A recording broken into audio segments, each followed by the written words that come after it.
Yo guys, and I have been jumping live as soon as possible, as soon as I was able to do so. So excuse me for the background sound for a second from now on. But Bitcoin is plummeting once again, guys. I have been talking about this specific movement down here for quite a while right now on the channel. I've been expecting that we were going to get that squeeze out of the market right now. Like you can see, there could be still a massive fake out getting formed. Currently, we have retested the 19.8k. The previous all-time high for Bitcoin. I am currently expecting that this is the scam wick we have been waiting for. So far, yeah, we're going to close this candle in approximately 3 minutes from now on. The volume is really starting to get kicked up here. I am currently getting filled up in my positions, and give me a second.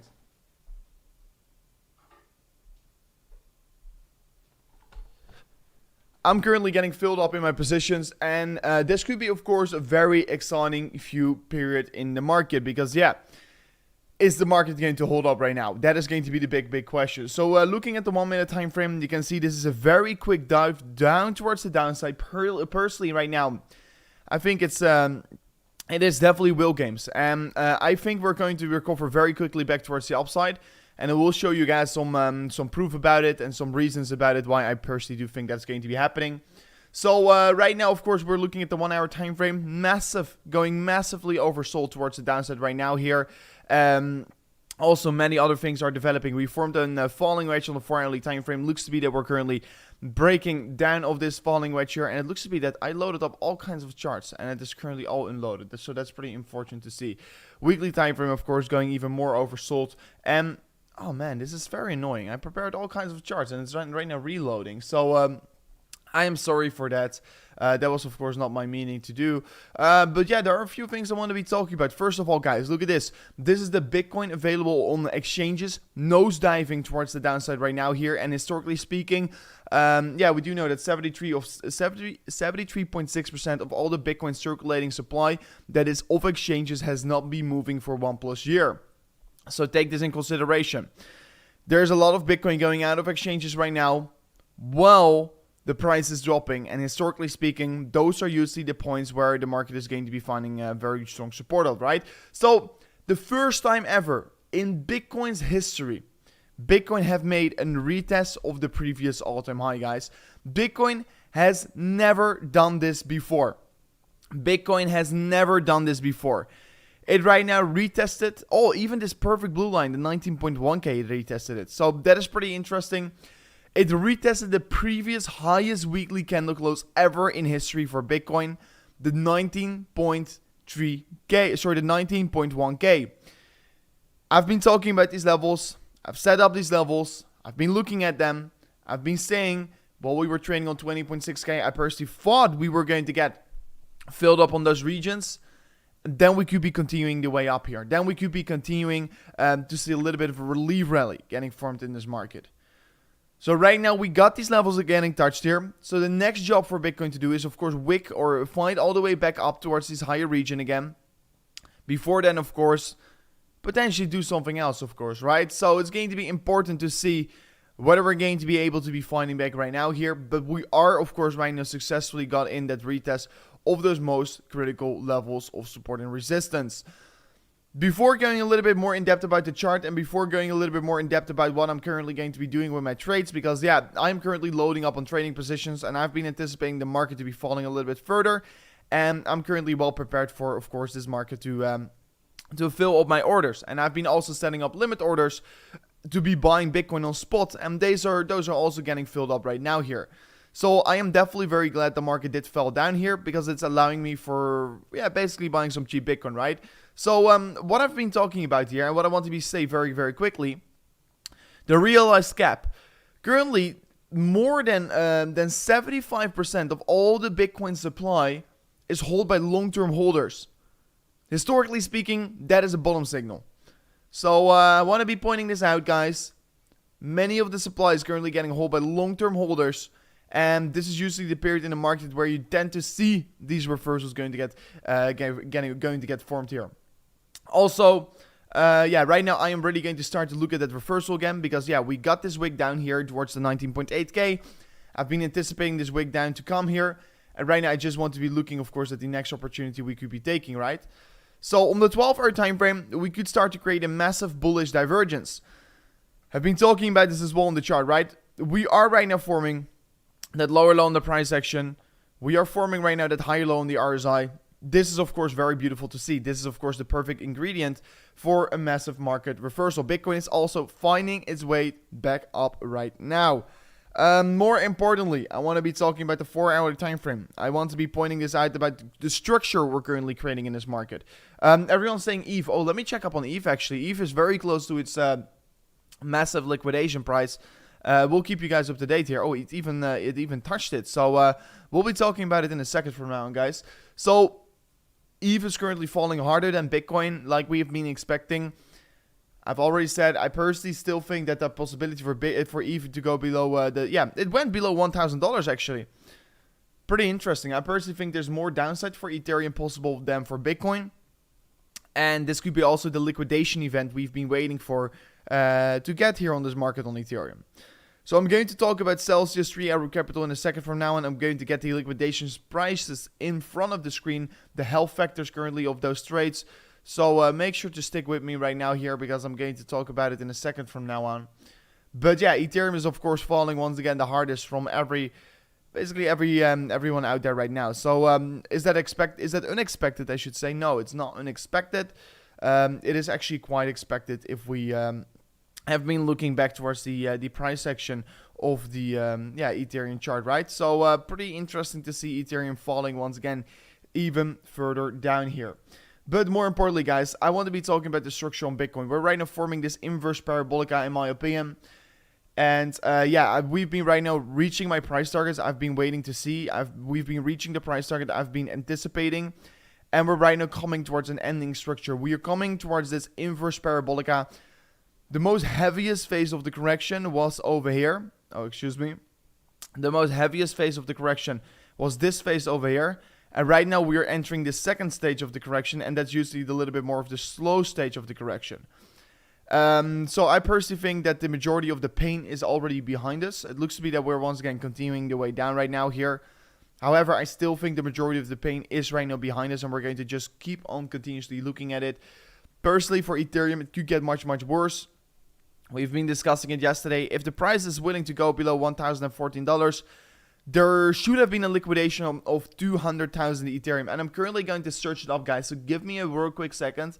I'm going to real quickly look at the health rate of those trades we were talking about yesterday from 3-hour capital, right? So let me get this in front of the screen. I'm looking for it. I'm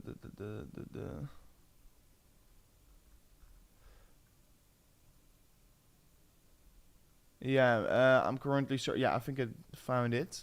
So let me quickly check up on the health that currently the health of this current trade they are in. So it looks to be actually, guys, it looks to be they have been paying off 25% of their debt. I'm currently searching this up, guys, but it looks to be that they paid off 25% of their debt.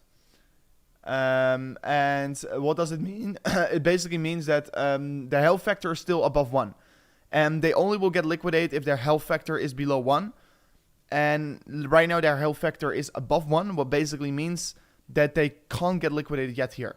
So what we do know that they previously were holding 200k Ethereum. Right now only 150k Ethereum.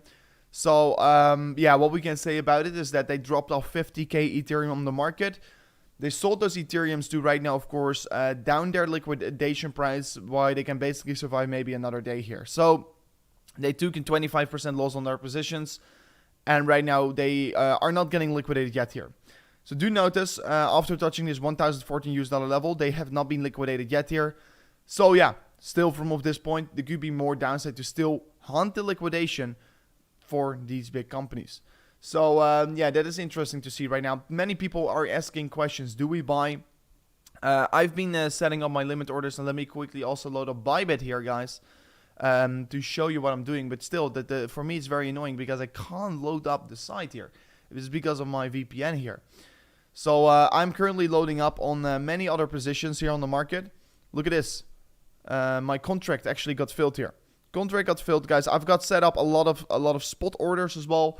I've been successfully buying some more Bitcoin along the way down, and actually I'm going to do some live buying right now as well. So unfortunately I can't show it on my screen here, but I will show you it on my phone, because I'm currently going to be buying the dip again. I am continuously going to keep on buying the dip here on this market. We're right now extremely oversold, guys. Look at this on the 15-minute time frame. I personally am still expecting we're going to get at least an immediate short-term bounce here for the 4-hourly time frame. But guys, we're right now trading this purple line you're currently looking at in the middle, the 19.8k. I am trading this level. Why? This is basically the previous all-time high for Bitcoin, and the previous all-time high for Bitcoin is, in my opinion, going to be just provide good support. So I am personally still expecting it's going to be holding us up pretty well here. So let's see how it's going to be playing out. But currently, guys, I'm going to be buying for $5,000.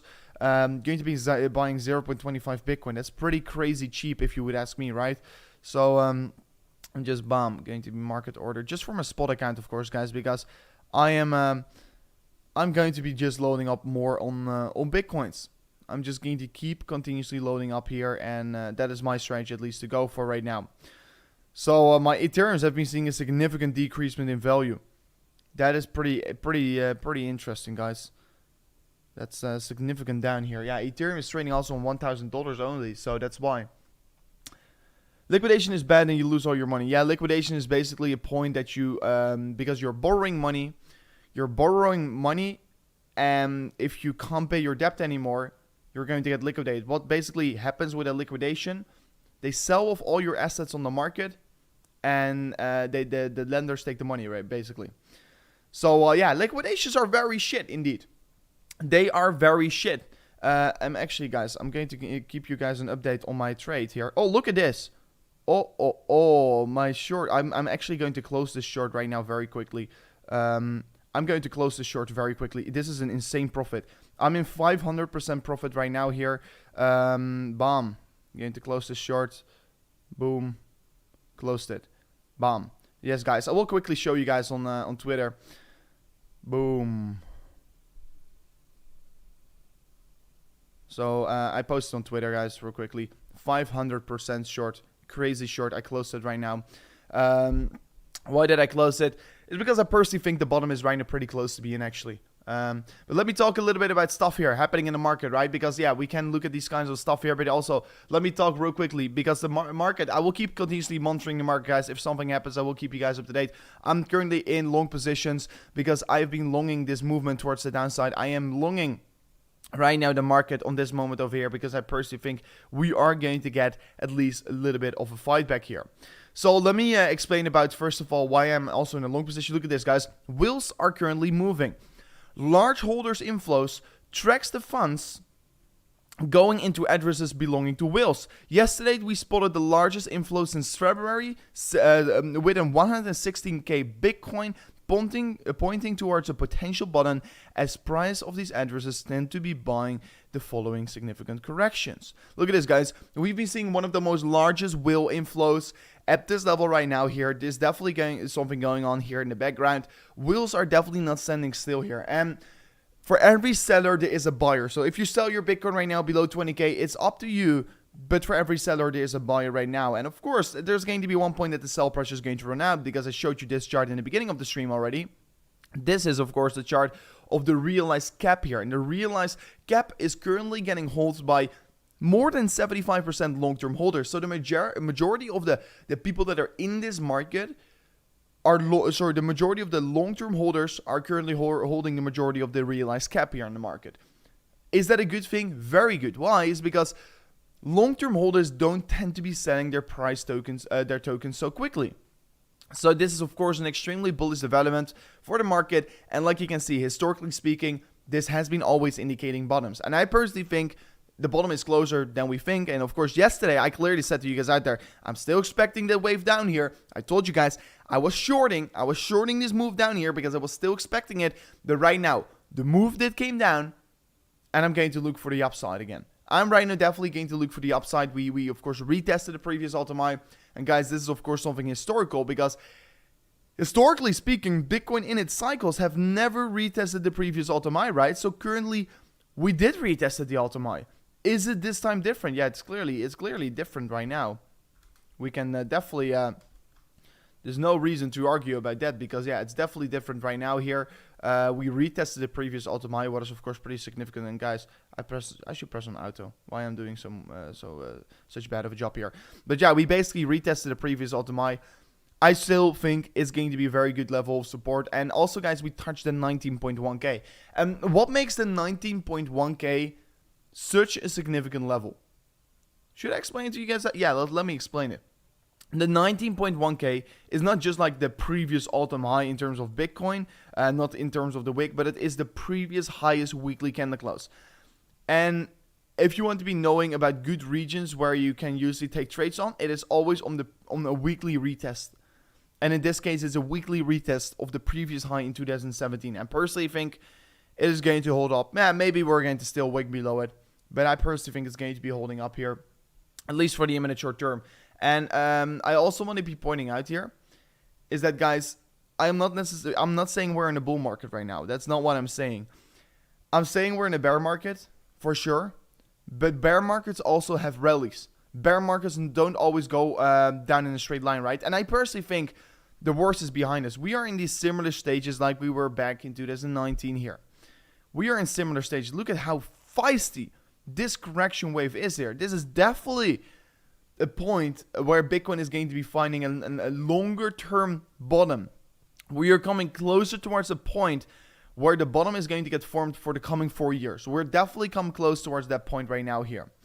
Whether we're already touched it or whether we're still yet to touch it, we don't know. But we are coming close towards the stages, and that's why I'm loading up on my spot positions. I am loading up, of course, on some very low leverage trades here. And I'm basically going to be preparing myself. And actually, I closed my short. And I am currently also, guys, building up a long position. But this is only a 3x leverage long position. And once again, guys, I want to show it through my screen here. But I currently can't upload, oh, wait, you can't see it. You can't load up Bybit. I'm currently in a 13% loss here, but I've been setting up more accumulation levels on 18.5k, 16.5k, and 15k here. So if the market does come down further on, I am going to be definitely benefit from these positions. And actually right now as well, let me load up Femex because I think my order got entered over here as well. So yeah, I am also right now in another position. Let me quickly load up Femex, and that's here. This position I've been talking about yesterday. It's right now 17% loss here because I've been entering on the 19.8k, the previous all-time high retest. I'm actually going to start to I'm going to monitor it live actually. I'm going to be looking to fill up this trade because I personally think it's going to be a good entry point here.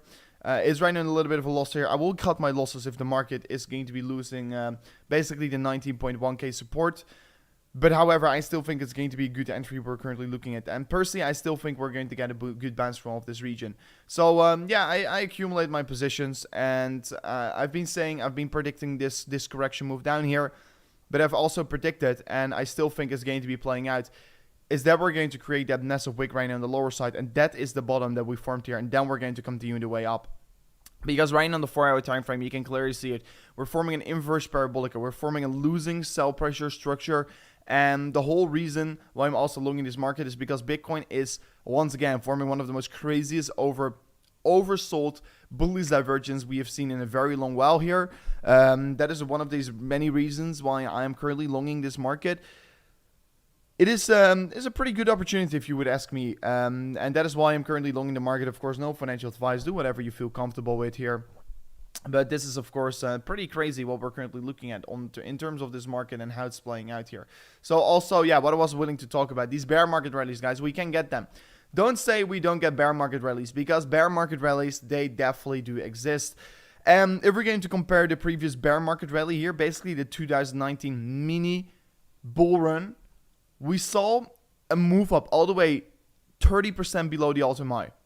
If we're going to get, once again, a similar bear market run up, a similar bear market push up back towards the highs, you know how big of a run that is already going to be. That is going to be a run of approximately 156% move. It is absolutely crazy. It is absolutely crazy what we're looking at. That's, of course, a bear market rally. I'm not saying that we are going to be rallying from this point, but I'm personally expecting, we could be seeing some sideways action, and then maybe the bear market rally correction, and then, of course, we're going to start to go in towards the next cycle, right? It's going to take very, very long while here. Maybe the market can, of course, still see some more downside. Then, of course, we have that bear market rally. Then we move up, and then we are going to go to new all-time highs. That's basically what my expectation is going to be, just similar like last time around here. It is going to probably take quite a while here. It's probably going to take a very, very while before we're going to be moving up. Looking at important support, there's of course very important support getting found on the Bitcoin chart. Around 15k here, around 14k.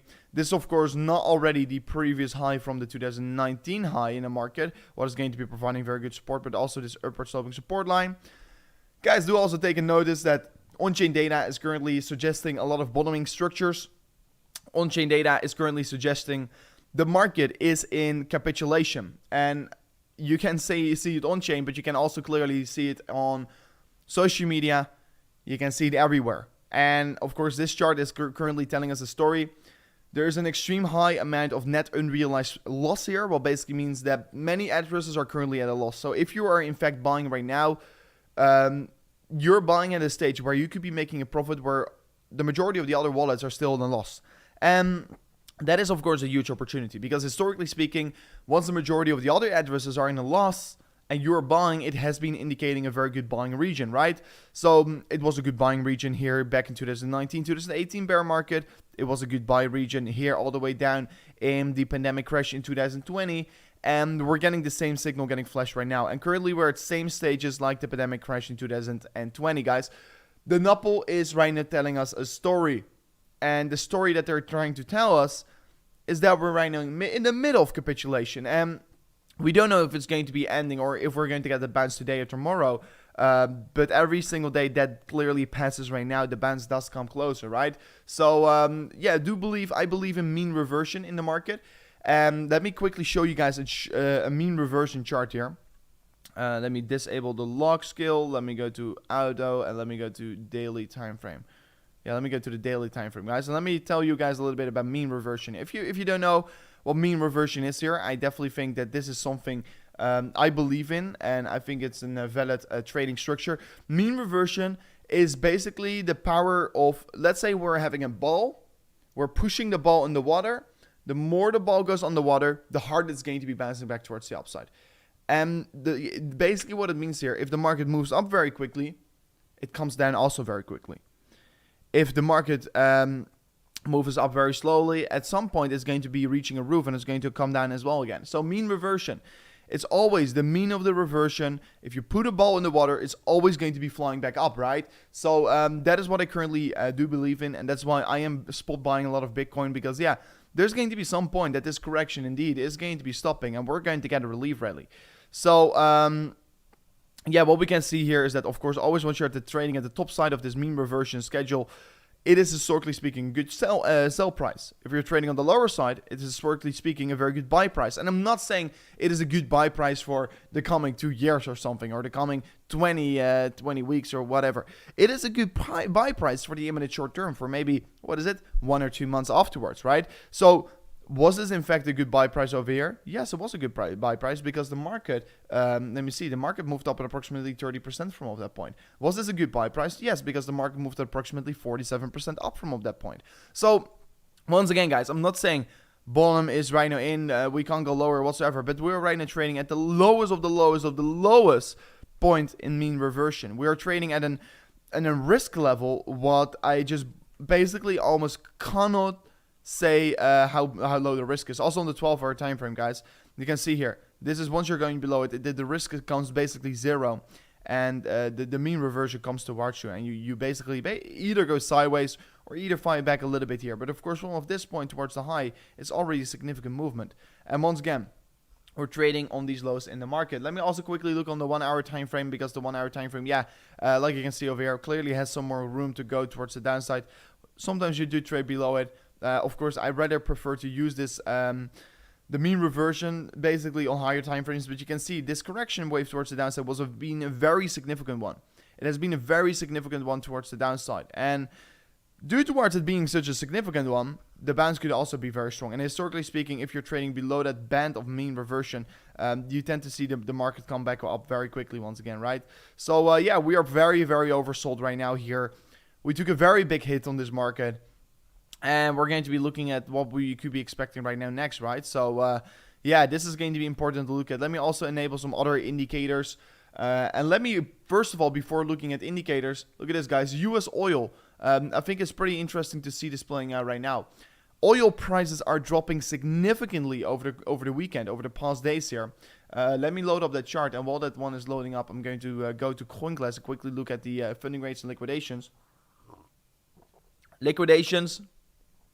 Funding rates, particularly negative. Right now, we're seeing a massive amount of negative funding rates getting formed in this market.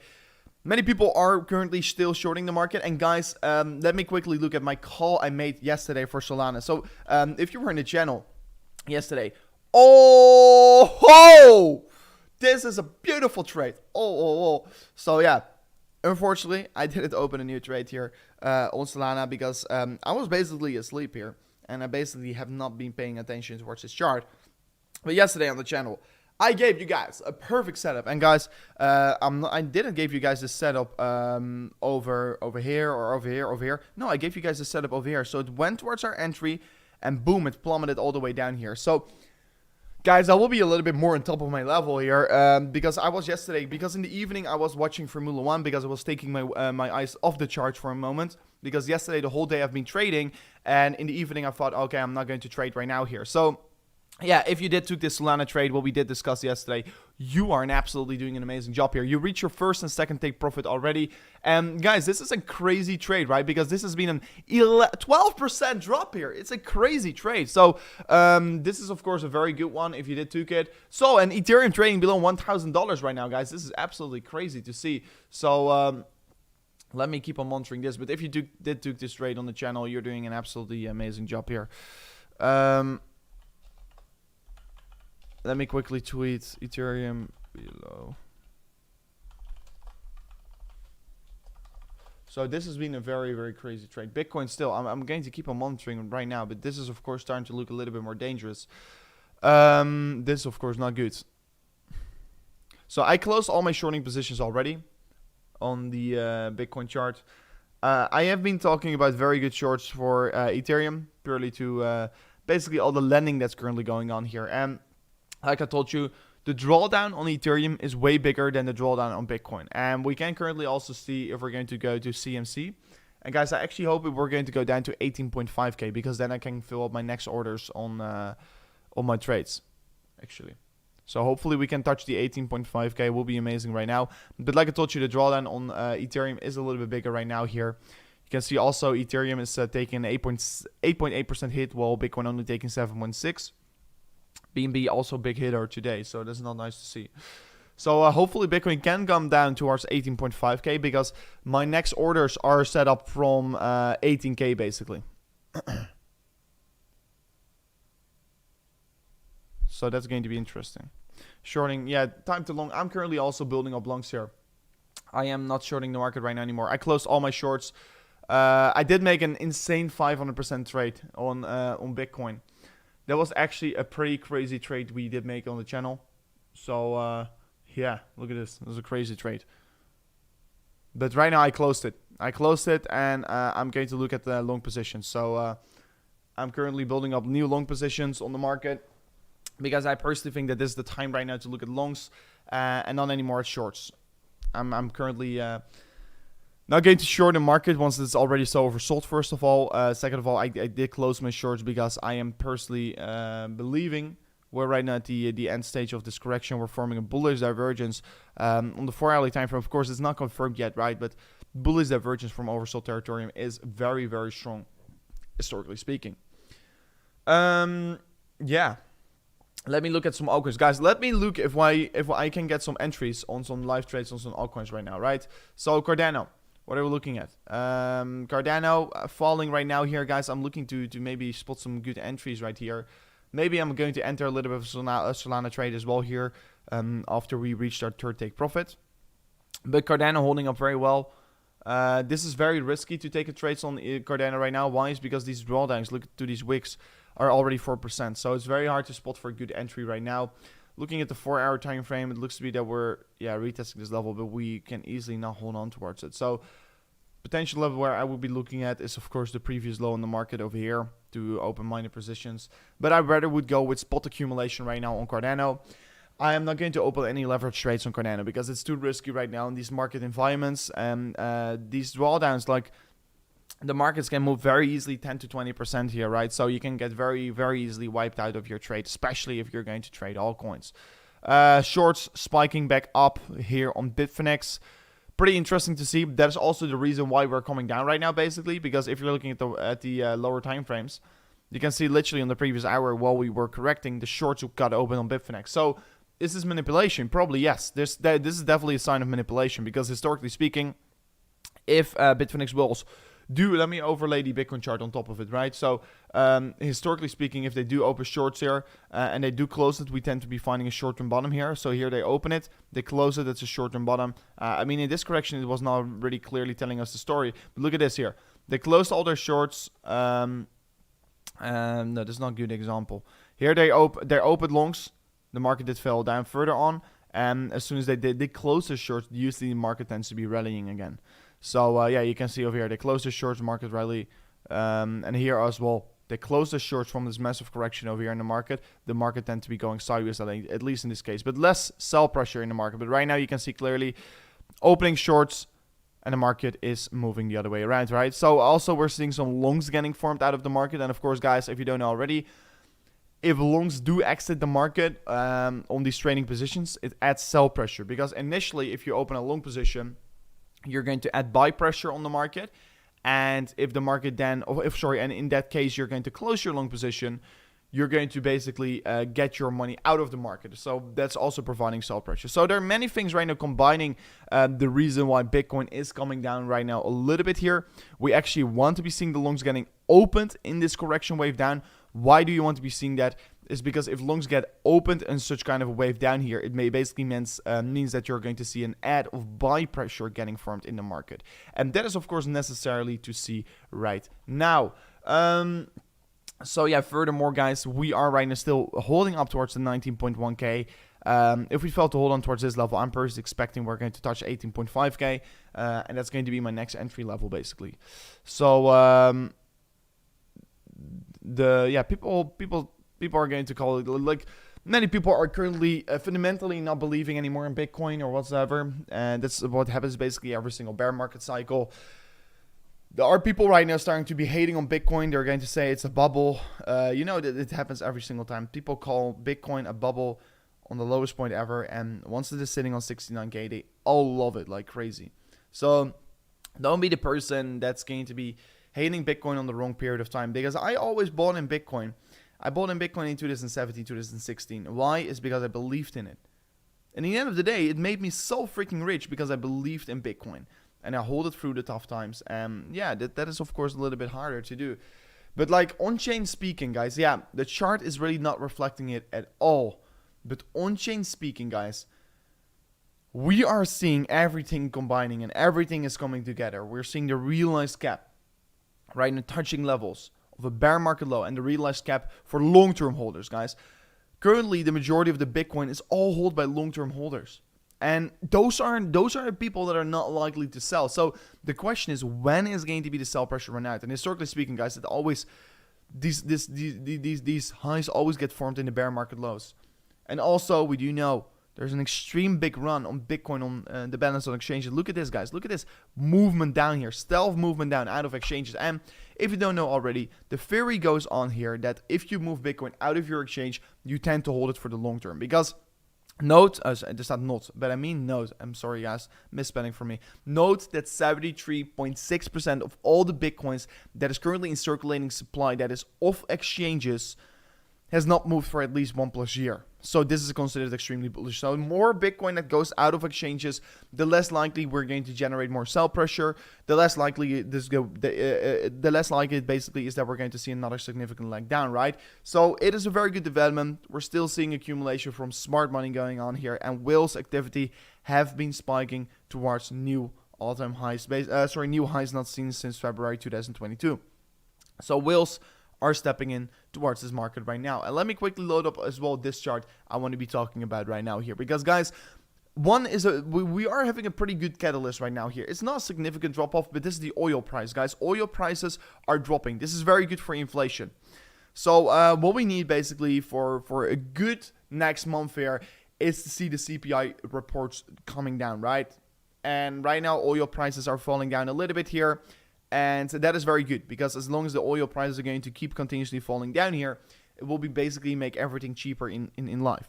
So good that we're seeing oil coming down a little bit here. It's already from the high we were trading on last week around. It's down like 12 to 13%. So that's absolutely a crazy correction. Many people are currently talking about Ethereum projection. Let me quickly talk about my Ethereum prediction, guys. Let me talk about an Ethereum prediction what we're currently looking at. So I've been talking about this level over here. That this is the main level for accumulation. If I'm going to go to the daily time frame, why do I address this level? So I go back all the way towards the previous cycle, right? So what I'm essentially doing right now for Ethereum, I'm looking at this major support of the previous all-time high. I'm looking at this major rejection in 2017 high, 2018, excuse me. I am looking at this major rejection over here before going to all-time highs, but also provided resistance over here, and also this level that provided resistance over here. So I am looking to extreme high data points back from 2018 bull run on Ethereum. And if I'm then going to look about how it performed over here, we absolutely smashed through it. We retested support. We went on. And if we're going to look at where Ethereum is currently trading on, what should we be doing? We touched this first level, this first range, this general range for accumulation, right? I have said yesterday in my videos and my streams, and guys, right now we're having like 16 live viewers, but yesterday, once we are talking about the price targets, once we were shorting the market yesterday, we were not having that much people actually on the stream, and where I have been setting up my long positions over here. So right now, maybe many people are going to say, yeah, I think the market is going to drop further down because they're afraid to see the market coming down, but actually, we shorted the market once it was not coming down yet here. I closed my shorts right now. And I'm actually going to look at long positions right here. I personally think for Ethereum, the range over here, this purple range, could be a very good short-term bounce range. Before potentially either come down once again here, right? But we are going to get at least a little bit of a relief rally anytime soon here. I am looking for several levels. The most strongest level, and this is also for spot very important, but also for trading. And guys, if anyone is interested in trading, if you sign up right now on BitGet, you get a free $20 if you do sign up your account through this link in the description. Together, guys, if you're going to trade on the exchange and you deposit $50, you get a free $50 for trading as well. So check BitGet here in the link in the description, and they're also offering you a $4,163 deposit bonus. So free $20 if you do sign up an account over there. You can claim it very quickly. And also, guys, I'm currently trading my majority of my trades. I'm taking them on Bybit and Femex. If you do want to be trading over there, you can check it out in the link in the description. But more importantly, I personally think that this region over here is very good for spot accumulation. I think the $880, $832, make sure that you at least have some orders set up. Make sure at least that you set up some limit orders on Ethereum, that in case the market is going to plummet all the way down here, in case we're going to see a 50K drop on the market or whatsoever, that you're going to be able to scoop up these lower prices. Because in case it doesn't happen, it's all right. It's alrighty. I don't care. I don't care if we go up, because then my portfolio goes up, my assets go up in worth. I'm alrighty with that. But if the market falls down, I always want to have a piece of the pie, right? So it's going to be important to set up your spot and of course, basically your limit orders right now over there. And of course, I already have doing that. So looking at the imminent short term, basically looking at the 4-hourly time frame, guys. Many people are afraid right now. Many people are panicking right now. Well, in fact, we are right now at the latest stage of this correction. We are at the end stage of this correction, and this is the period where you should be freaking out the least. The least you should be freaking out.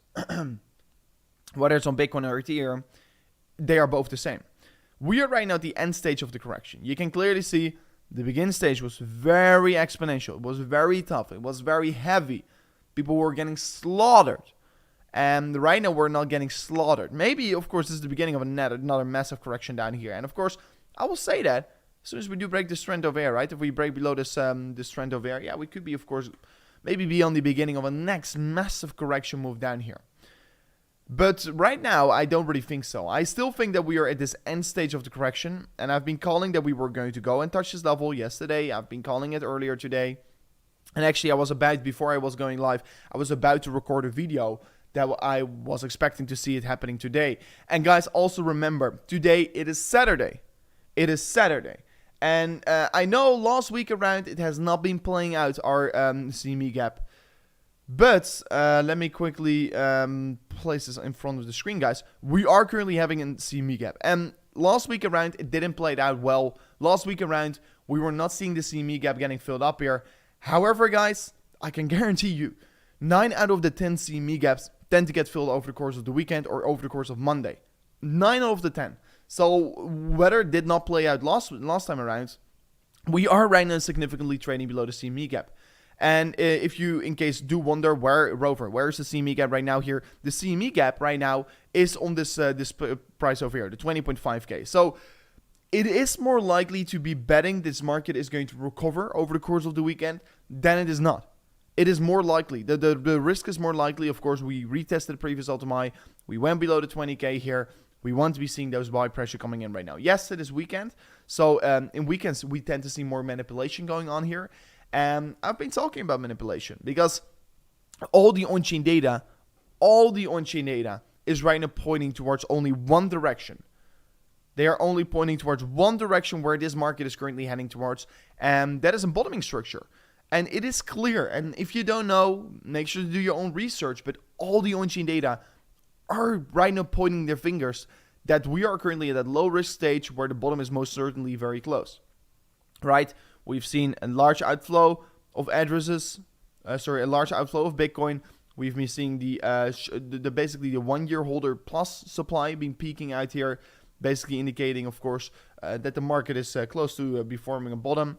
We've been seeing very strong accumulation on 1+ addresses on Bitcoin. We've been seeing the NAPL turning negative and entering capitulation stages. Everything is coming together. And of course, we've been looking at the hodl waves, basically currently showing and suggesting us that the majority of the Bitcoin currently getting hodled by long-term holders, well, basically shows us a fact that the chance for Bitcoin to really create another massive leg down from here on is very small, because long-term holders are not likely to sell off their Bitcoin.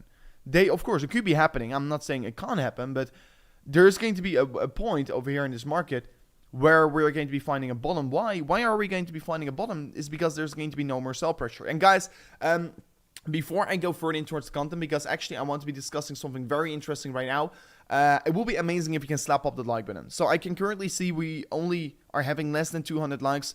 And let's say if we're going to reach maybe 1,000 likes on this stream, I'm going to just give away some money to you guys out there. Will be amazing, guys. Smashing up the like button. It will only take a few seconds of your time, but you will be meaning the world to me here, of course. And of course, in these more darker periods in the market, guys, we should be, of course, a little bit more positive, of course, right? So that's going to be very important to know. And of course, guys, yeah, the trades have been so far very well. So while this is, of course, a shitty place for investing in Bitcoin, it is a good range for trading Bitcoin, actually. So we are doing pretty well with trading. I am very glad I closed my short position and that I actually kept it open over the course of the night, because actually I was willing to go straight on through the night, maybe, because last night we were starting to see, of course, some signs of the correction already coming, but it didn't come, you know. So I'm actually pretty happy that I took a sleep and can be live with you guys out there right now. But the trades have been so far pretty decent, and only right now my trade I am currently in is in a short-term loss here, but still I personally think it is going to come back up, and actually I'm going to enter more of my trades in a moment from now on. So thank you so much for smashing up the like button, guys. I see you guys are smashing it up like crazy. I liked every video. They are great. That's amazing. So some people ask me right now, what is the CME gap? CME is basically Bitcoin futures. Bitcoin futures closes on the Friday evening. So Saturday and Sunday it's closed, and also the stock market is closed. So the stock market always goes to the right, while Bitcoin moves around on the weekend, right? So historically speaking, if Bitcoin moves down over the course of the weekend, it means that the next week for the S&P, etc., is also going to be bad. We do know that the inverse correlation between Bitcoin and the S&P has been very terrible, right? So let me quickly enter the CC, and let me place the S&P on top of it. This is the correlation coefficient. This tells us how highly correlated we are with the S&P, right? So the recent periods we've been very highly correlated again. So over here, not correlated, highly correlated, correlated. So once again, we've been in these stages where the correlation between Bitcoin and that S&P 500 is just extremely high. Is that a good or bad thing? I mean, I am pretty neutral in it. I don't necessarily think it's bad, but there is a high period of correlation between these assets. And since the S&P 500 is moving down only, yeah, it is indeed bad. It's indeed bad. But let me also quickly analyze the S&P currently, how it is actually looking. Because let me disable the Bitcoin charts. Let me go to the US 500 chart actually, because that's a little bit more of a cleaner chart. So looking at this chart over here, and guys, I actually have a few things to say about Bitcoin, but we'll come back about it in a second from now. Looking at this chart, guys, we are clearly in a bear market for the S&P. We're in a major bear market for the S&P, right? So yeah, when is it going to be stopping? We are looking currently on the S&P 500 on this downward sloping support line right here. Yeah, you can argue we're going to be approaching it like this or this, but yeah, basically we're still holding this support line right now. We're coming down massively, but yeah, I've been expecting that we were going to go down towards 3,400, 3,600 points. And yeah, what we can see over here, this is the level for major accumulation for the S&P 500. So is the bottom for the S&P close? I think a short-term bottom is extremely close right now. I personally think, and also a lot of professional technical analysts on the stock market have been calling for this region of the 3,500 to 3,600 US dollars for the S&P 500 to finally find a strong bounce set. So if we can, in case next week visit this level, we can finally start to be seeing at least a short-term bounce once again getting formed in this market. Because yeah, we are just continuously falling down and falling down and falling down, and it's of course not what you would like to see, of course, right? So yeah, we've been seeing, of course, an approximately loss on the S&P 500 of 170 days here, and basically the last time it was trading on this level was approximately 600 years ago. So we have basically got a setback of an approximately 2 years right now already. And that's of course quite significant, right? And it could even take longer than this. Also, what is interesting to see is that, let's say, Tesla has been up here. It's been forming, starting to be looking to be forming a double bottom or whatsoever. That's interesting, of course. We can see MicroStrategy is also up 4% yesterday. They are down massively. And of course, that's due to the high correlation with Bitcoin as well on the MicroStrategy stock here. But look at this. It pumped all the way up here with Bitcoin going up, and it plummeted all the way down again. So MicroStrategy is, of course, pretty fortunate that it is trading so low right now. Let me quickly look here. Yeah, the earnings have been very bad here. The earnings of MicroStrategies have been not so good here. The next earnings are going to come on July 28th. And actually, I personally think they're going to be shit again here, because the estimate is already minus 1.23. So the income statement is also being very bad for MicroStrategy. So that's not good thing to see. However, their balance sheet, so their assets under management and their assets they're holding right now is increasing massively. So that's, of course, what they're doing with their Bitcoin positions. And we also got a word out is that MicroStrategies is potentially going to double down on Bitcoin, guys. MicroStrategies is potentially going to borrow another $500 billion US dollars, and they're going to double down on Bitcoin. And you know what's interesting on MicroStrategies is that they bought a lot of Bitcoin on $59,000. They bought like an approximately 300 million US dollars worth of Bitcoin at that point at 59,000 US dollars. That's a crazy high price. So yeah, they do want to be averaging down their price. Currently, their average buy price for MicroStrategies is 30.4K, guys.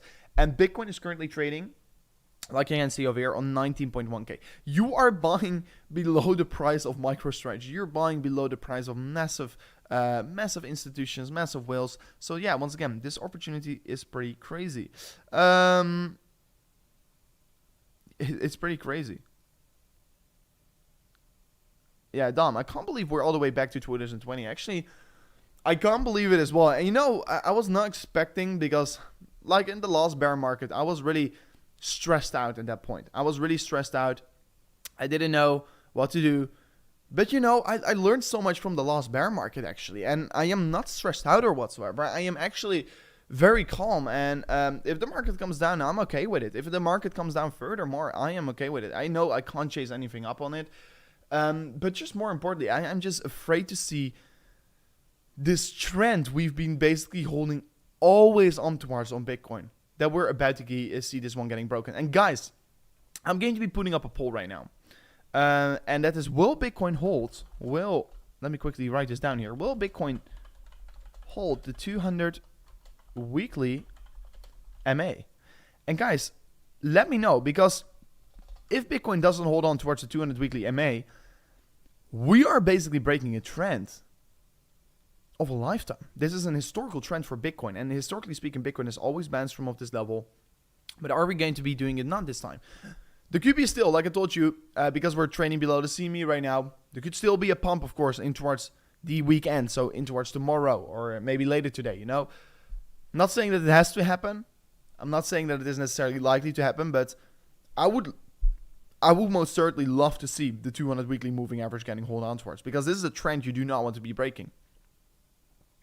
So yeah, that's an important thing to look at.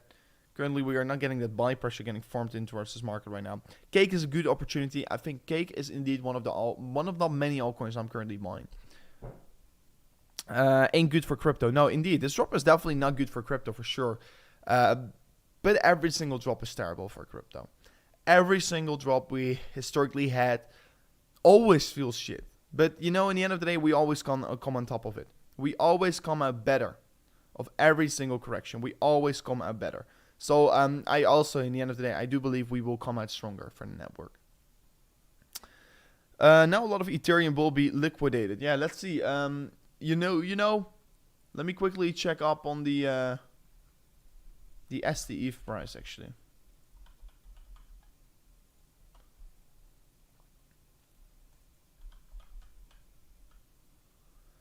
So, ooh, guys, this is crazy. STETH is currently worth $940. Well, every single Ethereum is worth $1,004, right? So, why am I looking at this? This is a staked Ethereum. For the people that don't understand yet, what is the crisis we're currently in here? We're in the middle of a major crisis in the market. Why are we in the middle of a major crisis? Is because basically all the lending protocols. So we do know AVAX. This one is probably is holding up pretty well. We've got AVE, of course. All these lending protocols, and look at AVE, how hard this is dropping. I've been calling also that AVE is a good coin to be shorting yesterday, guys. If you were subscribed to the channel, you were aware of these very good shorts. Because, yeah, this maybe, once again, doesn't seem like a lot here. And we talked about it yesterday. What is it? 17th of June in the afternoon. Somewhere like here. It's like 11% correction. It's crazy. Like, if you take a 10x leverage, this is a 110% move down here, right? So AVE, of course. And guys, if you do want to be trading AVE or whatsoever, you can check it out on Bybit here in the link description. And guys, I have been actually buying into Celsius. I've been buying into Celsius, no financial advice. And of course, if you're wondering where can you buy Celsius, you can do it on Bybit. And also, guys, if you trade on Bybit right now, and that's why I would definitely recommend for you guys out there to check it out. It's the highest link in the description right now. If you're signing up with Bybit right now in the link description, you can find out. You can trade Celsius as well over there. But more importantly, guys, you get 0% maker fee right now. You have 0% fees for the coming 30 days, plus a very cool deposit bonus. But fees, 0% fees is very important right now in this market. For spot accumulation, for everything, 0% fees, guys, for 30 days if you sign up with the link in the description on Bybit. So check that out. But I've been buying Celsius. Why? And once again, guys, I'm quickly going to search up the details.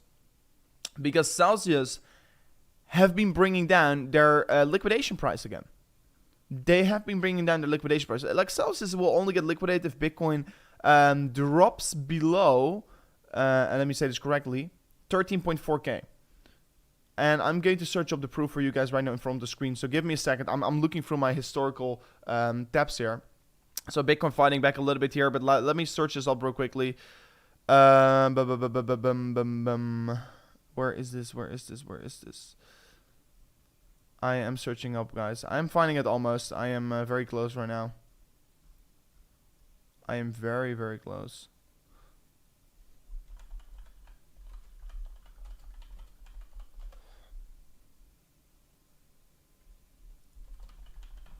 Bitcoin finding its way back up here.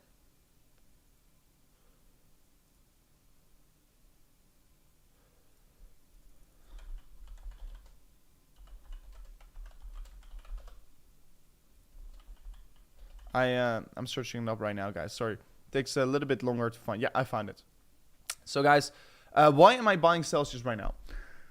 They up their collateral basically, and sorry for me taking a little bit longer to search this up here. They up their collateral a little bit, and right now the liquidation price on their Bitcoin vault is 13.6k. So they still got quite a lot of collateral, and I personally don't think that Celsius is going to get liquidated.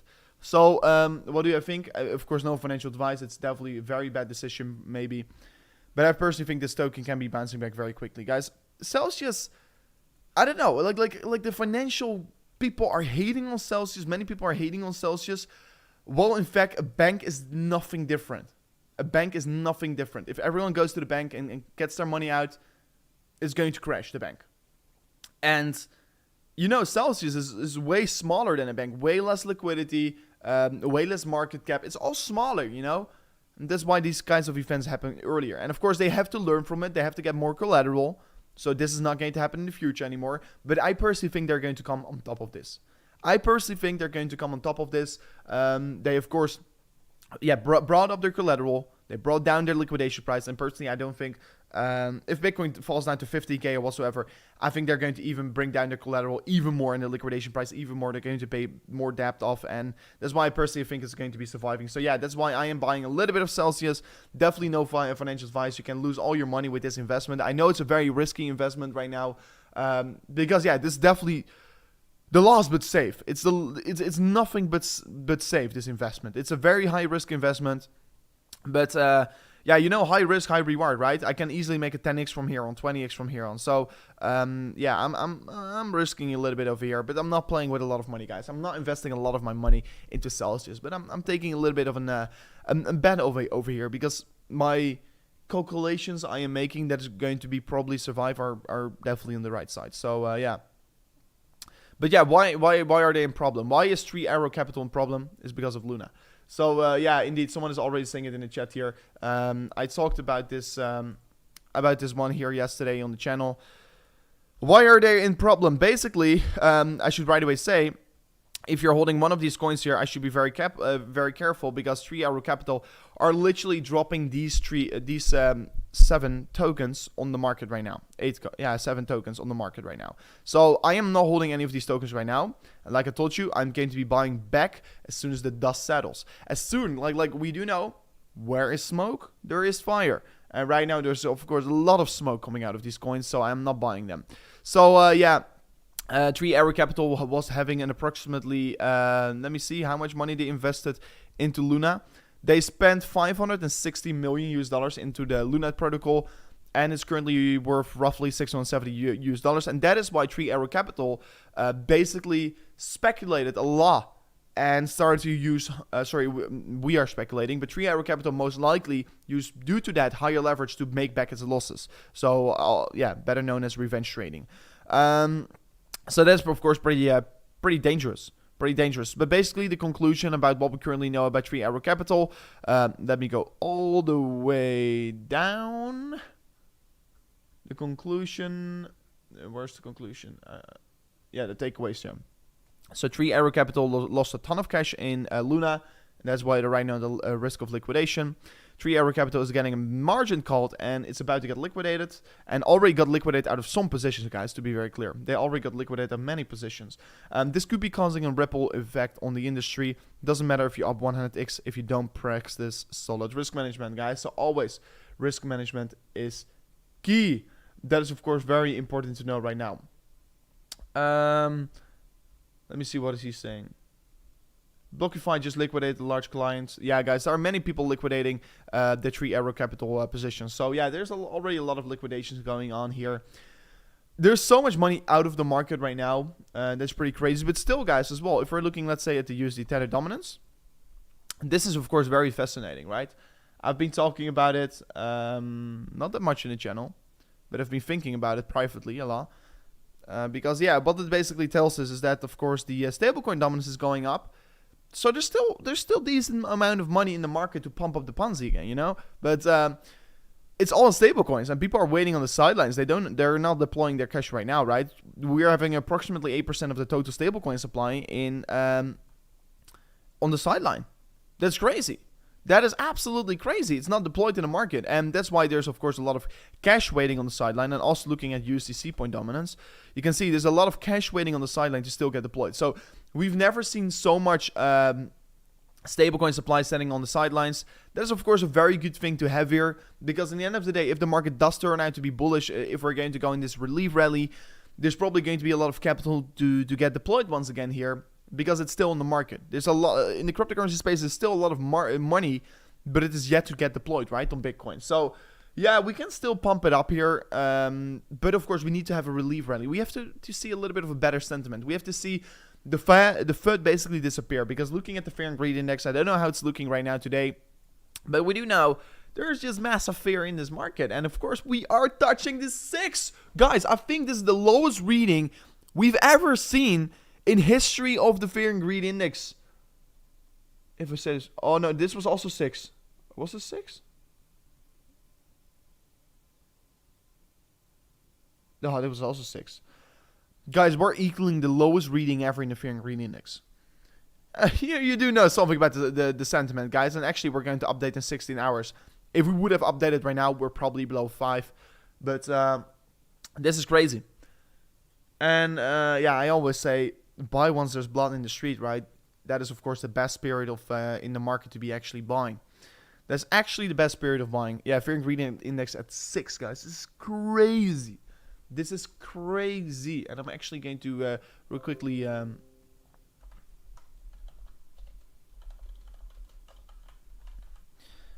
I'm actually going to tweet real quickly something about it, because this is crazy. I can't believe my eyes that this is actually happening right now. That is such a low reading on the fear and greed index. Yeah, we reached a low of 5. Yeah, we reached 5 on August 2019. Yeah, I think so as well, actually. I can't select it. It's very, very annoying. I just can't select the lowest point here.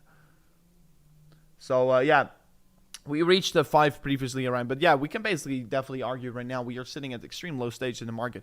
But still, guys, like I told you, I am buying this dip right here. I am longing this freaking dip as well. And hopefully we can confirm this bullish divergence here. Because, guys, I personally think that this is I've been anticipating this correction wave down here, but now while we are trading so low, we should be, of course, smart. We should be knowing what we want to be doing right here, right? So yeah, I closed all my shorts. I closed all my shorts on the 19.2k. And like I told you, the most heaviest period in the correction is already behind us. And personally, I think we're entering stage 2 and we're about to enter stage 3. And for every single market reversal, you want to be waiting for an oversold bullish divergence. Oversold bullish divergence is currently getting formed. That's why I'm longing this market. Over here as well, guys. Oversold bullish divergence was getting formed. This was the bounce that we were getting. It's a short-term bounce, but at least a bounce. A bounce is going to be imminent from off this region. Because once the market is oversold and you're creating a bullish divergence, it is having an extra strong effect. And also the other way around. If we're overbought and we're forming a bearish divergence, it also has a stronger reaction. So as well over here, guys, we can see it every single time. I can look at so many examples, and we're seeing it playing out every single time. So here, bullish divergence from oversold territorium, we just move up very quickly. As well over here, guys, I have so many examples right now for you guys in front of the screen right now here. I just spot this thing. I just look at the market. I just look at the historical price action. Every single time Bitcoin is oversold, creates the bullish divergence, it tends to have a strong reaction. Look at this. Strong reaction, strong reaction, strong reaction. Yet to see how the reaction is going to be. Did we confirm the bullish divergence? No, not yet. Should you long the market right now? No, actually not yet. Have I longed the market? Yes, I did. But should you follow me? No, you shouldn't. But yeah, what basically a confirmation looks like is this candle over here. This is the confirmation candle. You need to see a green candle closing afterwards to then, of course, confirm the bullish divergence. Right now, we have not confirmed the bullish divergence yet, so please take that in consideration. But it's also the other way around, right? So on the top of the market, if you're then spotting, of course, a bearish divergence, this was not a bearish divergence, but this was a bearish divergence. If you're overbought and you're forming a bearish divergence, it has a strong reaction towards the downside, right? So it is every single time the same here. It's every single freaking time the same as well over here. You form a bearish divergence from overbought territorium. That is once the market moved down exponentially towards the lower side. But also the other way around, right? So if it's oversold, and here you see a hidden bullish divergence even getting created, and that was of course a crazy hidden bullish divergence actually. Look at this. That was of course a big catalyst towards the upside. So yeah, we just look at the market for a second, and we can spot so many examples of this market on how it tends to be behaving itself in these massive market lows here. And yeah, maybe of course right now it's going to be different. Could be potentially true. Maybe it's going to be not playing out right now, but the odds are definitely there. And if anyone is interested in trading, check out, of course, the links in the description. I am currently trading majority of my trades on Bybit, on FMXWise, because they have basically the highest liquidity books. They are the most trustworthy exchanges. Of course, if you do sign up with either one of these links in the description, you're going to get a very good bonus. And currently on Bybit, you are also going to get 0% maker fee. And on BitGet, guys, that's a very good opportunity for you guys out there as well.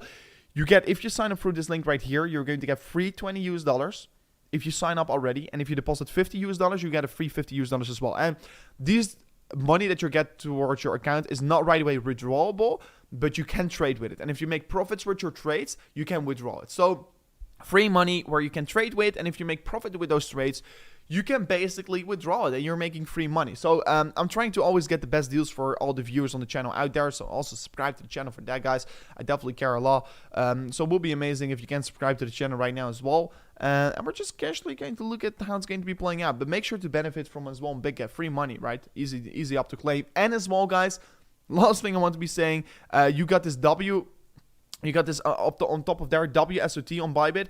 The first 300 members that are currently in my team, so go to the highest link, are going to get a free $100 deposited in their account as soon as the event starts. So make sure to already join my team. And as well, guys, we can win up towards 1.6 million US dollars if we're going to win as a team, and it's going to be divided by all team members. So yeah, if you're going to join, that will be amazing, because here on the channel as well, we're doing live trades with you guys out there. Yeah, that's pretty cool.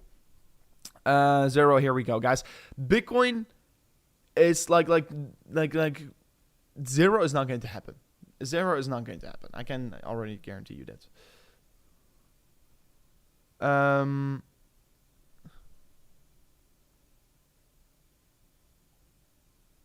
Bro, you should have seen the 1 minute time frame. I was trying to send a message in the... Wait, what? What is with the 1 minute time frame? Let me disable this indicator real quickly. What is with the 1 minute time frame? I'm not seeing really a clear message. Yeah, we're starting to see a consolidation phase getting formed, right? So there could be some consolidation, some volatility coming up here in the coming minutes ahead of ourselves.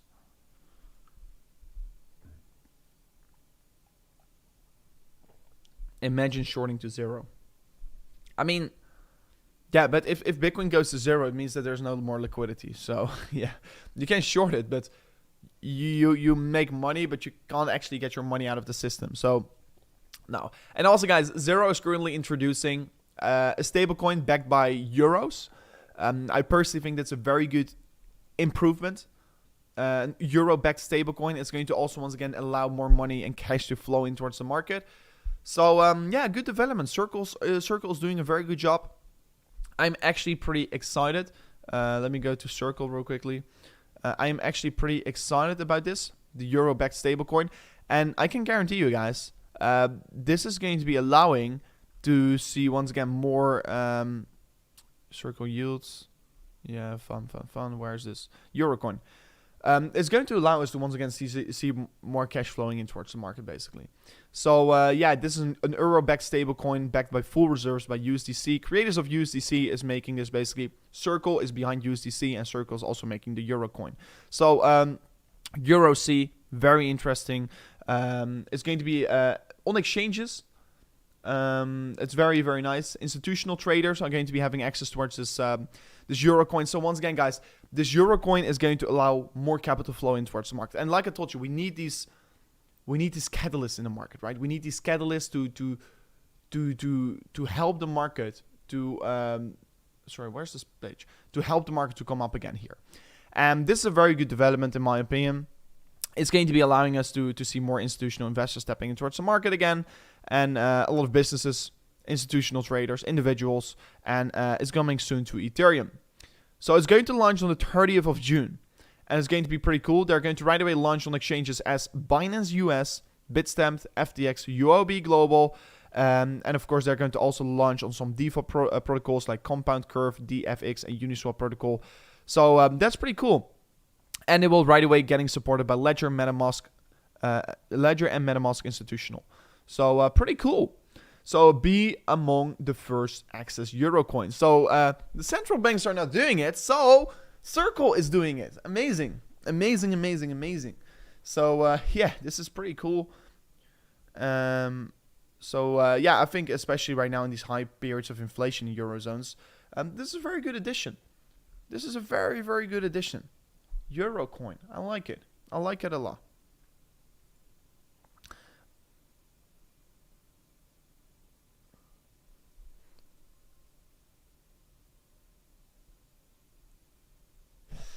I guess I will buy gold. Bitcoin. My Bitcoin love is gone forever. And that is why not everyone succeeds in crypto. Let me actually look at gold. But no, not everyone makes it in crypto. It's always due to the same kinds of events, right? So gold is really trying to be pressing through, actually. Usually in recession, because right now we can argue, are we in the middle of a recession? Potentially. Potentially we're in the middle of a recession. So yeah, that's of course important to know. Gold usually tends to perform very good. And that's why I also think Bitcoin is going to do well. Bitcoin dominance coming down furthermore. Like, it's weird. You expect to see in these corrections to see Bitcoin showing more strength, but actually it are the altcoins that are right now holding up way better. Altcoins are doing a way better job right now than Bitcoin. Not Ethereum, of course, but coins like Cardano. Look at this. Cardano is doing a very amazing job here. It's only down 6%. Bitcoin down 7.5%.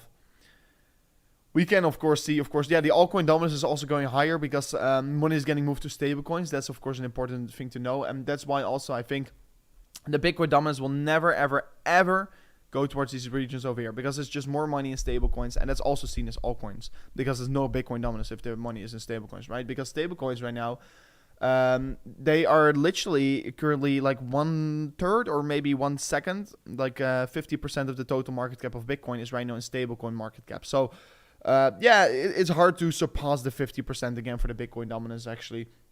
Take that in consideration. Some people are talking about these crazy targets, but I personally think no. People are going to hold their money in stablecoins, so yeah, it's not likely to see the dominance going so high. So yeah, do take that in consideration. Maybe a retest over here could be a very good region to convert your altcoins back to Bitcoin again.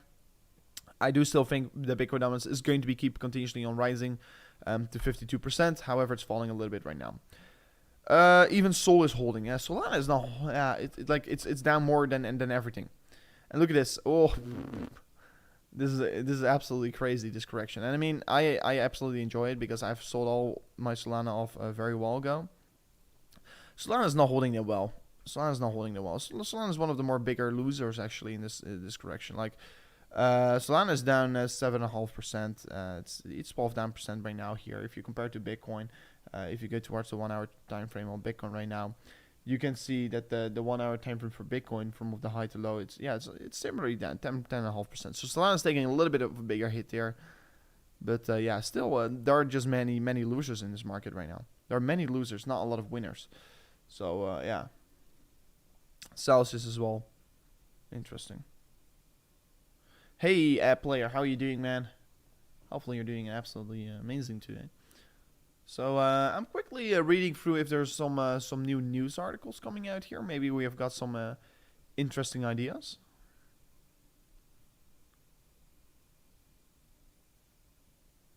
And guys, actually, if we're looking back, the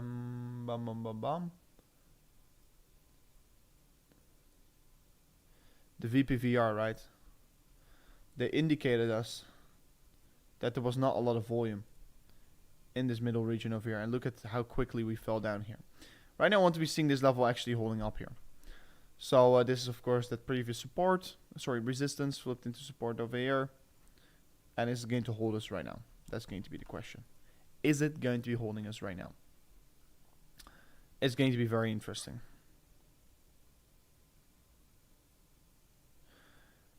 Yeah, and let me see. Chris here is talking about he predicted the guy predicted the 18k bear market low. I was actually with that guy 2 days ago, and he's running VCs. He's running VCs, and he's got so much capital, guys. That guy, Chris is right now talking about. I know that guy. He actually told us to everyone out there, alt 69k, get out of Bitcoin. He was a very smart guy, but that guy is currently deploying all his cash on 18k. 18k, 16, 17. So a majority of the cash is going to get deployed in 18k. So pretty interesting what it is going to be doing here. And I rather like to right in these markets right now listen to these venture capitals, what they're doing with like high cash flows, because I'm pretty interested to see what it is going to be doing here. It's pretty interesting what it's going to be doing here. So I'm just reading through Twitter real quickly.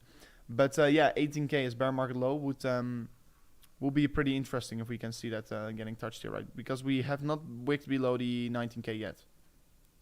We've not wicked below 19k yet. But it's going to be interesting if we can indeed touch that level. Like we're breaking once again below this pattern over here. That's pretty bad, actually. So actually we could be approaching it from this point over here, right? So maybe something like this. 15k market low, 18.5 is going to be strong. Yeah, many people have different opinions, but yeah, the venture capital is what I do know. They're deploying the majority of their capital on $18,000. So I personally think $18,000 is a good region, but like I would love to see Bitcoin going below 10k actually, like many people, because it's going to be just such a horrific event. Bitcoin going below 10k. It's going to be such horrific, you know? People are going to absolutely hate it. Bitcoin goes below 10k. But once again, it's going to be like the generational buying opportunity. And many billionaires are right now saying it as well. This is a generational buying opportunity. So if we go below 10k, I will actually, on one side, actually quite enjoy it. On the other side, I lost a lot of money because I bought higher. But the other side, I could once again bring my average buy price again down, because in the end of the day, I do know Bitcoin is going to succeed in the future. Because I do definitely believe that Bitcoin is going to come up in the future. It is always going to be a matter of time, not a matter of if. I do know the interest on the internet is going to disappear massively. I don't care. But yeah, it will allow me to once again buy cheap, right? So it's going to be interesting if it's going to be happening. But if we go below 10k, guys, you know how many people are actually going to leave the space, because they are going to lose so much faith in this market. If we go below 10k, many people will disappear. Many people will disappear. That's going to be absolutely amazing, actually, if it's going to be happening. Because people will say all kinds of bad things about Bitcoin. Yeah, we do know that inevitably it's going to come up again. So 10k will be great, but I'm not saying it's going to be likely to happen or whatsoever, but it will be absolutely great.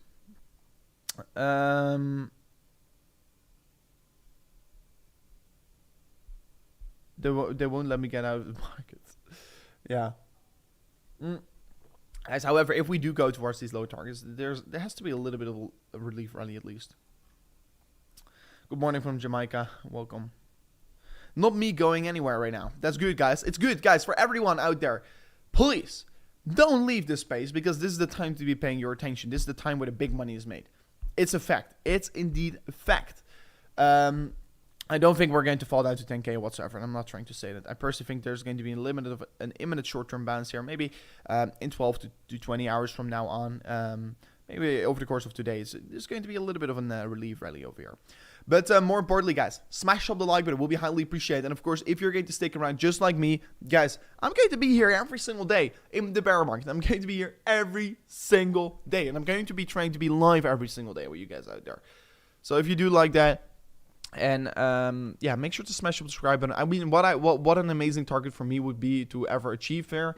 And I truly hope we can achieve it in the bear market. Guys, we're only 13 subscribers away from 83,000 subscribers. And guys, my ultimate goal is to reach the 100k subscribers in this freaking bear market. If we can do that, that will be absolutely amazing, because then we get this cool play button. And guys, I'm also going to do crazy giveaways if we're going to reach the 100k. So it will be just highly appreciated if you're going to be subscribing to the channel right now. Let's see if we can reach the 83,000 subscribers right now live on the stream. Will be very cool if we can achieve that goal here. only 10 to go. I think we can smash it up right now. But guys, yeah, more importantly, if you want to have someone here that is with you guys live there going to discuss the market, I'm going to be the one with you for you guys. So I'm saying the bottom indicator 233 DMA. Just check it. The 233 DMA.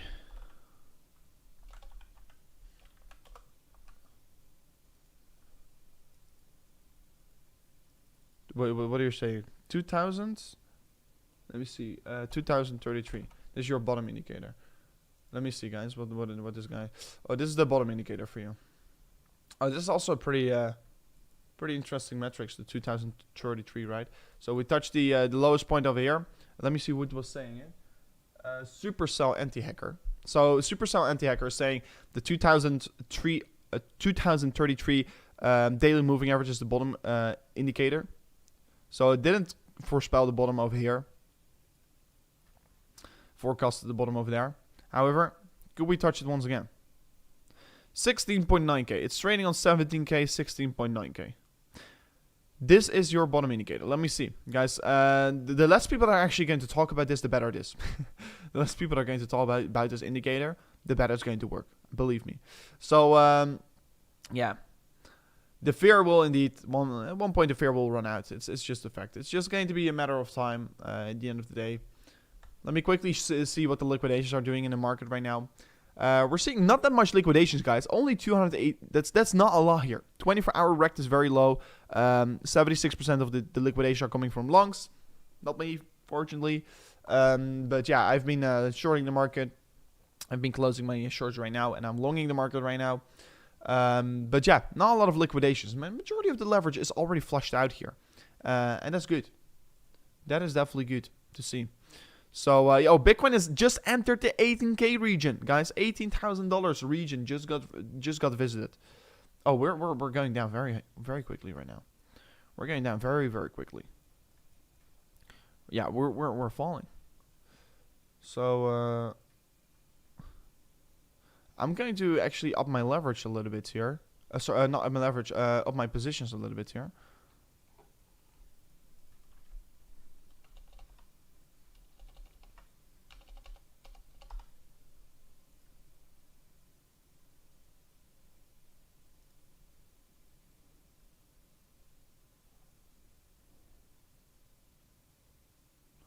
Sorry, I'm modifying some positions.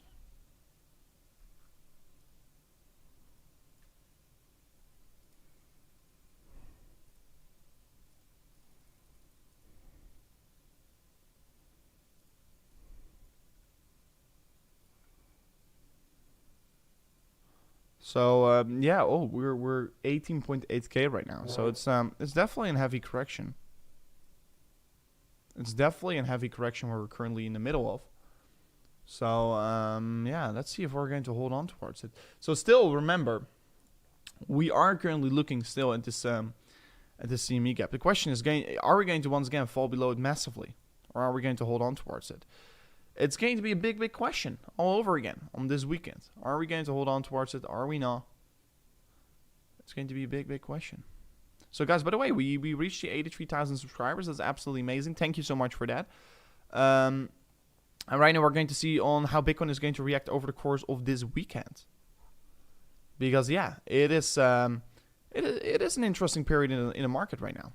It is definitely interesting. Is the weekend once again going to create another massive CME gap? And looking actually at the CME chart of Bitcoin, like we do know, the gap on Bitcoin is currently around the we do got a gap above us around the 28.9k, massive CME gap above it, and even there above we got another CME gap on approximately 36k. So this is of course going to be very interesting. We do have a CME gap below us on $18,000 as well. We are currently in this CME gap, but of course the CME is closed, so we're not creating a CME gap.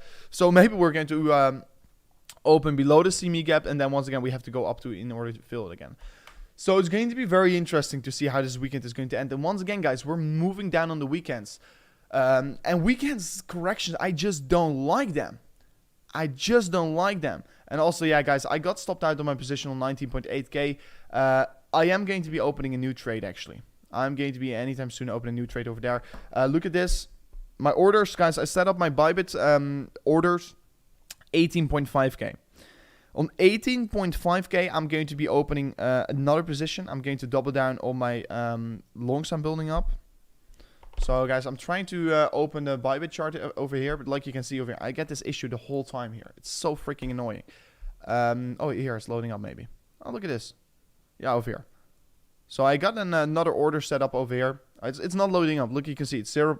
It says no money, 0%. Like, it's not loading up because, I don't know, it's something with my VPN. But like you can see over here, I set up another order. Yeah, it's not working. I set up another order over here on 18.5k. So if the market falls down a little bit more here, I will be getting entered on my second position. And I've got more positions all the way down to 15k as well. So I'm going to be building up a little bit of a position right now here. Of course, I stopped out of my short. Actually, I wish I kept open my short because then I was making so much more money. Because I used a very high leverage on that short because it was a very tight stop loss.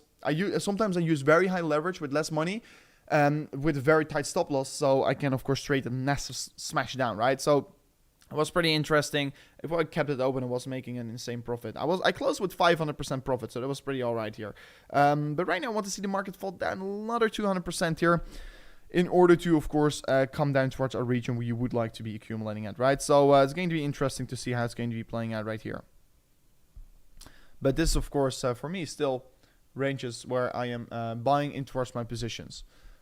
Because yeah, I just like to be buying in towards my positions. 2018 was a 90% dip, right? So let me check up on 2019 actually. So 2019 from 2008, yeah, 2017 towards 2019 market low was basically from high to low 85%. Currently we have from high to low 72%. So, yeah, we create diminishing returns. We also create diminishing highs. That means 82%, of course, is going to be 12k. Do I think 12k? Ooh, that's very, very low, you know? So it looks to be that we're already falling down very heavily, right? So it's going to be really the question. Are we going to be holding up that CME? That's going to be the real big question. 4-hourly time frame still. Like, we could confirm the 4-hourly bullish divergence on this candle in case if we're going to come back up here. We're not confirming anything yet. Like I told you on the previous candle as well, we've not confirmed anything yet here. But let's say in case this candle is going to be flipping green, we are going to confirm a bullish divergence. And that is going to be, of course, the thing we're waiting for right now here. We're waiting for a confirmation on such kind of a bullish divergence so we can basically confirm our trades here. But before, like I told you, I set up another order on 18.5k. And in order for me to fill up that order, yeah, we have to come down a little bit here. Yeah, like you can see. Yeah, that trade is right now like in a 20% loss here. But it is a 3x leverage trade. But I'm actually entering 4 times as much capital on 18.5k. So it's going to become a 5% loss. So I'm basically averaging down in towards my my trading positions. Just with a very low leverage right now. Just building up some swing trades, right? Because, yeah, and swing trades are fun to do. Swing trades are fun to do, actually. I like them. Especially in these markets right now here. I'm just casually building up actually a little bit of these small positions in order to catch these moves.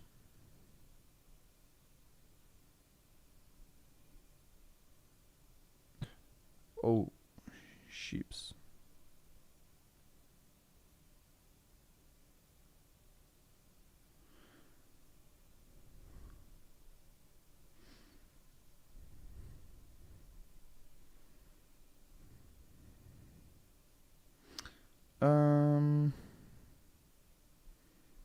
Alrighty. I'm sitting on the different one, yeah, over here. I'm setting up some extra limit orders actually right now. Also on 1700, 500. Boom. So yeah, just casually setting up more orders. I'm only with a 3x leverage right now in this trade, so it's a very low leverage trade, but I'm going to see how it's going to be playing out. Set up some more orders actually. So right now I'm 8% loss with 3x leverage, and I'm entering more and more in towards this position basically right now.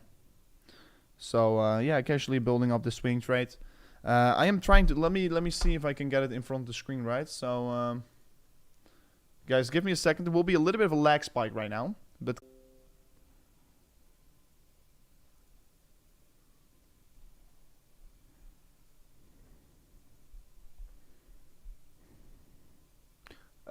is it working right now, guys?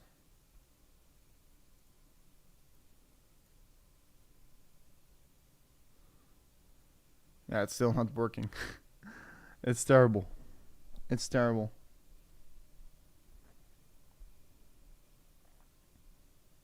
So yeah, my Bybit is not loading up without a VPN, and if I'm going to stream with a VPN, the stream is going to be lagging, so that's why I'm not doing it right now. So excuse me, I'm still trying to figure out how I can show my trades on Bybit again, because Bybit is my most preferable exchange to be trading on. Yeah, on your phone maybe. Yeah, you can see it over here. But yeah, it's freaking annoying to show my phone, right? So yeah, I just entered some more levels here. I just also entered a little bit more on market, just deployed a little bit more cash because if I miss out that 18.5k, I feel very unfortunate. So I did add some extra on 18.6k. Average buy price is 19.2k right now on the swing trade. And I am prepared to go down here. I'm prepared to go down with this trade. I'm massively prepared to go down. I am not necessarily big in this trade or whatsoever. I'm using like, what is it? I'm right now $10,000 in this trade, and I still have like 30 or 40k left on the sidelines, like 2 bitcoins left on the sidelines to deploy in this trade. So right now, I am in a 5 bitcoin position, but this is of course with 3x leverage. But I'm still waiting to deploy more cash in this trade, because yeah, I'm just going to swing trade. There's only 3x leverage. The liquidation is currently on 14k, but like you do know, if the market falls down furthermore, I will be buying more and more and more and more. And I'm just going to try to catch up in a massive position, right? So I'm only trying to prepare myself for a short-term bounce towards the upside. I'm not saying that we're going to go back in a bull market. Sometimes people just don't understand that. If I say I'm trading the market up, I'm not necessarily waiting for 69k, you know? I'm just going to trade this market a bit up here, also considering the fact we do have the CME gap right now, right here. So yeah, I am opening minor positions, and yeah, I'm just going to keep on looking on how it's going to be going, actually. And the volume is really picking up right now. And guys, if anyone is also interested in swing trading, make sure to use Bybit. Bybit is currently offering you 0% fees in the link description. And of course, $4,050 deposit bonus if you do sign up right now, using the highest link in the description if you want to be trading on Bybit. And of course, don't use all too high leverage. Be very careful. Always trade at your own risk. No financial advice, of course. But yeah, just use low leverage. You can, of course, not get very easily liquidate. Let's say you're doing a 2x leverage long right now. Your liquidation price is on $9,000. And let's say you set up another massive order. You're going to double down on $10,000. Your liquidation price at that point is going to be at $5,000. So yeah, do you think Bitcoin is going to go to $5,000? I don't know. But yeah, you could be, of course, use very low leverage in your advantage once the market is trading very low. And that's what I'm currently doing. I'm going to use this in my advantage. And of course, I will show you guys the process. And as soon as my Bybit is working on my PC again, what it will be working. And of course, my videos, I can show it because in my videos, I'm not streaming and I can use my VPN. But I right now have to be finding a good VPN for streaming as well, because that will be making it a little bit more easier. So, yeah, pretty amazing to see here. Pretty amazing to see right now. So, yeah, there are definitely some crazy opportunities right now. Crazy opportunities in the market for trading. And also, guys, yeah, we're about to enter the WSOT, right? So WSOT is going to be trading competition where we can win up to, what is it? $1.6 million US as a team.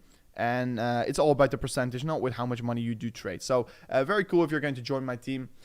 Definitely one of the strongest teams out there. So it's the best team to be on board of. So yeah, will be cool. Will be pretty cool. Try NordVPN. I try NordVPN, my man. I've got NordVPN, but it is not working that well for streams. France connection? Yes, maybe I will try France. I have not tried France yet here. But of course, I'm not going to try it out on my stream here. I'm going to try it out tomorrow then. Sorry, after stream. Run some tests. If it does work, I will be using it on my next stream, right? So, let me see. The pandemic crash was a normal pre-bull market. It happens every single cycle, indeed. Guys, the massive flush out, like the massive flush out always happens. And we always go bullish before, like we have to see that massive flush out before we go actually bullish. So, yeah, I am definitely not worried about anything here. And guys, we could be right now just confirmed that bullish divergence on the 4-hourly candles. And guys, that could be extremely bullish for our trade here. So we are currently in this position. And if we are going to get that bullish divergence getting confirmed, it will be making things very cool. Will be making things very, very easy. Because yeah, it's going to be basically allow us to of course extend our trade first of all, and it's going to be an exciting one here. Also, yeah, if we confirm a bullish divergence right now on the 4-hourly time frame on oversold territory below 20k, this is one of crazy opportunity, right? So markets are coming up a little bit here. We are recovering a little bit right now as well. So that is very good to see. That is very good to see, guys. It's of course exactly what you do want to be seeing in this market right now. So yeah, we're back green. We're back green on the 4-hourly candle. And guys, like I told you, if we close a green candle right now, we are confirming a bullish divergence. And a confirmation of the bullish divergence is extremely strong if you're in oversold territory. And that could be leading towards a bounce back towards, let's say, 22k. And guys, a trade all the way back up to 22k is already going to be an 18% trade. That's crazy. It's crazy, crazy, crazy, guys. The opportunity is so big. And look at this. Also, we do know we are currently still looking at that CME gap on the 20.5k, right? So, yeah, we're creating an imminent short-term bounce. We have to wait another 3.5 hours before confirming this bullish divergence. And guys, give me a second. I'm going to take a drink here.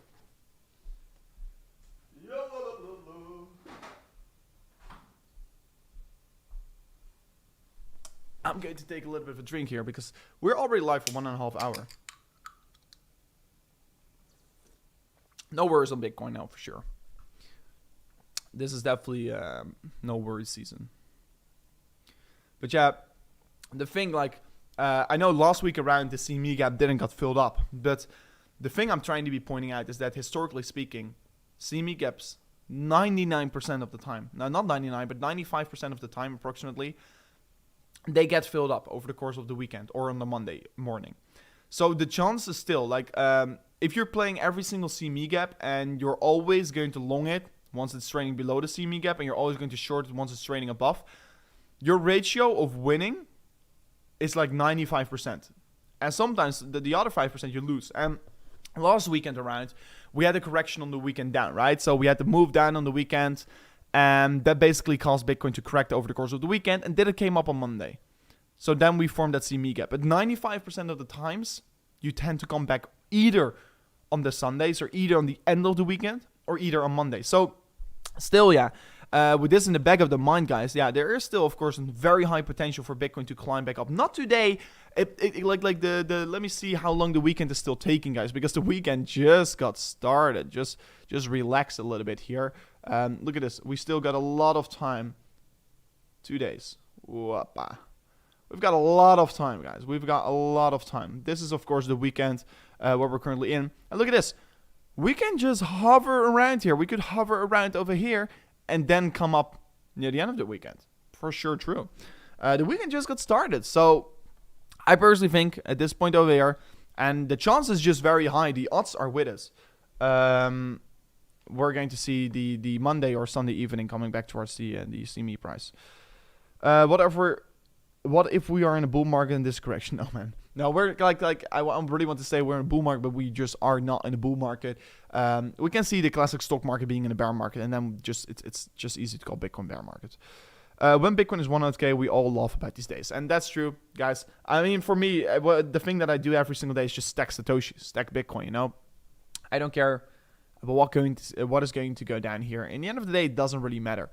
Like, it's always about your average buy price, right? It's all about your average buy price. And right now on 19k, I think I can bring down my average buy price significantly, right?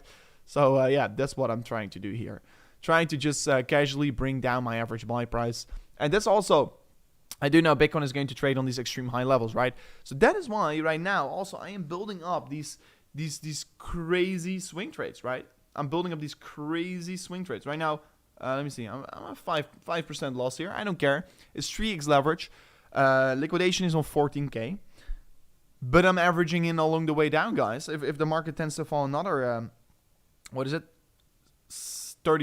right now towards the downside, I am entering more in towards my trades. So yeah, I'm pretty alright here. I'm pretty alrighty. So yeah, I'm okay with it. So I'm currently in 20k. I currently enter 20k in this trade. So yeah, that's how it's going to go here. But I'm alright with straight. And you know, I'm currently trading, guys. And that's nice if you're trading on Bybit as well. I'm trading against the Bitcoin perpetual. So what does it mean? I'm trading against the Bitcoin perpetual, and of course it's not loading up right now because my Bybit is not working. But Bitcoin perpetual, and like you can see right now, I am in the exchange, but that's pretty cool. So the Bitcoin perpetual, what does it mean? Here on the top side, derivatives, and then inverse perpetual Bitcoin. It means that I'm trading with Bitcoin. So if the price of Bitcoin goes up, the value of my trade also goes up. So always if you're longing, I should use the Bitcoin or Ethereum perpetual. If the prices are going down, so you're shorting, you always use the tether perpetual, because then you're making USD tether along the way down, and your Bitcoin is not losing value once you're going down, right? So I'm currently longing the market with Bitcoin perpetual. That is, of course, a very nice part about it. And Bybit is literally the biggest exchange with the highest liquidity on the Bitcoin perpetual pair. So if you want to be trading on a high liquidity exchange here with not these scam wicks on the exchange, I should definitely recommend to check out Bybit. And plus, guys, they are currently offering 0% fees. And make sure to join my WSOT team. Highest link in the description, guys. You can literally get a bonus up to 100, not up to, you will get a $100 bonus if you're in my team. The first 300 members only. So the first 300 members that are in my WSOT team will get rewarded $100 as soon as the event starts. So right now the event has not started yet here. The event of WSOT will start, somewhere in 8 or 9 days.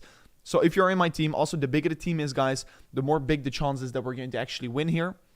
And if you're in my team, yeah, you have a big chance of winning. And we could be taking the W. And literally we win $1.6 million US as a team. So, yeah.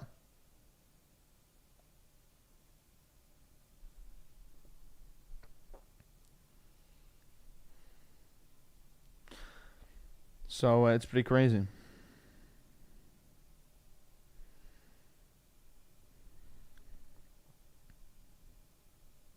Pretty crazy.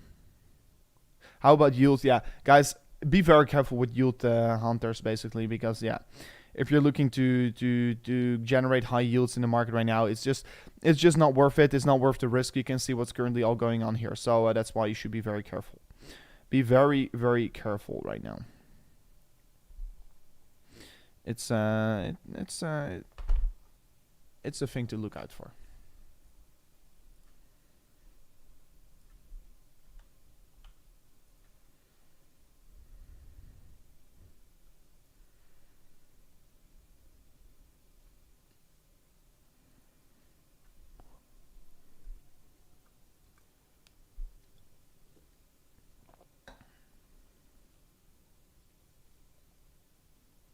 S&P made new lows today. Guys, S&P is closed over the weekend.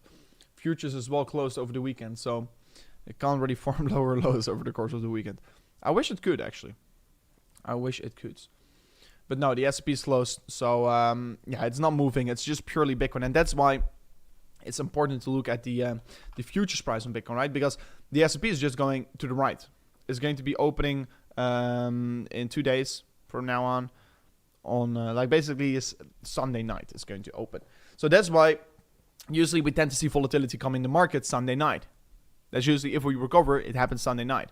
And that's why, yeah, you should be careful. And that's why we are looking at the CME gap, right? Because, yeah, we are probably going to get attached towards this level here on the top side again. What's your price this year? I mean, guys, the end of the year this year could be still a very big roller coaster in my opinion. This year could be a massive roller coaster, and what am I talking about? End of year, we have the elections. Could that mix up things? Could that spice up the things? Yes, it can for sure do so. So, are we very certain about where this market is heading towards in the end of the year? No. So, can I make a very good prediction about where we're going to stand at the end of the year? No. Do I think the Federal Reserve is going to be less hawkish in towards the end of the year? For sure, yes. I do think so. So, yeah, I am going to... I'm definitely a little bit more optimistic for the end of the year than we're currently looking. So yeah, that's my personal expectation. I don't think that we should be all too hawkish in towards the end of the year. But yeah, well, I guess we will see. I guess we will see because for me, I'm just loading on my positions every single day. Future chart close 4 hour doji gamble.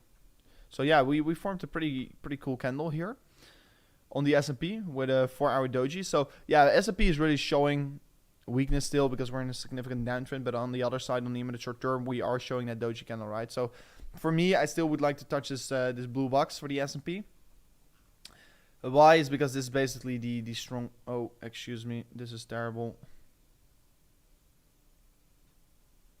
Like this. Yeah. So for me, I would like to see this level getting touched. This W neckline. Still, I want to touch it. So for me, there's still some more potential downside for the S&P. A little bit here, not too much. Why don't you short Bitcoin, guys? I did short Bitcoin earlier today. I closed my short already. So I closed my short over here. I closed it around the 19.3k. So I could have held it open a little bit longer because I would have made insane profits with it. But yeah, I took my risk. I thought already 19.3k was maybe level that I was willing to get out of my trade, right? So yeah, I did close my trade here. I do short along the market. Yesterday I called for this short as well. I called for shorts on Solana, Aave, and yeah, it's been pretty well. But right now I am longing the market again.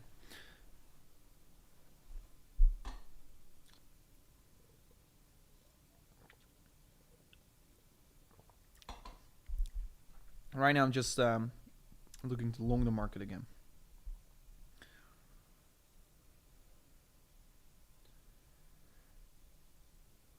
Just taking some safe plays here. Yeah, I just exited my short. I mean, 500% profit. You should not become too greedy, right? Never become too greedy. So that's what I did. I didn't become too greedy. I just stepped out of it, and right now I'm just going to look at the next one.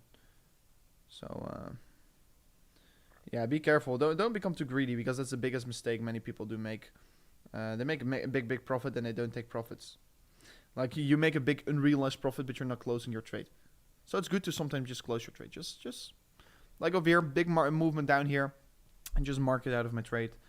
That's just the way how I like to do it. I just like to exit my trades if I'm 500% profit, especially with these higher leverage trades. I'm going out of it. 17k guaranteed. It must reach there. Tell me. You think we're going to 12k? I am prepared. Like I told you, I'm prepared. But the imminent short term, I don't think we're going to go fall right now. I don't really think we're going to fall right now. If we're going to once again fall over the course of the weekend, it's terrible. It's absolutely terrible. But I don't think so. I don't think we're going to fall over the course of the weekend. I think we're at least going to see an imminent short term bounce on the markets. Before potentially coming down once again here, right? So can we reach 12k? Ah, man.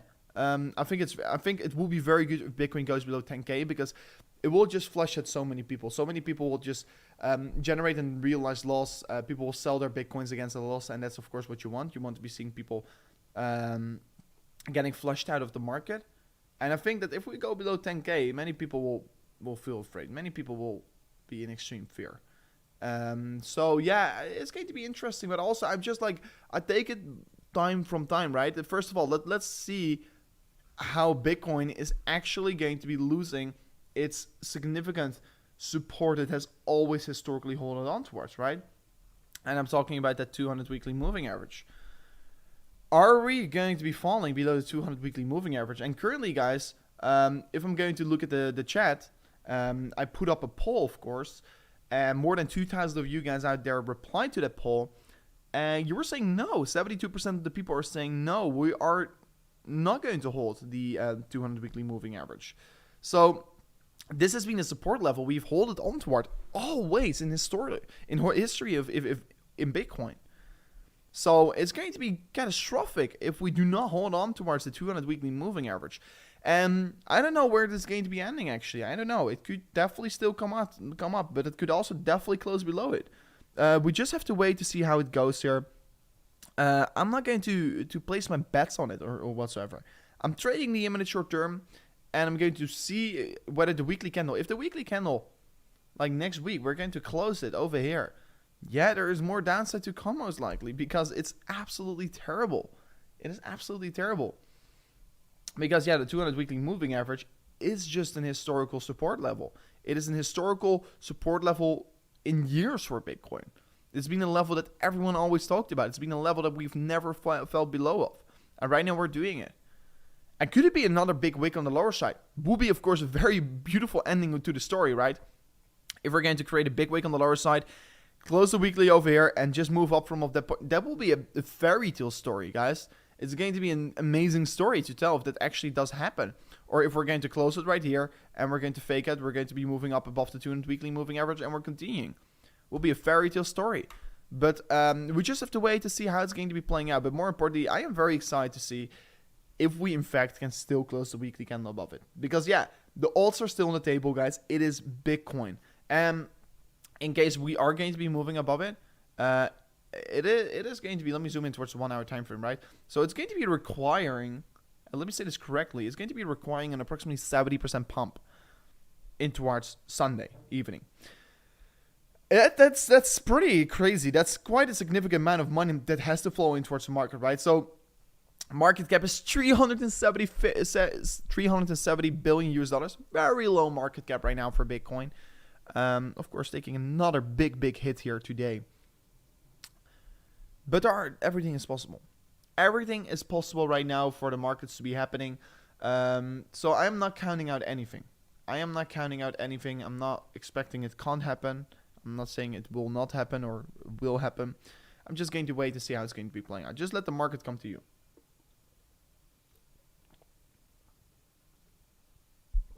Put in logarithmic. Yeah, of course.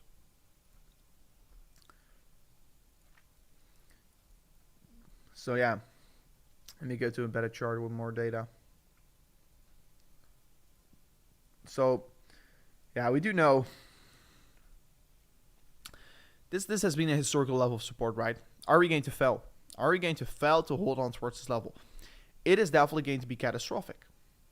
It's going to be catastrophic for the markets. It's just such a big hit we're taking in case we do break below it, right? So looking at the weekly time frame for Bitcoin, look at this, guys. Look at the RSI. This is mental.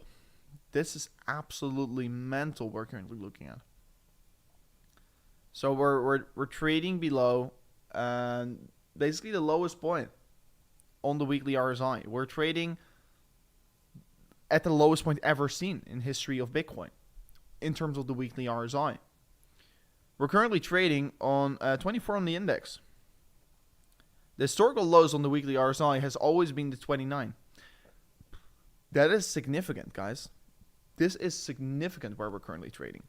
This is a significant correction, and things are definitely different right now. They are different, but it doesn't take away the fact that we're still in the low risk accumulation range. It doesn't take away that fact, you know. We're still at the risk is so small.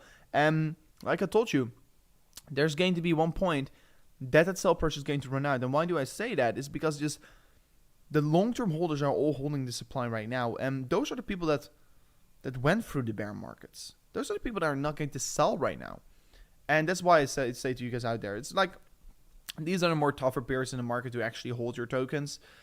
But these are the periods in the market where the big money is made. And yeah, is it really the time to sell off your Bitcoin right now? Is it really the time to be panic selling right here? Or is it the time to be buying? And like for me, yeah, I mean, I just can't stress enough about it. This is the time to zoom out a little bit, right? I've been going through this in 2017, 2018, and I learned so much stuff from it. And I will survive this bear market, guys. You guys probably who are watching right now as well, you will survive the bear market if you have the dedication at least for it. Surviving the bear market is hard. It may not be so exciting as you think, but it is definitely worth it. It is worth it. It is worth it. Extremely big. The returns are crazy that you can make. And right now, just seeing and looking at this, that the short-term holders are not really controlling the supply anymore. It makes it very good because short-term holders, the theory goes like, they can sell their Bitcoins very quickly because they're new to the market environment. They lost a lot of money and they're going to probably sell it off because they're afraid. But these long-term holders went through several cycles, and these long-term holders, they have a feeling and they know to not panic sell in what moments, you know, and that is what going to cause the catalyst. We need a catalyst, right? And if the long-term holders are just actually not going to sell over their tokens, what is going to be happening from that point? There's no more sell pressure. And if there's no more sell pressure, the market just inevitably goes up. So we're waiting for the event that there are people that are actually not willing to sell their tokens anymore. And I don't think, actually, guys, and I don't really think there are going to be many people willing to actually sell their tokens below 20K. I don't really think there's going to be many people. We're over going to get liquidated at 14K. No, man. Like I told you, I'm doubling down on my positions on 15K. I'm doubling down on 16K. I'm prepared to go down to as low as, what is it, 4 or 5K or something. So yeah, I am. Let's see.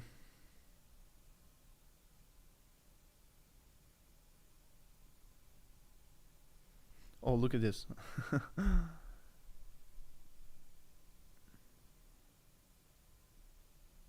Don't miss the boat. Guys, I just retweeted. Like, Traveler is saying something very good here. Don't miss the boat, guys. Let me go to my Twitter. Don't miss the boat, guys. Like, precisely this. Like I said, buy Bitcoin. Figuring reading is on 6. This is such an extreme low reading. I will go. Wait till it drops to 12K. After it dropped to 12K, you will wait again for it drop to 6K. Until it starts pumping up. You won't have the chance anymore. This is the right time. I mean, I'm not necessarily saying this is the right time. That's not what I'm trying to be pointing out here. But precisely this. It's going to 10K. It's going to 12K. Yet, we're already 75% away from all-time highs. Then they cry once it takes off and they miss the boat. Greed works both ways, guys. This is, of course, the inverse greed. People are like yeah, so of course we call it fear, but like, don't be the one that is going to be missing the boat. Don't miss the boat. And yeah, I just always say the story, just dollar cost average. Just dollar cost average. I just say it right now on my Twitter. Just DCI Bitcoin. It is the best proven strategy to make a ton of money in the market. Don't wait for one level where you're going to go all in or whatsoever, because yeah, maybe you fall another 10% from there on. And what are you going to do? Dollar cost average. Every Monday or every Friday or every day of the week. I don't care. Every week, maybe every month. Every 2 weeks maybe. Just make up a strategy. Dollar cost average. It's the best way to do so. And of course, I'm dollar cost averaging not in terms of every Monday or Sunday. I'm dollar cost averaging in terms of levels where I want to be buying at. Because I'm already pretty overexposed to cryptocurrencies.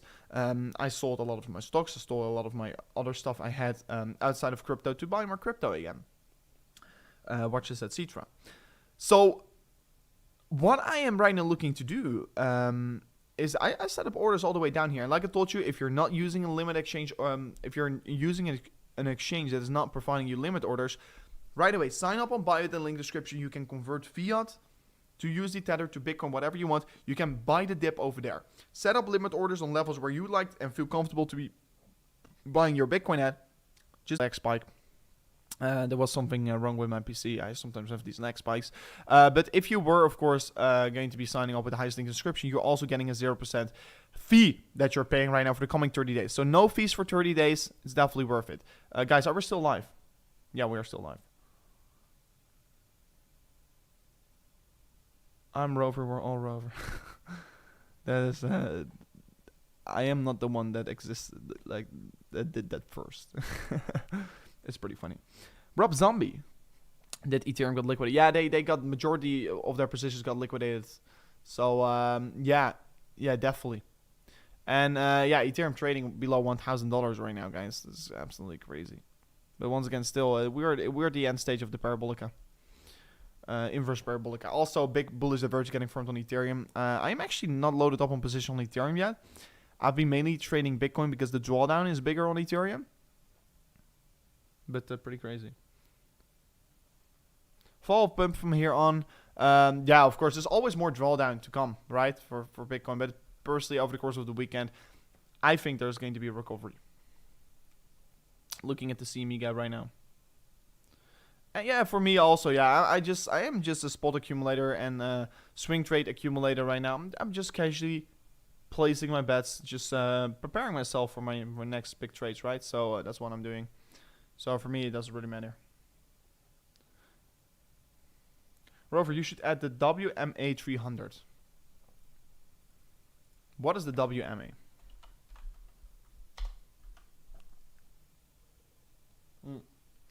The weekly moving average.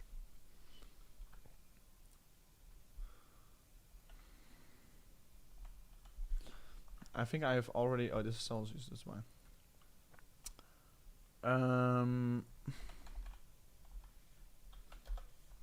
Which one are you saying?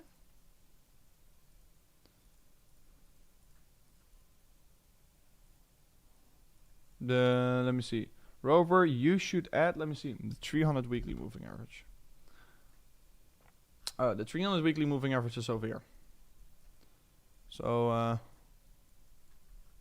yeah, this is pretty crazy. Let me go to a chart with more data.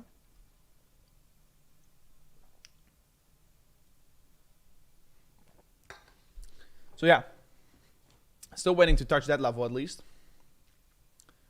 Still waiting to touch that level. Let me load up on my other chart.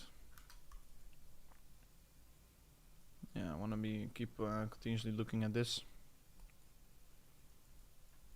Actually, I want to be seeing how this bullish divergence does play out if we are going to get a confirmation.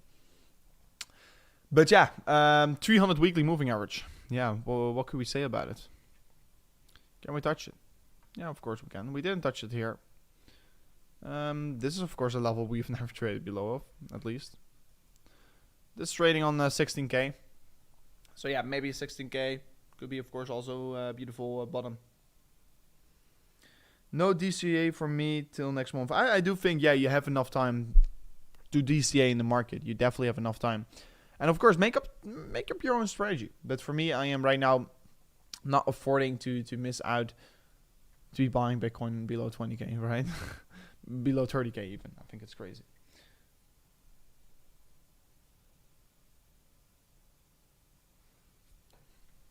Yeah, I personally think there's more downside to come for Ethereum as well, but we are entering our first buy zone right now. The tether crash will be around 27 or 26. No. I mean, guys, I definitely recommend for everyone who is right now using tether to not have everything in tether. However, I don't think it's going to, like, it's better safe, be better safe than don't be safe, right? So it's not necessarily that tether is going to crash, but make sure that you're not holding too much of your reserves in tether, but holding also a little bit of it in USDC, right? If tether crashes, Bitcoin is going to go down to 5k, in my opinion. If tether fails, Bitcoin is going to fall down to 5k. Maybe even lower. That's my expectation. Why do I say so? Is because all the liquidity in the market is backed by tether. But I don't think tether is going to fail. But make sure you're not holding all your reserves in tether, but also a little bit in USDC. USDC is definitely the best one, the best stablecoin. We can actually look at how the stablecoin ratio is currently shifting in this market.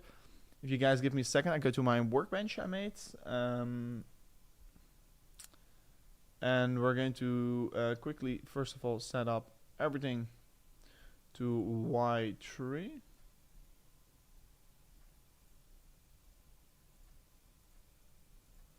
Y3. Y3.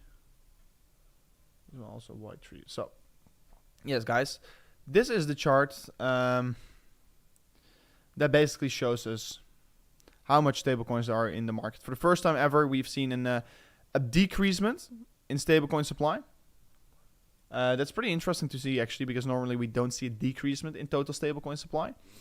And we've been seeing that for the first time. We've been seeing a significant decreasement in USD Tether holdings, while we have been seeing a significant increasement in USDC holdings.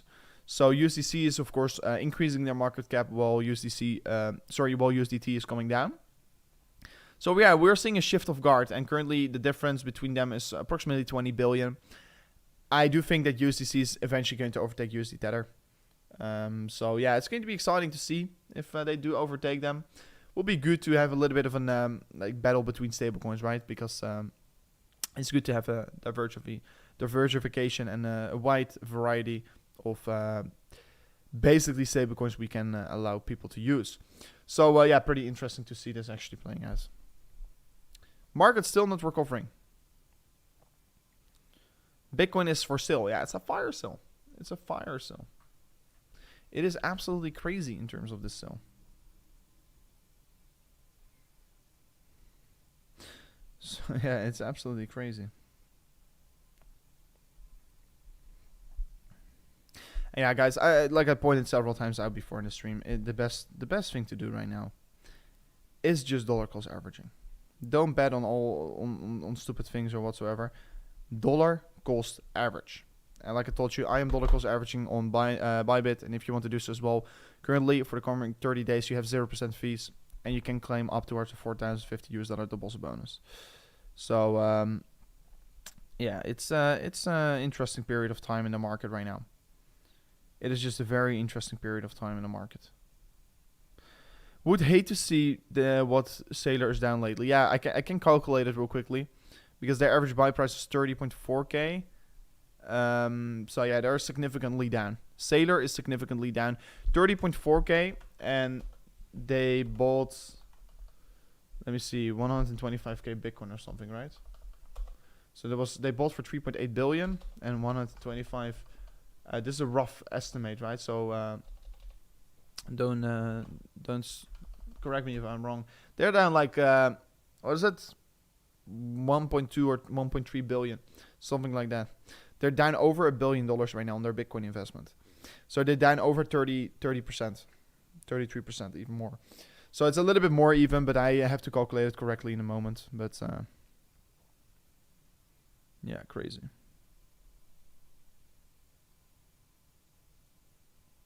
Three Arrow Capital is not liquidated yet, guys. It's not liquidated yet. That's a thing, a word out. Many people think they are liquidated. How it works, guys, it's very simple. Like their liquidation is at $1,000, literally, from 3 Arrow Capital. And let me get their wallet in front of the screen here. This is the wallet. Yeah, they're still 160. Yeah, this is the health factor still above 1. So they paid off like 50k in Ethereum debt. And that's also why the price probably dropped. They dropped 50k Ethereum on the market to bring down their average lending price. So they're not dropped yet here, but also if they are below their liquidation price, there have to be some orders getting executed to actually liquidate them. So it takes always like a little bit longer. It's not like if you're trading with CFDs, it's different. But this is of course a borrowing on Aave. It works a little bit different how the liquidation works, because there has to be a block getting mined to liquidate them, etc. So they are not officially liquidated yet. They lost already a lot of their funds. But yeah, MicroStrategies will be in problem soon, so say the least. I mean, they're not necessarily in problem. Their collateral is all the way down to $3,000 for Bitcoin. And for MicroStrategies, they are looking to be buying another $500 million of Bitcoin in the coming days, actually. That's what I heard. That's like approximately 20% of the total. They're going to add a lot of Bitcoins they're already holding. So yeah, absolutely genius. Bitcoin is never going to 1K. Yeah, maybe. I don't think we're ever going to go towards 1K. And of course, in case it does happen, yeah, everything is over, in my opinion. If we go down to 1K, everything is over. And I don't know why you should be celebrating that. Because, yeah, like, there are right now many people that are dancing in the bloodbath. You know, the believers of Bitcoin are going to stay. But the haters of Bitcoin, that already hated on Bitcoin on 69K as well, they were very quiet. And right now they're starting to be shouting again. They're saying, I told you so, Bitcoin is a bubble. I told you so, Bitcoin is shit. And then in 4 years from now on, or not 4 years, 2 years from now on, once Bitcoin is trading at a new all-time high, they're once again going to be quiet. It's every single time all over again. Don't get fooled up by these people. This is of course not like this is so nasty that these people are these freaking haters of Bitcoin. I hate them. But yeah, they are just here. They are just here. But yeah, guys, still important thing to look at. Let me see. Yeah, the Celsius fault, right? Their liquidation price is on 13.6k. Yesterday they paid off a debt change of 6.6 million. They're paying off more debt every single time, and of course they want to be bringing their debt down even more, because if their debt comes down, they basically have a lower liquidation price. But currently, yeah, their liquidation is on 13.6k. I think there's a little bit too much FUD here, guys. There's so much fun in the market. It's crazy. It's crazy. But yeah, usually, like I told you guys, like I tweeted about, I actually have to retweet this tweet real quickly, guys. I'm going to search it up real quickly. Bum bum bum bum bum. It was somewhere over here, guys. So give me a second. This was, of course, important thing to know. Once there is blood in the street, where's the tweet, guys? Am I so stupid? Yeah, here. I should actually pin this tweet for a second. Yeah, let's pin this tweet. Let's retweet it. Let's pin it, guys. It is important to know. Oh, I actually pinned 2 tweets. It's crazy. I didn't know it was possible. I think it's a glitch. Yeah, it's a glitch. So yeah, guys, buy when there is blood in the street. Very important to know. Buy Bitcoin once there is blood in the street, guys. This is the period where many people or investors are not willing to look, like retail investors not willing to look to invest. But yeah, the smart money is definitely stepping in here, because yeah, we've got the proof for you guys out there. We showed you the proof. We showed you the activity of whales is stepping up again. So yeah, there's just many things getting combined here. Many things coming together. Fear is very high, uncertainty is very high in the market, and those are usually the best ingredients. The best ingredients for buying. You know that many people were not actually buying, like retailers were not actually buying the pandemic crash in 2020 March. Just like now, many people are afraid to be buying Bitcoin.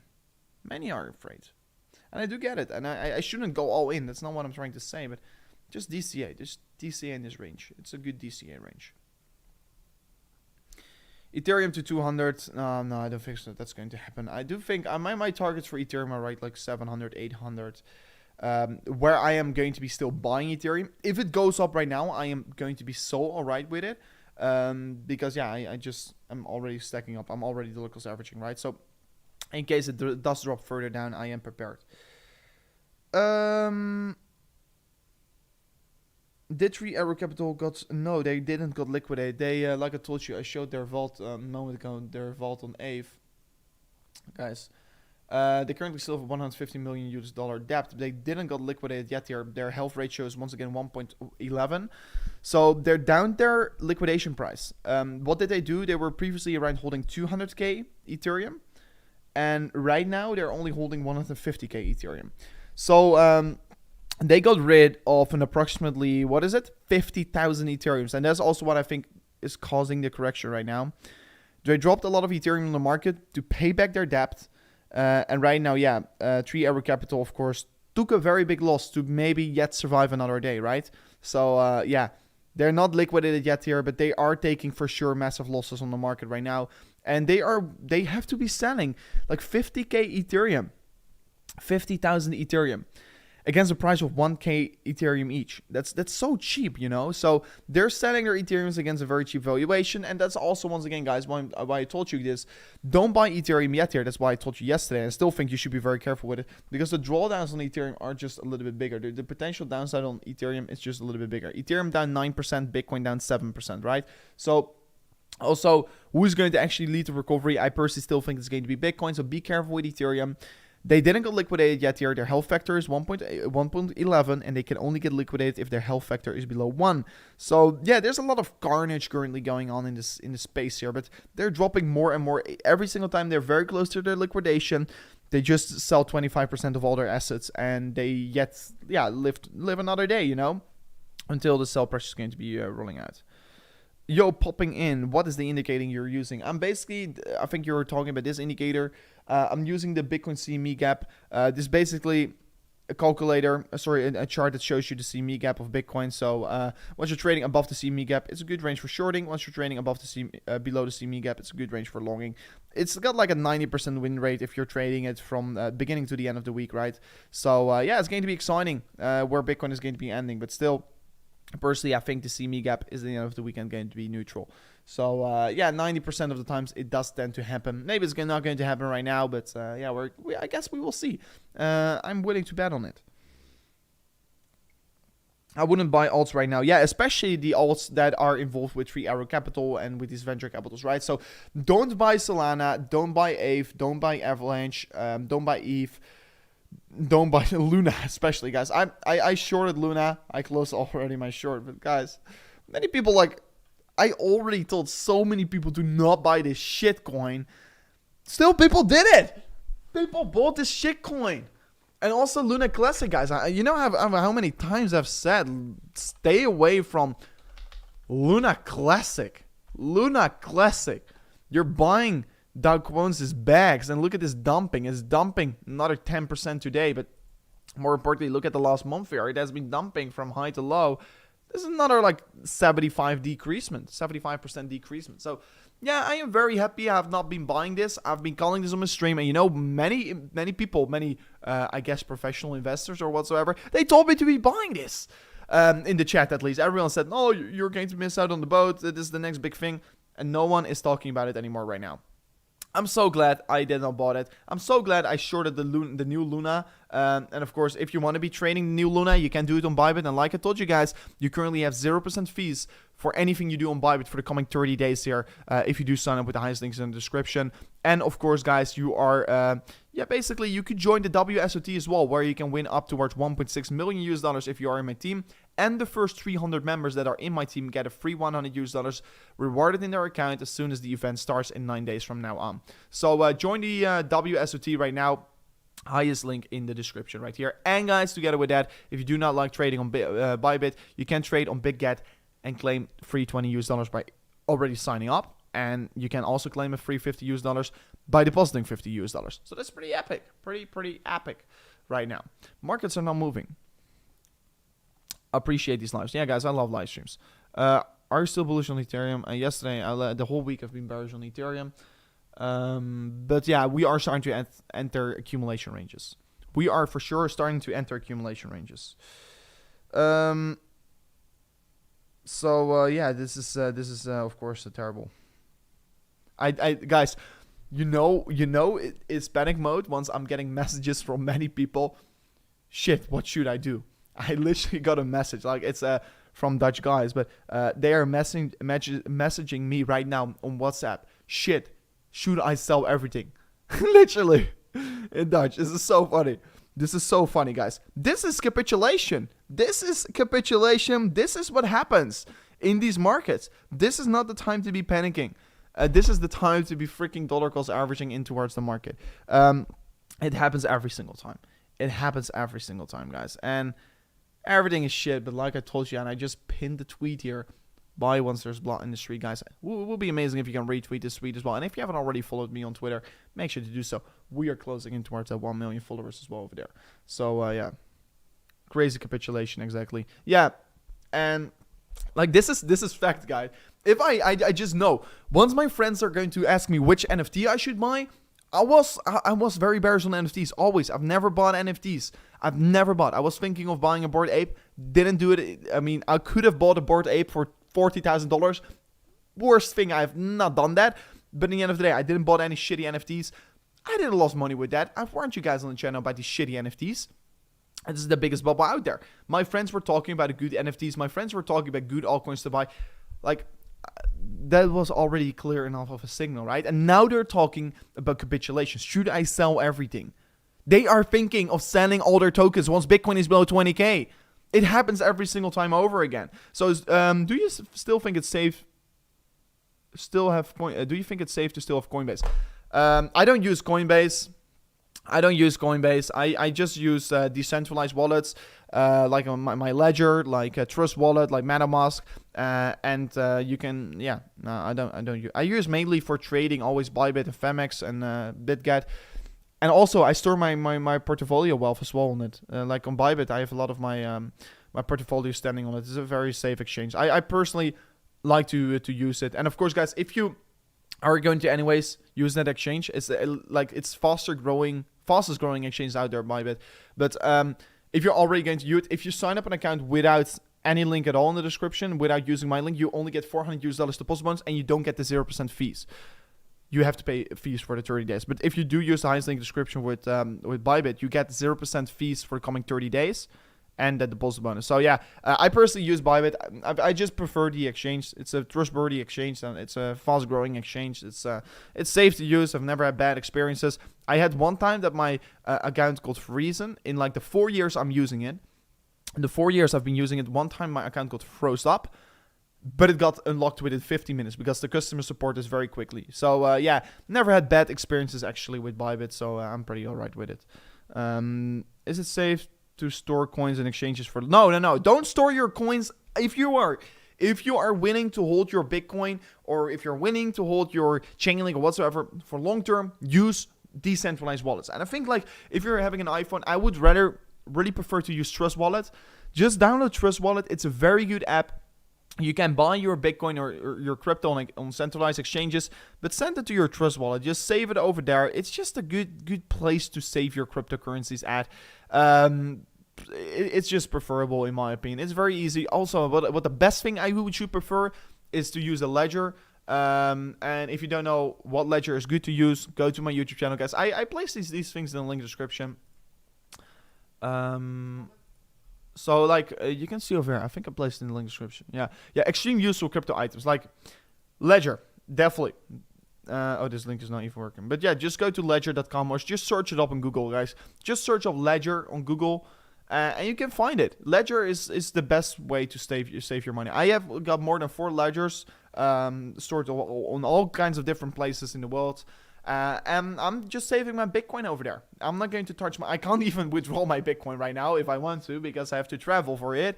But yeah, I've got it on ledgers. I'm not going to touch my Bitcoin. I don't care what happens with my Bitcoin right now, if it goes down or up. I'm not going to sell it anyway. So Ledger is definitely the best way to store your currencies.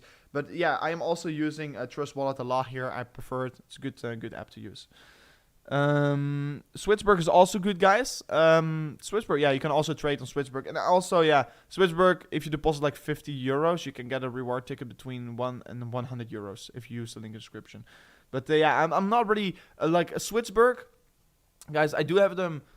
Like, you can sign up an account over here, but I had some bad experiences with Swissberg, like you can see over here. But if you do sign up on Swissberg, you get like a reward ticket between 1 and 100 euros if you deposit 50 euros. But you know, they were not supporting the Luna airdrop, and I was holding a little bit of Luna on Swissberg, and that was a pretty unfortunate. So that's why I don't really talk about Swissberg that positively anymore. But yeah, besides that, yeah, they've been doing pretty well. What do you think about leverage tokens on Bybit? I think it's good because you can't get liquidated on leverage tokens. And it's a very interesting introduction they did here on the exchange. Because no one is doing that, I think. Is Binance like doing leverage tokens? It's pretty interesting. You should definitely check it out here. It's a pretty cool feature they're doing.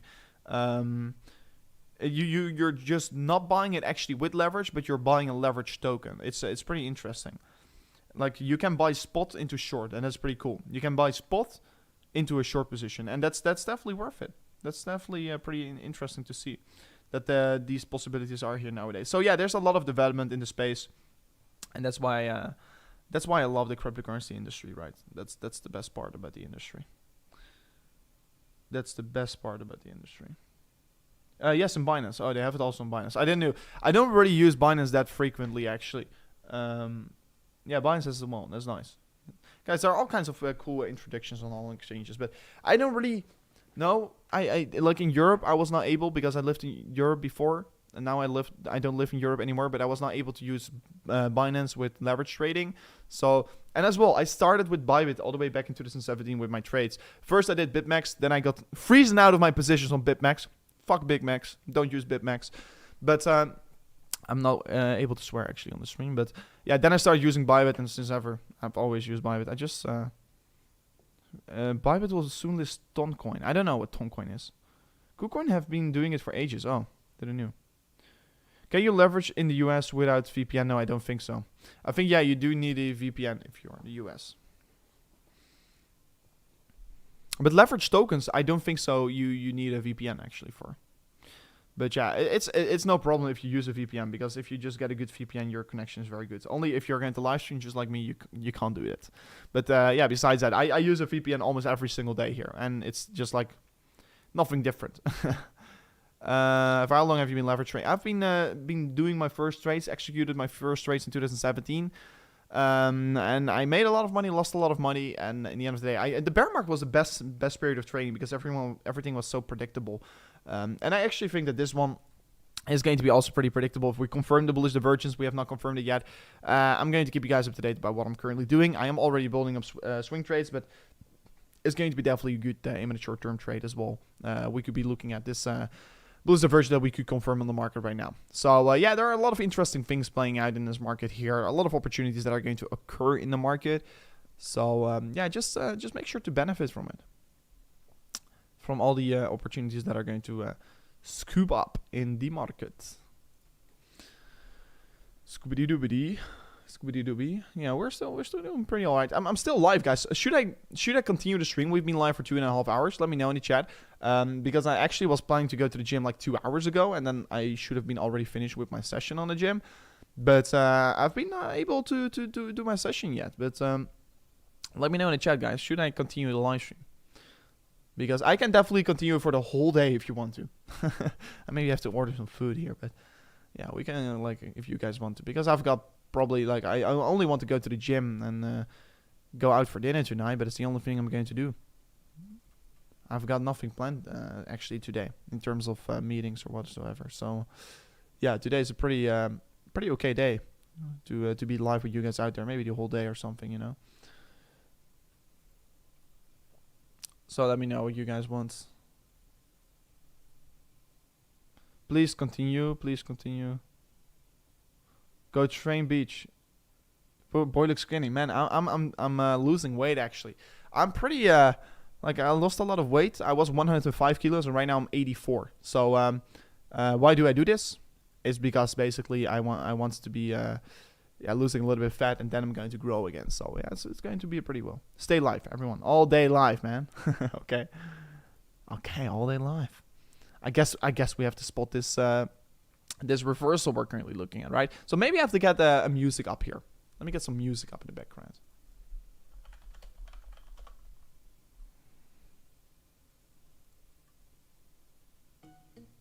Oh, this is terrible music. I don't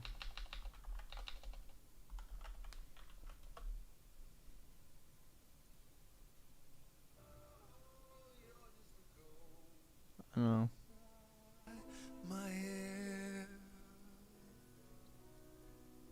So, okay. I don't know what the perfect sound level is for sound. Let me quickly check up on myself the other side what a good level is.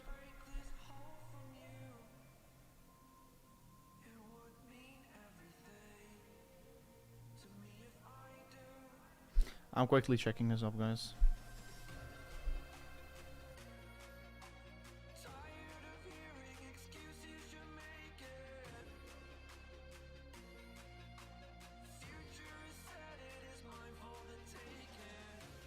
It's very low. Guys, I can't do like Eminem or something because, you know, if I do that, I'm probably going to get flagged on YouTube. So I don't want to have that. And like, I can show you, I don't make any money from YouTube whatsoever, so I don't care about copyright, but I do care about getting flagged up, you know. I don't even know if I'm allowed to show this, but like, you make no money from YouTube. It's like terrible. But these are my YouTube stats for everyone who's interested. I don't know if I'm allowed to actually show this from YouTube, but I don't care. But yeah, these are my stats. I don't care about that. But yeah, you don't make money from YouTube. Guys, I can guarantee you. You don't make money. Especially in crypto. You get like 5,000 views or something. Or 10,000 views. It's a lot in crypto, but you don't make money from it.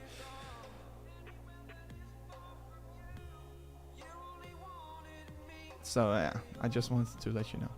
Guys, give me also a second. Make sure to stay here. I'm going to get some water and go to the toilet real quick.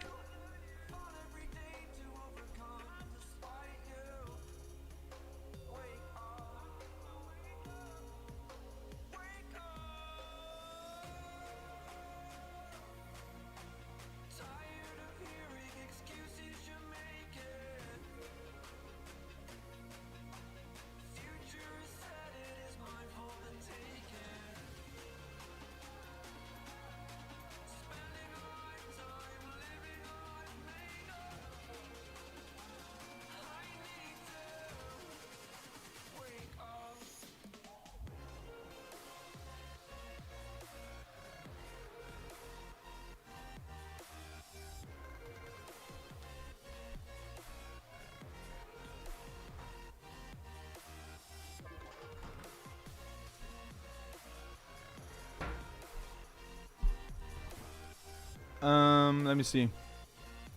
So yeah, still waiting for this market to come up maybe a little bit here.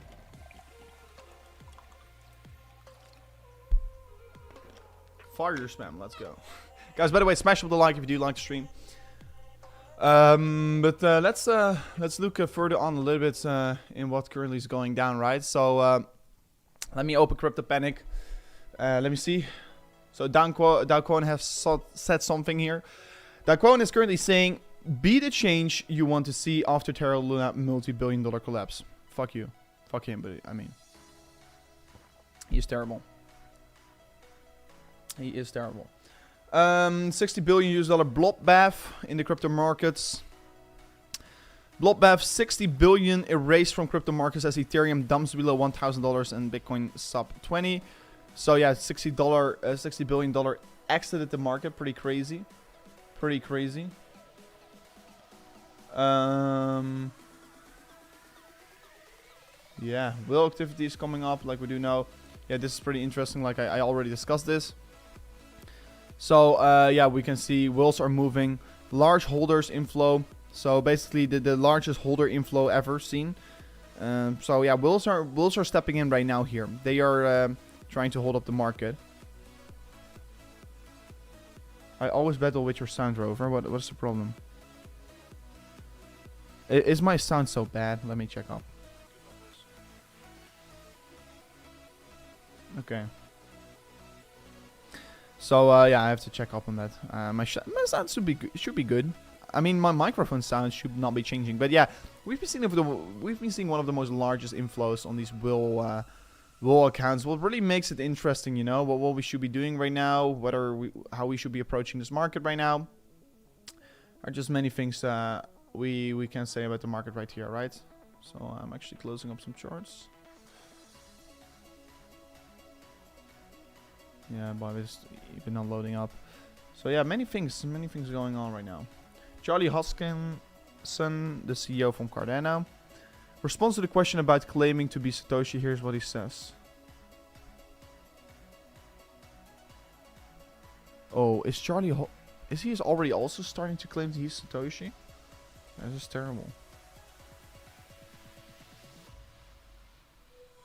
Oh, he's stupid to claim. I was 20 years old when Bitcoin was released. Not everything you read in a book is true. Okay, he's saying he's not Satoshi, of course. So yeah, that's important. Bitcoin bouncing back. Let's go.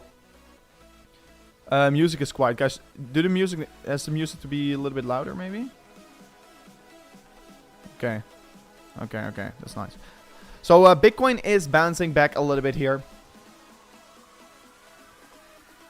Everyone's saying sound is good. That's nice. So yeah, Bitcoin is finding its way up. The bullish diverge is still waiting to get confirmed, right? 2.5 hours to go till we're potentially going to confirm this. Music is perfect. Okay. Look at this. Okay. So yeah, it looks to be that this could be an interesting one. What's the name of the indicator? Yeah, many people have been asking me this. So let me go to favorites over here. And you can see, guys, let me also open an aggregated volume to check this up, because I got a very interesting observation in the market, and let me discuss that in a second from now. But it's basically called CME Gap Bitcoin. If you search up that, you can find all the CME gaps in the market, and it basically tells you this this average price, right? So let me talk about my crazy observation I made in this market. So let me enable this one, the Bitcoin aggregated volume. This is basically what this indicator is telling us, is the volume from all the exchanges combined, right?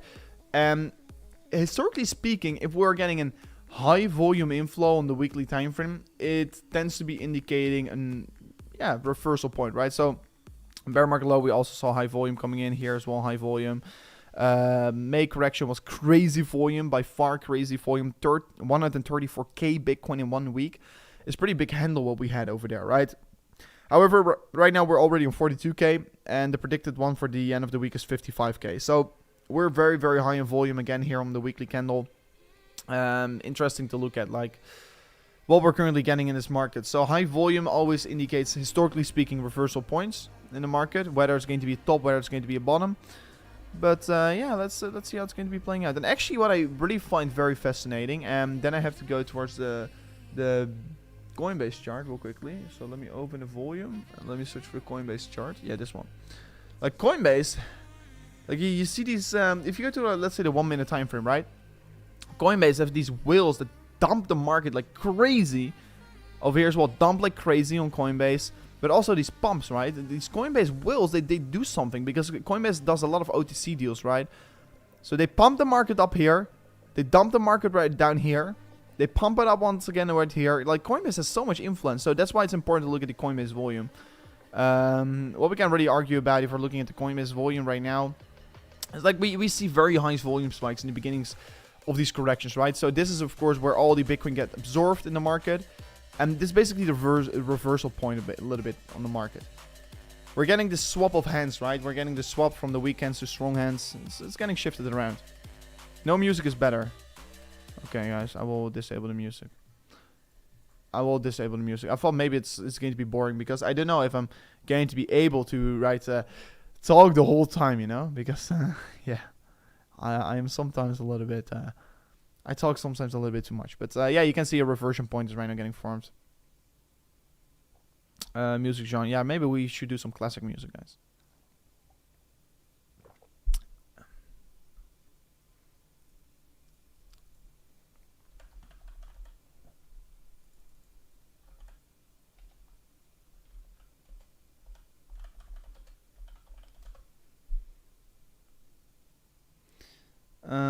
Music is good. Oh. Put on music. Oh, everyone. Okay. Everyone wants something different, guys. I don't know. Music is fine. I will maybe enable it in a second again. Music is good, my G. Music is good. They hate us. Oh, okay. That's so hard for me to know what I have to do here. I don't know. No, I need the music. Okay. I will keep the music on because the majority of the people do want to keep it on. So we'll keep it on very slowly. We're here for crypto, not music. True, that's true. We're not here for the music. But yeah, what I want to be talking about is basically this mark. I'm going to turn off the music because yeah, we're here for crypto. You're true. But yeah, what we're talking about is basically in the market.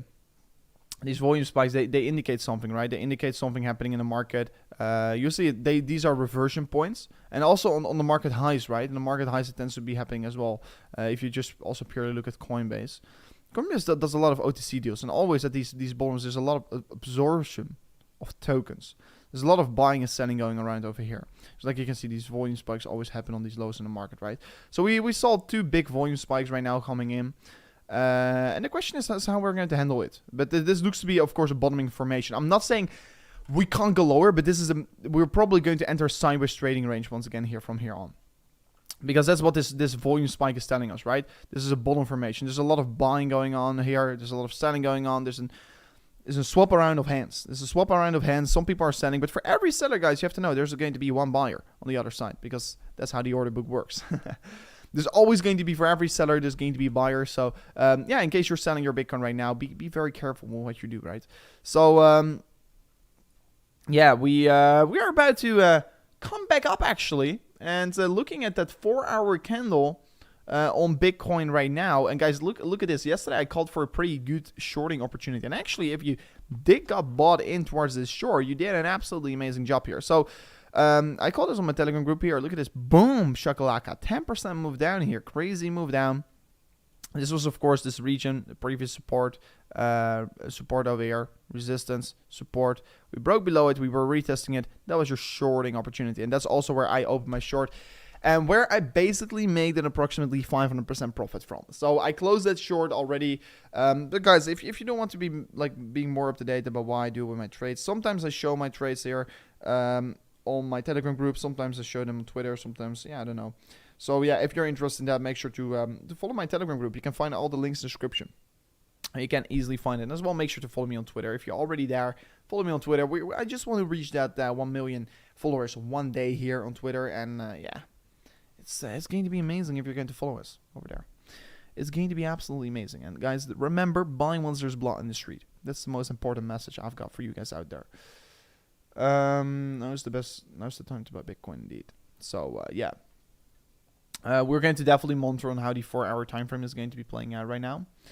because the 4-hourly time frame candle is going to be important to see out. But you can clearly see there's a volume drop already on Coinbase. You can clearly see it, right?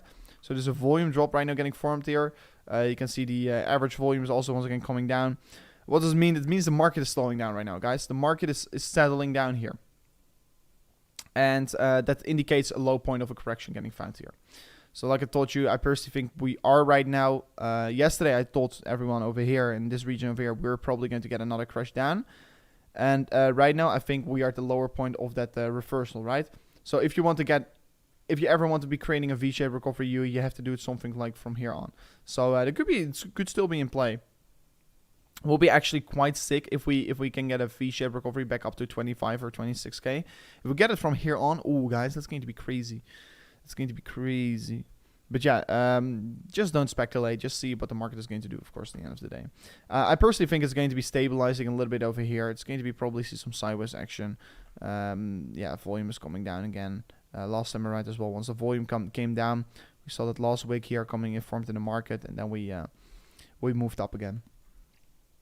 So yeah, we are looking for a stabilization period. We're looking for a consolidation period, because these consolidation periods are very good for the market. Why are they good for the market? Why is this good for the market? You may be wondering. It's because basically there's a shift between hands, right? So it is good that this happened, because if this didn't happen, this correction was more feisty, right? Because over here, many people that were actually that wanted to get rid of the tokens got rid of their tokens, yeah. Right now, we're going to have the same stage, right? The people that want to get rid of the tokens below 20k, they're going to get rid of it over here. Most likely, if this is going to be happening. And then we can just move on from there on. So, yeah, let's see. Your Telegram group is Arabic? No. No, I don't have an Arabic group. I'm sorry. I don't speak Arabic. No, I don't.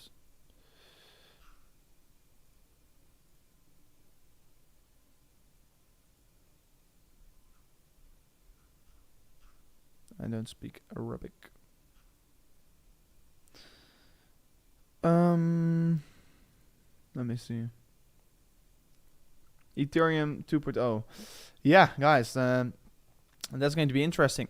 Ethereum 2.0 has to come as soon as possible. It's going to come in August, but it has to come as soon as possible. Why?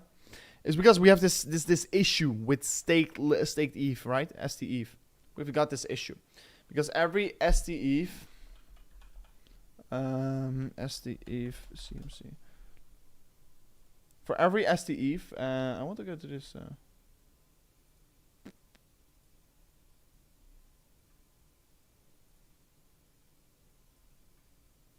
Let me search it up on CoinGecko actually. Because yeah, for every STETH, yeah, it's worth 930. But for every STETH, you get right now $930 worth of Ethereum, while the Ethereum is worth 985. Why is this bad? Is because if the merge comes out, because right now you can't unstake your ETH that you're staking. And you can unstake it if the merge comes out. So we have to get the merge out. If the merge comes out, all this illiquid supply from these lending companies like 3 Arrow Capital, like Celsius, they're not going to have big problems anymore. Right now they have big problems. Why? Is because all their money is locked up in staked ETH, and if they want to sell their staked ETH, they are getting less money back what they should have been getting, because like there's a marketplace for these staked ETH, because some people want to get their staked ETH, so they're going to be just buying it from the marketplace, because then you can buy one staked ETH, and that's also nice because you need at least 32 ETH to stake your ETH. But right now, this depacked. Why? Is because these companies like Celsius and 3 Arrow Capital, especially, they dropped so many stake ETH on the market. Why the depack did happen. So right now it's depacked. So yeah, not a lot of people are interested to be buying into staked ETH right now. However, I personally think it's smart because you're buying cheaper ETH and you can literally get the ETH back if the merge comes out here. So of course, eventually it's going to come up again. It's going to come back to the pack. It's currently worth 0.93 ETH, like you can see over here. So yeah, pretty interesting to look at. This is the big problem, so that's why we do need the merge. If the merge comes out, it's going to be bullish for the markets. It's going to be, of course, a strong recovery in my opinion. But the merge is going to come approximately in August. So yeah. Why you're not managing your Telegram? It's spams. No, then you're probably in the wrong group. I am managing my Telegram. Guys, there are maybe some fake groups, but only, guys, the link in the description is the only real group that there is. So please be very careful. There are many scammers out there. Also on Instagram, guys. So you can follow me on Instagram, but only follow the real account. And you can find the real account in the link in the description. There are so many scam accounts out there. And I'm trying to get verified, but they don't want to verify me because there's crypto in my name. Literally. So it's very terrible what we're currently having in these markets. But be very careful. Also, there's only one real Instagram. There's only one real Telegram group. And there's only one real Twitter. Of course, Twitter is nice because I got verified on Twitter. And you can clearly see it's actually me. So be very careful. Also on YouTube, also in the comment section, there's only one me, right? But there are no... I'm not going to send you my phone number. I'm not going to send you my Telegram to message me because I'm going to help you privately. I mean, I would love to do it with you guys out there, but I just don't have the time to help everyone out there privately, right?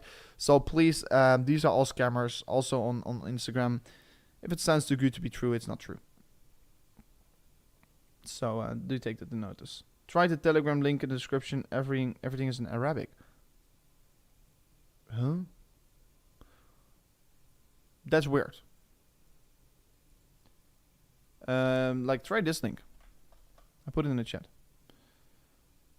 Crypto Rover, hey man, love the streams, keep up the good work. What's your main trading strategies? What you use? Basic trend lines. Yeah, basically horizontals.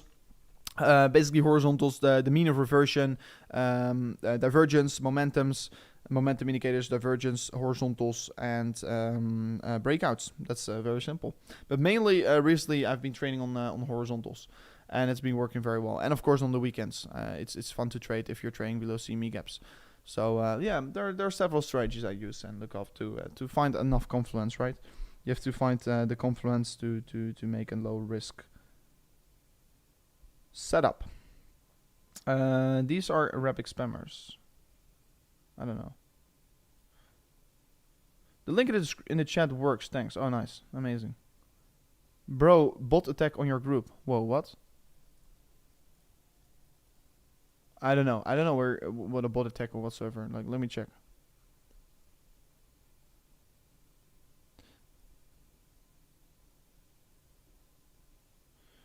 Flot. I don't know. You can't chat in my group, so I don't know what you're talking about.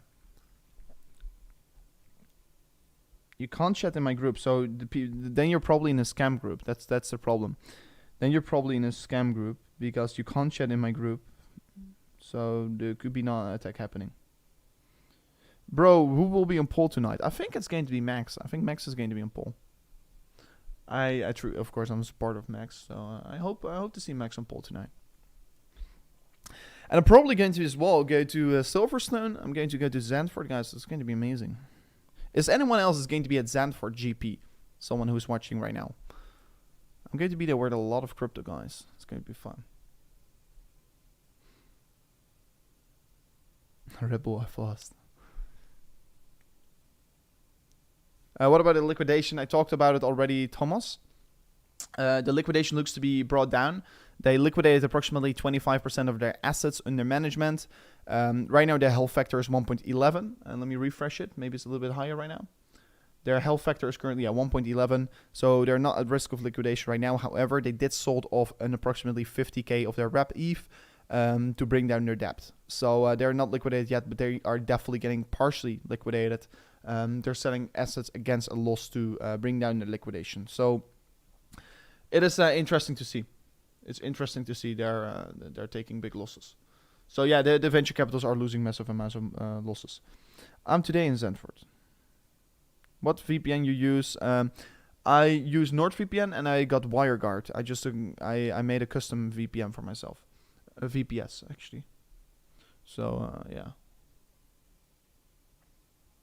It's an announcement channel, guys. No, that's not from me. That's not from me. It's a scam. Bro, Bitcoin is making inverted head and shoulders on 15 minutes. So let me actually check up on that. So looking at the 15 minute, no. Oh, I don't like on the 15 minute. This is not inverted. Maybe 5 minute you mean. But bearish flag on 15 minute time frame. No, a bearish flag is like once you do go up. This is a bear flag. This is how you create a bear flag. And let me quickly... a bear flag is always towards the upside. And this is actually a bull trap, what you call. Sorry, a bear trap, what you call. Literally. This is a bear trap, what you are currently creating. So, yeah, that could be still pretty positive for the market. However, on the 5-minute time frame, I just saw it as well. Like, we're forming somewhat of an... let me go to the different chart, actually, because I don't like this chart. Let me look at the Coinbase chart, right? So on the 5-minute time frame, we are indeed forming somewhat of an inverse head and shoulders, right?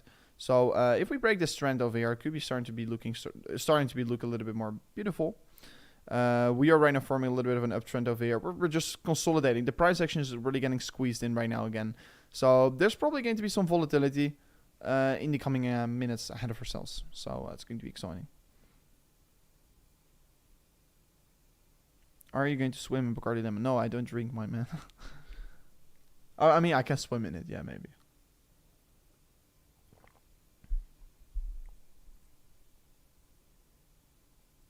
I'm down 40k. ETH crash, but now would recover. I'm financially ruined. First of all, never go all in. Second of all, head down. Try to make more money. Try to make strategies how you can make more money in the future. Because this is a generational buying opportunity. And I'm not talking necessarily about Bitcoin. I'm talking about stock market. It's a generational buying opportunity. Because, yeah, maybe we are already in the middle of the recession. Because we always know that only in the future. But, like, things are coming together, right? We are seeing oil starting to be dropping. This could be, of course, a very good catalyst for the market. Oil taking a hit, finally starting to fall. If oil starts to be creating that downtrend, I'm going to go all in. If oil starts to create a downtrend, I'm going to go all in. Because why? Is because that will be bringing inflation down so massively that will be making the Fed less hawkish. That will be make everything bullish again.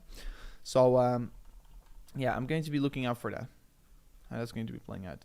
But yeah, just try to find ways to make more money in the future. Just prepare yourself. Fix your Telegram link in the description, guys. Are you trolling me? It is, I think, the same link. I will be replace it right now here if it's wrong one. It's the same one, guys. It's the correct Telegram group in the link in the description.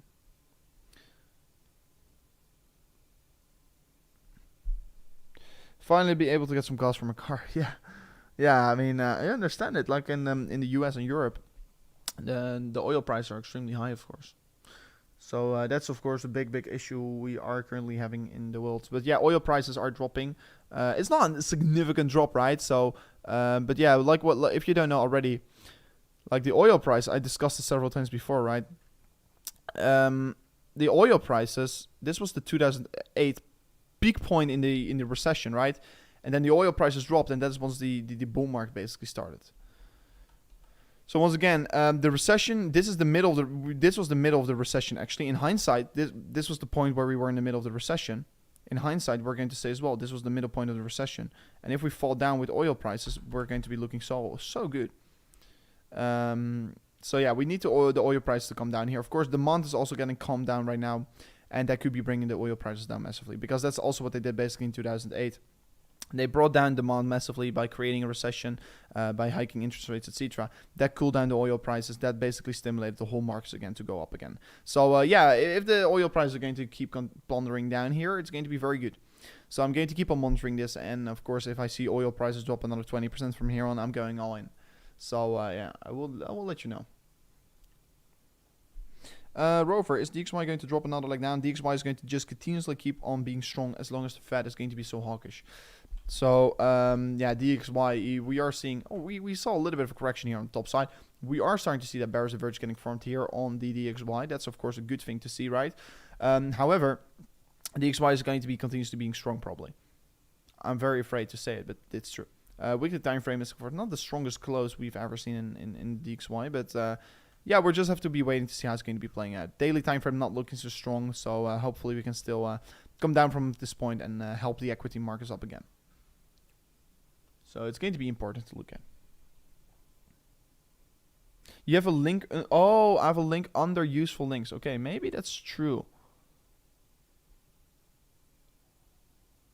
You have a link under useful links. Oh, yes. I removed it. Guys, excuse me. That is maybe true. Maybe that's a group I am not even in anymore. I'm sorry.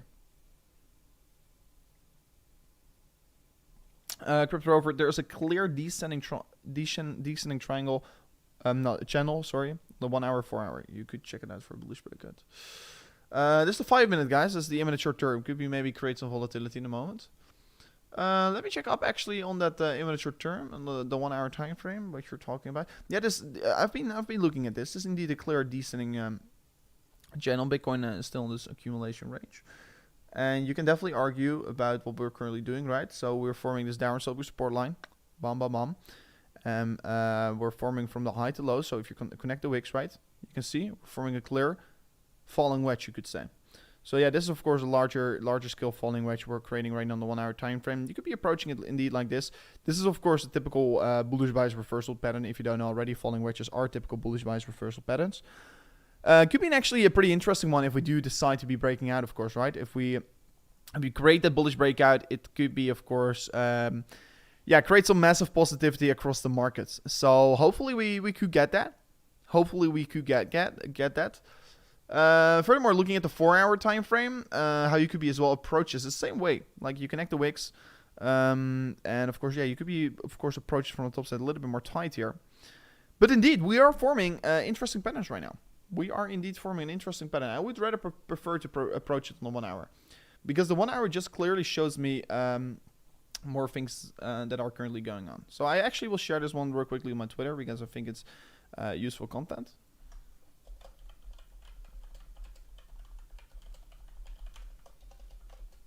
So yeah, thank you for the heads up here. And that's why I like to do these live streams because yeah, I don't know everything myself. You guys remind me of a lot of structures we're currently forming, right?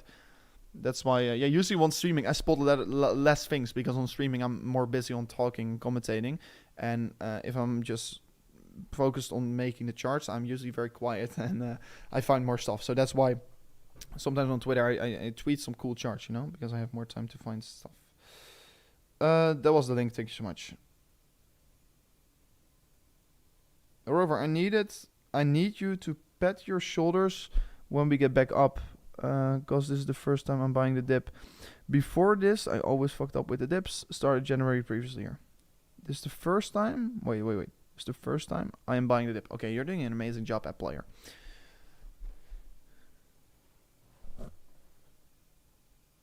Okay, I will.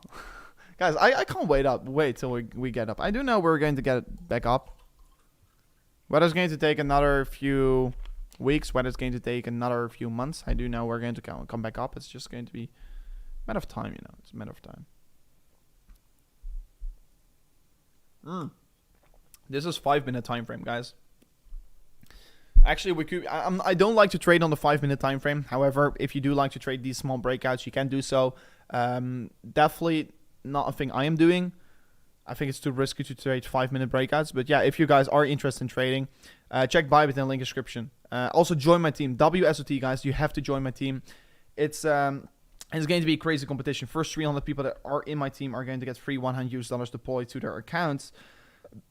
So yeah, it's worth to join my team here. Highest link description. And of course, the bigger the team is here, the more big the chances that we're actually going to win. And of course, if we do win in this WSOT, we're going to win 1.6 million as a team, and we're going to get divided by all team members. So join the WST and highest link in the description. And of course, yeah, if you trade Bitcoin, do it on Bybit. 0% fees for the coming 30 days. And yeah, the fees could run up pretty high, like I told you guys yesterday as well. If they're high volume in the market, fees could run up very high, and 0% fees is very nice then.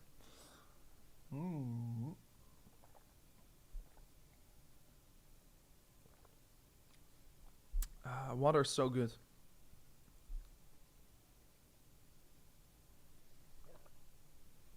So looking to be breaking out right now in the 5 minutes. Let's see if we can generate that continuation right now. Let's see if we can generate that continuation from here on. That's going to be exciting. Next FOMC meeting is on July 13. Mark that date. Yeah, guys, I already marked the date. And of course, guys, every single FOMC meeting, I will be live streaming. At least I will be trying to live stream every one. Maybe I will be missing 1 or 2 meetings a year. But the next one, I will definitely be there with you guys out there. Because I know 13th of July, I am going to be able to stream that. How do we change change screens on a live stream. What do you mean? Like this? Yeah, guys, that's preparation, you call it. No, it's very easy. Hey, bro.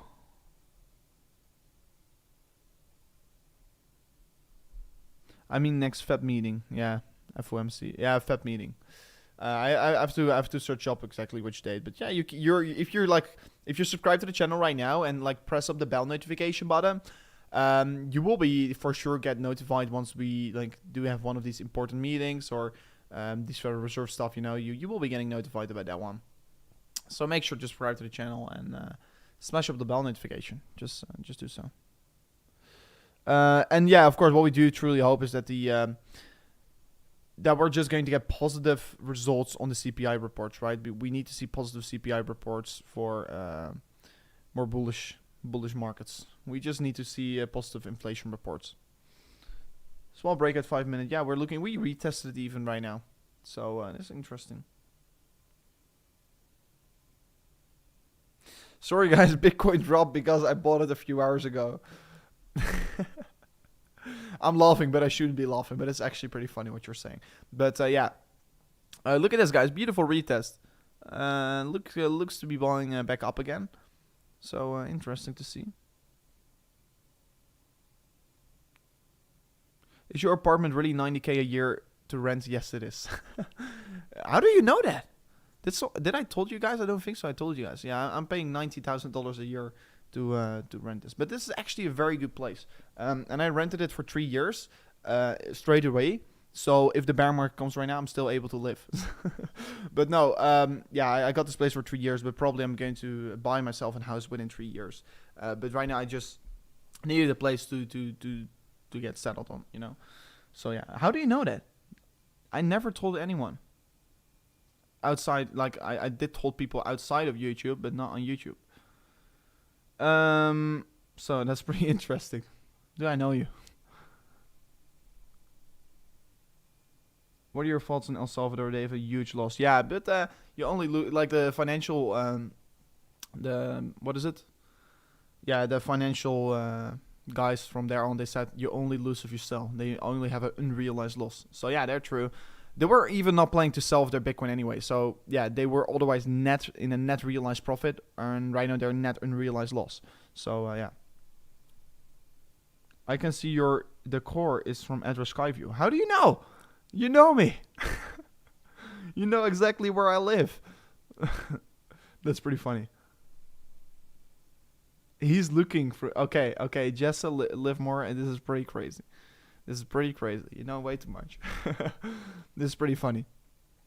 I don't know. I also didn't share something on my Instagram, so like this is pretty interesting that you do notice.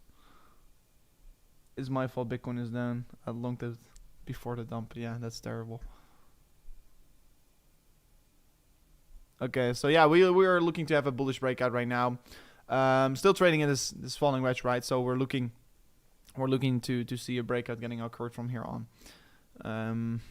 Yeah, the weekends we can move down. Still expecting to see this acting as a magnet, and we would like to see, of course, the 4-hourly time frame for Bitcoin to confirm the bullish divergence. And right now we're still not confirming the bullish divergence. We need to see a green candle close to confirm the bullish divergence. So we got another 2 hours. We are about to close the 1 hour candle right now.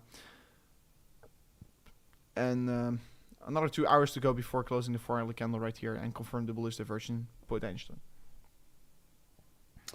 You live below Chris. Oh, how do you know that? Okay, you know so much. I think like I spoke to you maybe in real life, but I speak to like to so many people, and it's very hard to know. 5 minute chart you can't decide. No, I'm not doing that as well. I told you already. Don't trade anything on the 5 minutes. You can't decide that. But yeah, 1 hour time frame closed here. Pretty interesting to see. Curious to see how Sailor is right now reacting. Yeah, I think he looks still pretty calm, but he's saying weird stuff on Twitter. You know. So Sailor, if you're starting to say weird stuff. You know. He's definitely screwed. He's losing so much money. I mean, I lost a lot of money, but man. So, yeah, he's still talking about Bitcoin. most worst week in a year. Gold is plenty. Bitcoin is scarce. That's true. Facts. But yeah, fix the money, fix the world. We do know that. When you inflate currency, the middle class get wiped out. If you want to get the help the economy, you have to study the monetary theory. So yeah. Yeah, he's of course still talking about Bitcoin, just like he always did. He's still a believer of Bitcoin for sure. We do know that. But yeah, it's pretty interesting, of course. He's down massively. Like, I think I lost a lot, and then I see Sailor's losses, you know. How's Dubai opinion on crypto? Yeah, Dubai is very good for crypto, guys. If you want to go full, like, that's why I moved to Dubai, is because yeah, if you want to go full time crypto, I've been going full time crypto for 2 years right now, 2.5 years.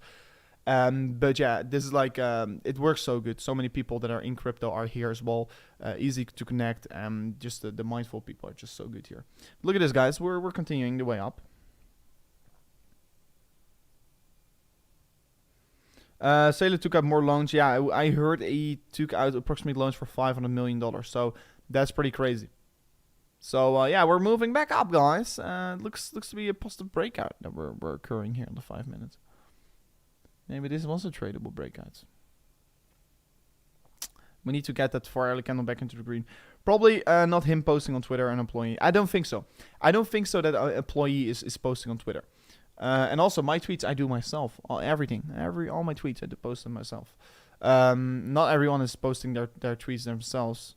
So no, I don't think that someone else is posting for Michael Saylor, because he doesn't post that frequently, and once he posts, he's doing something. He's doing it himself.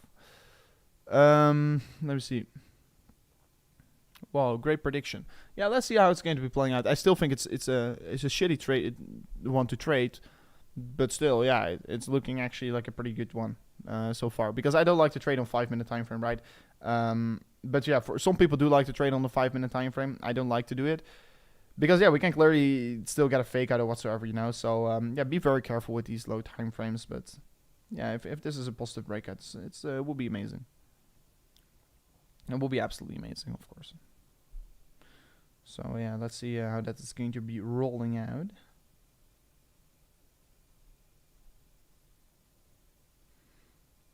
Like you can see, we're coming down already a little bit.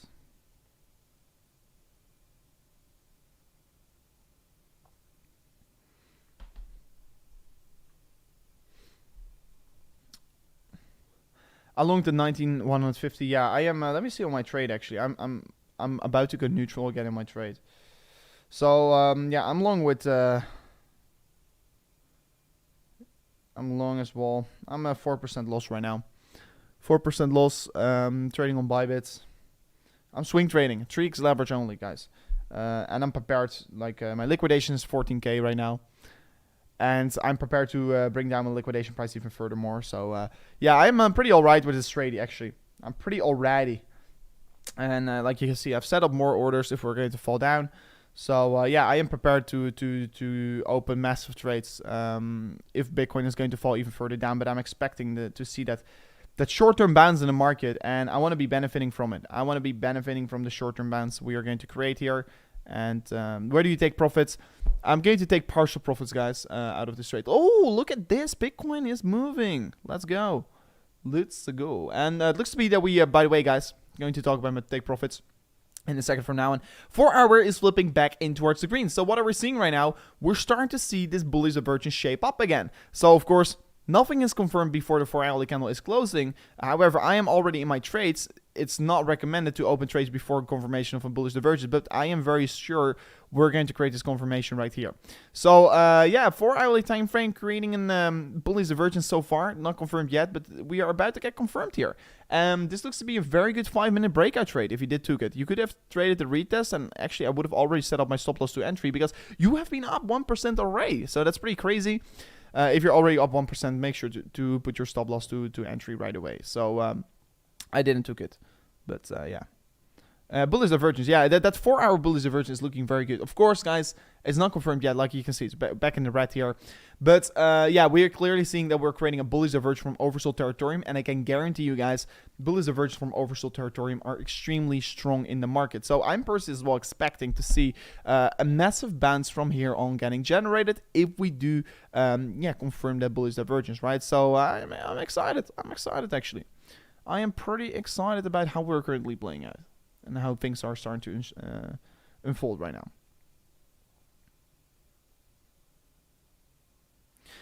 Guy at work yesterday came and asked me, how's your crypto doing?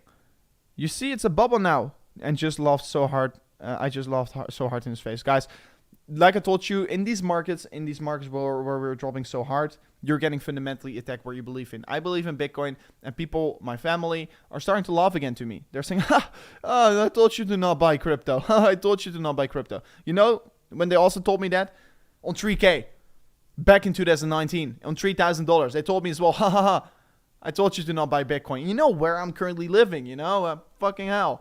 That's the point, you know. Don't listen to someone else. Don't fall for that fundamental attack that they're creating on you. It's something I like Bitcoin is something you believe in, and you believe in it, yes or no, you know. It's going to test it too. Oh yeah, let me talk about price targets. I personally think if we can confirm the bullish divergence right here, I personally think there's going to be several take profits levels. Once again, guys, with my trades, I'm going to not look to take one take profit level. No, I'm going to look for several take profits. So let me set up my take profits. So I will be quickly explaining you guys what kind of setup this is. And you could take this as well with spot, right? You don't have to do it with leverage. I'm doing it with leverage, but of course only trade with leverage for experienced traders. So levels you should be looking at is going to be this level as well here. So, bam. So these are the two levels I will be look to take profits off, and the rest is going to be swing trade. So what I'm going to do, if we're going to confirm this breakout, I'm going to look for two take profits. And what I do with these two take profits is basically first take profit actually should be 70%. 70% for first take profit. So 70% first take profit, other one 30%. That's normally what I do. But also because I'm trying to accumulate swing trade, I'm going to do right now 60% over here on the first take profit, 20% on the other one, and the other 20% of my trade I'm going to see where I can trade it towards. And of course, every single moment of this trade, my stop loss will be in profit. If we reach the first take profit, if we move up 5%, entry goes to, stop loss goes to entry. And if we're reaching the first take profit, stop loss goes to profit. So that's of course how I do these things. And I will be taking 6% out of my first take profit and 20% out of my second take profit. And the other 20% I'm going to try to reach maybe 30K with, if it's possible. And of course, we have to reevaluate to see how the market is looking at that point, right? So if we confirm this bullish divergence, I personally think we are going to get this imminent short-term bounce here. And guys, in terms of the the risk you're taking here, for the potential reward, this is a 27% move, right? And if we're going to look at the potential downside that you could be taking from here on with, let's say use low leverage, or yeah, if you're using high leverage, you should of course dollar cost averaging in towards your trade. But if you're using low leverage, let's say it's a potential downside of 4% from here on, from the confirmation of the bullish divergence, right? Because that's basically, if we're going to go and form a lower low, it's going to be fucked up. You want to exit your trade.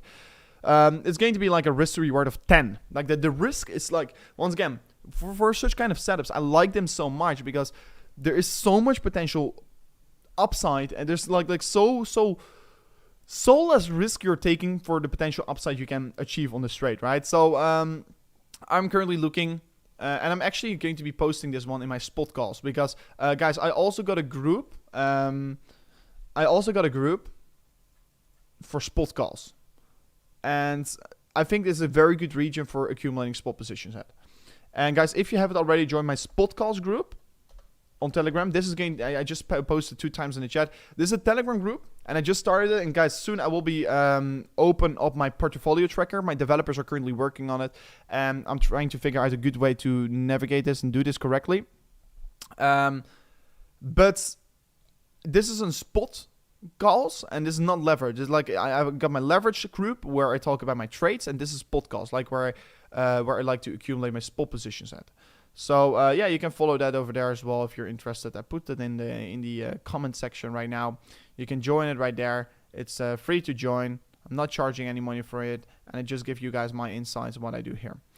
So it's an interesting range where I am currently looking at for spot accumulation.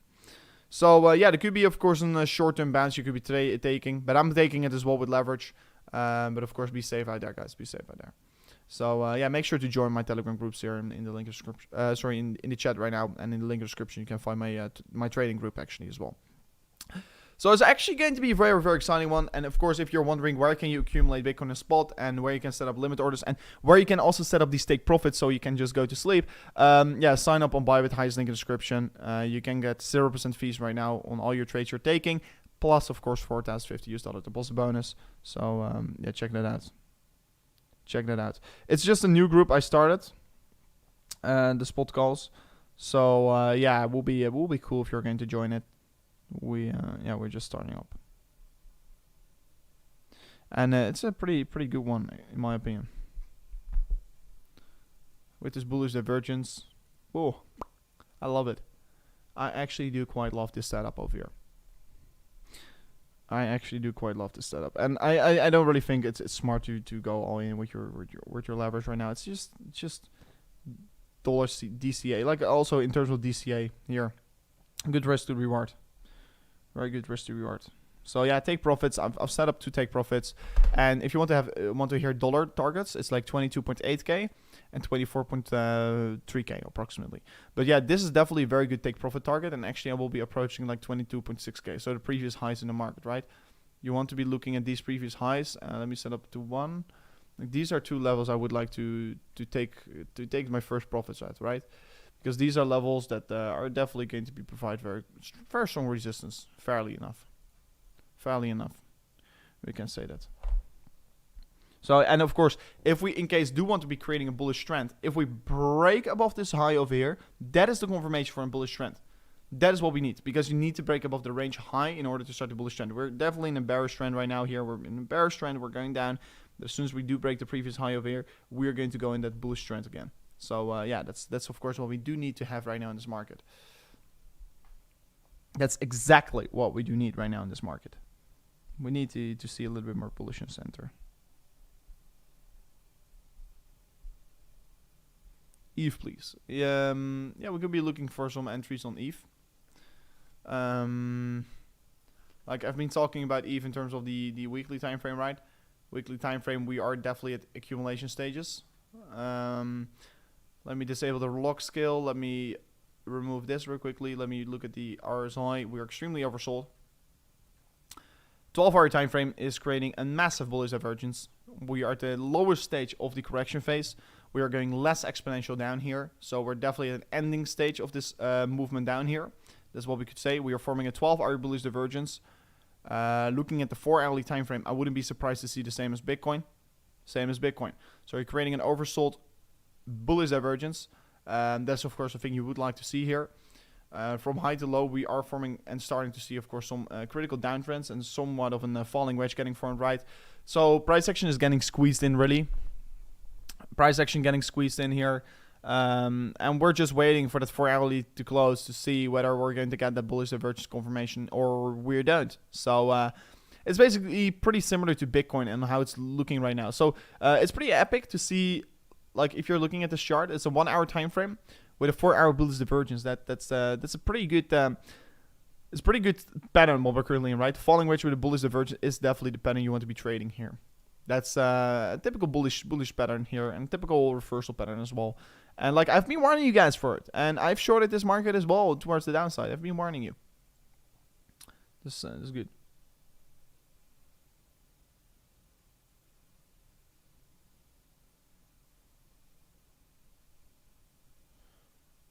Crypto, check out Bitcoin super cycle indicator.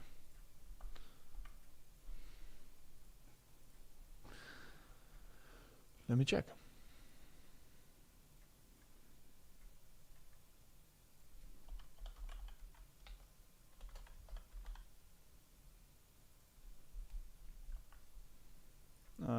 know what to read of this cycle bottom. Yeah, no bottom indicator, but it's always a lacking usually, because yeah, you can see it's standing here right now, but this bottom indication, like if we were trading over here, we were not seeing this bottom indicator getting flashed here. It only flashed once we were trading up higher, then it flashed. So yeah, we have to wait for this. I don't know. I don't really take these indicators so serious. What I do want to be looking at is actually the super trend for Bitcoin. So in order for Bitcoin to flip bullish on the 12-hour, we need to see a break above the 24.5k. 4-hourly time frame, of course, like you can see. Ooh, Bitcoin, let's go. Let's freaking go, Bitcoin. Like you can see, you're doing an amazing job, Bitcoin. Oh, my lovey. My lovey. So bullish divergence could just get confirmed, right? So we're going to wait to see. I'm still in my long on Femex. I'm still in my longs on Bitcoin, and I'm actually just flipping positive on my my swing trades, I think. Yeah, I'm starting to flip positive again, and I got entries on 18k. That's pretty nice, guys. I'm very happy with those entries. Let me quickly show you guys. With my swing trades, yeah, I'm 1% down right now. But yeah, 3x leverage. I am just accumulating along the way down here. I was not mining. I actually hope we're going to come down even furthermore, because then I can definitely bring down my average entry price way significantly. But yeah, just still waiting. Still waiting. So yeah, it's pretty exciting to see Bitcoin moving. But let me talk about super trend, right? So super trend on 1 hour. What do we need to do to flip the 1 hour bullish, right? We need to break above the 20k. 20k is going to be a tough level right now. It's going to be very tough. And we're going to watch it together to see if we can potentially break above it. But it's going to be a tough level to be breaking above. It's going to be for sure very tough. Why do I think so? Is because, yeah, it's psychological level of previous resist. Psychological level. Previous support level. Yeah, last time around we also, like, once we were trying to break through the ultimate, we also had big problems on this level. So it's going to be an interesting one to see if we can easily break above it. It looks to me that this 5-minute breakout, guys, did someone, let me know in the chat, did someone traded this one? Did someone traded this 5-minute breakout? Let me know in the chat right now, because this is absolutely an amazing one, actually, if it did took it. So yeah, let me know in the chat if you were trading this one. Respect the pump, indeed. Guys, hopefully we can come up again here. Because yeah, in the end of the day, I personally think that in the course of the weekend, we're going to get recovered. But yeah, we just have to wait to see how it's going to be playing out, right?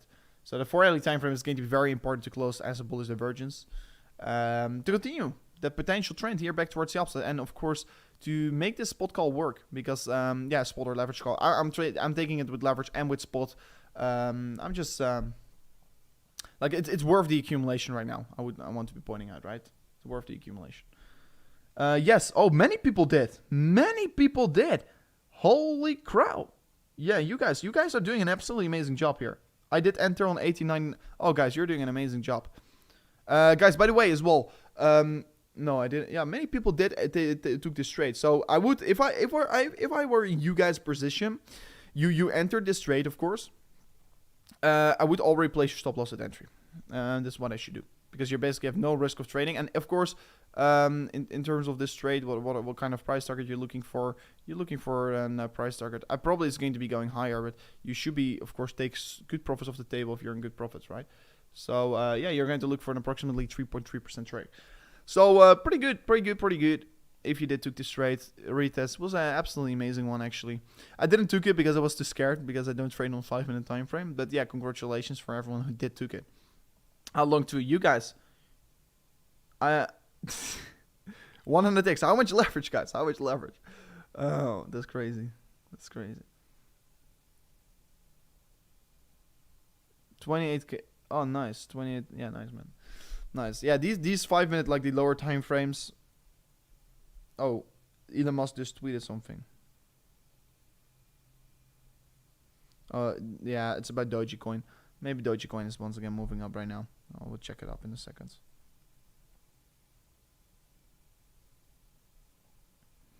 Dogecoin. 60x low. Yeah, I like on the lower time frames, I also use a little bit higher leverage. I yesterday also did 60x. But yeah, if you use high leverage, you always are forced to use a very tight stop loss.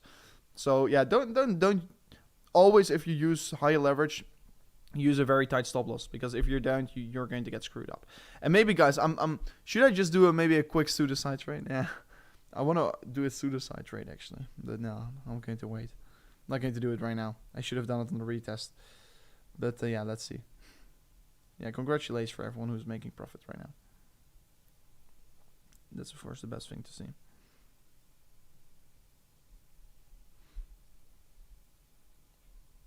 It just sniped very fast. Yeah, it's a pretty insane entry actually.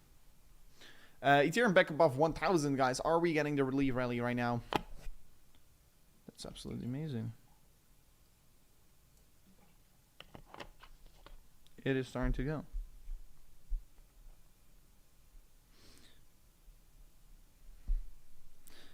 Guys, I think I might order some food here, because I'm starting to get hungry.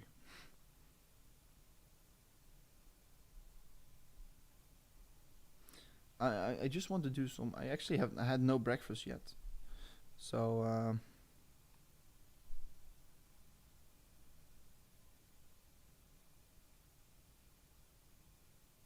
oh, this looks very good. I need something with the protein, of course. Yeah, let's see.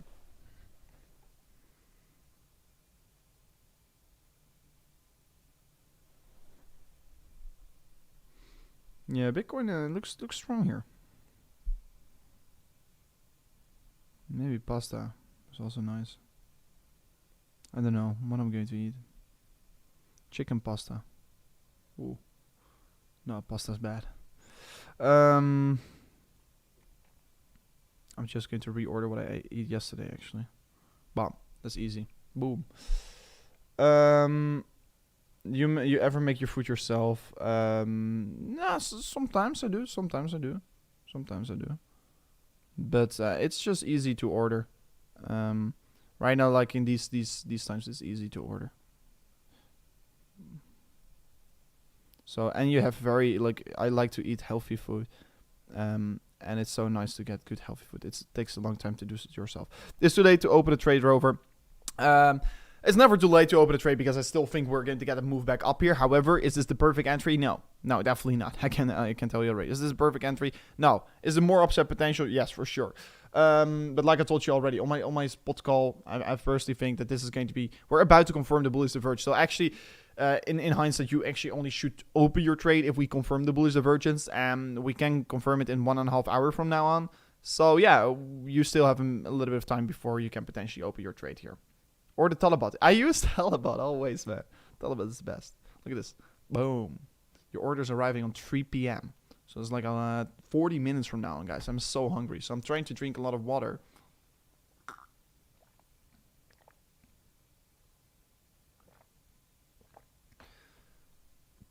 It's cheaper than cooking for one. Yeah, I mean, that's even potentially true. I don't even know. But yeah, bear market, guys. Bear market. I actually start to be cooking myself because it's bear market. It's funny. I really start to feel poor in these markets because I lost so much money.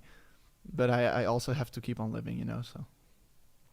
You're staying for another 1.5 hours? Come on. Guys, should I stay for the 4-hour close? So should I stay at least for the 4-hour close? Let me know in the chat. If we can reach 850 likes... No, that's way too easy. Yeah, 850 likes. I will try to stay live another 1.5 hours so we can at least see the 4-hourly close. Guys, let me know in the chat if you would like to see that. Then we could, of course, discuss the trade more in detail. And discuss the moves more in detail. Because, yeah, we are definitely coming closer right now in towards that stage of the 4-hourly close where we can confirm the bullish divergence. You have to. So smash up the like button, guys. Would be amazing. I forgot the like. Yeah, everyone's saying yes. Let's do it. Quick, thank you also for tuning in, actually. Everyone's saying yes. Yeah, guys. Smash up the like button and then we can stay live here. First like, then watch the video. Come on, guys. The rules. So, yeah, the 1-hour time frame is like... There's going to be a massive amount of resistance ahead of us.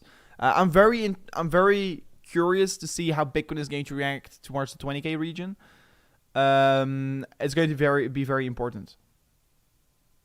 It's going to be important to see how Bitcoin is going to be breaking above the 20K region. If we manage to break above the 20K region, it's going to be very strong for Bitcoin. It's going to be having a bullish effect. So we do know, like, we have got the psychological level resistance on 20K, but also the super trend, like you can see over here. It's 20K resistance, the super trade. Yeah, guys, only 3 more likes and we'll stay live here. Smash up the like button if you haven't already. It will be highly appreciated. And I think I am forced to stay live for the 4-hourly close at least. And maybe I will stay live even longer, guys. So then I'm already live for 5 hours. Maybe I'm just going to continue it to do it for like a whole day here. But I also have to do some stuff here. I mean, I want to go to the gym. But yeah, I do like these streams for you guys out there. So smash up the like button, guys. Only 2 more likes to go here. Smash it up right now. Smash it up like crazy. Will be cool. Will be absolutely cool. 2 more to go. Yes. Let's go. Resistance at 848. Oh, look at this. Bitcoin is going. And guys, let me see.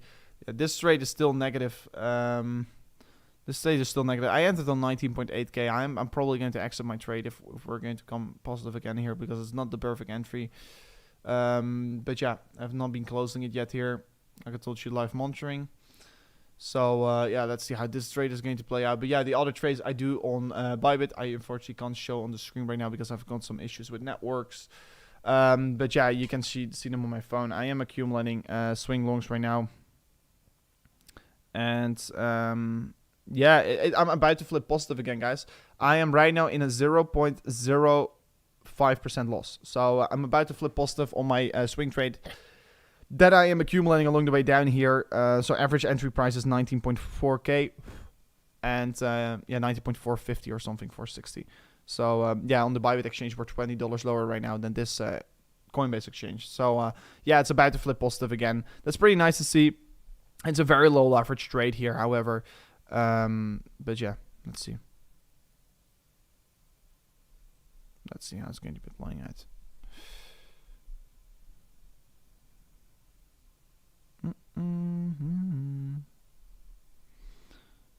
So this is crazy. Bitcoin is really coming up.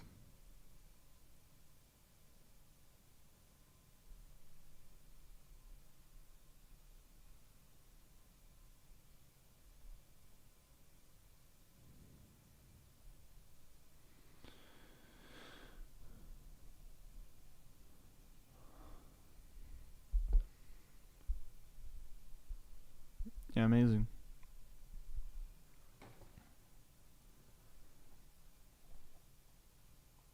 Not crazy, it's good. Indeed, it is. So yeah, you guys smashed up the like button like crazy. You're going to wait till 18k. No, with my swing trades, what I'm doing, I'm not waiting. That's what I'm trying to be pointing out, because for me, it's still a big of a risk to wait, right? So I got some spot levels filled up here on just the levels I want to be purely accumulate at. However, my other positions I am trading with are right now also set up on levels on 17k, 18k, 16.5, you know. So if the market comes down, I will basically enter more in my positions. But if the market doesn't come down, I will be making more profits. So yeah, it's like a balanced thing. I'm going to win either way. I'm going to win if the market is going to come up or down. So yeah, that's what basically my trading strategy right now is here. I'm trading not high leverage. I take some scalp trades with high leverage, but my swing trades are just purely very low leverage. And yeah, it's just purely to manage my risk here. It's just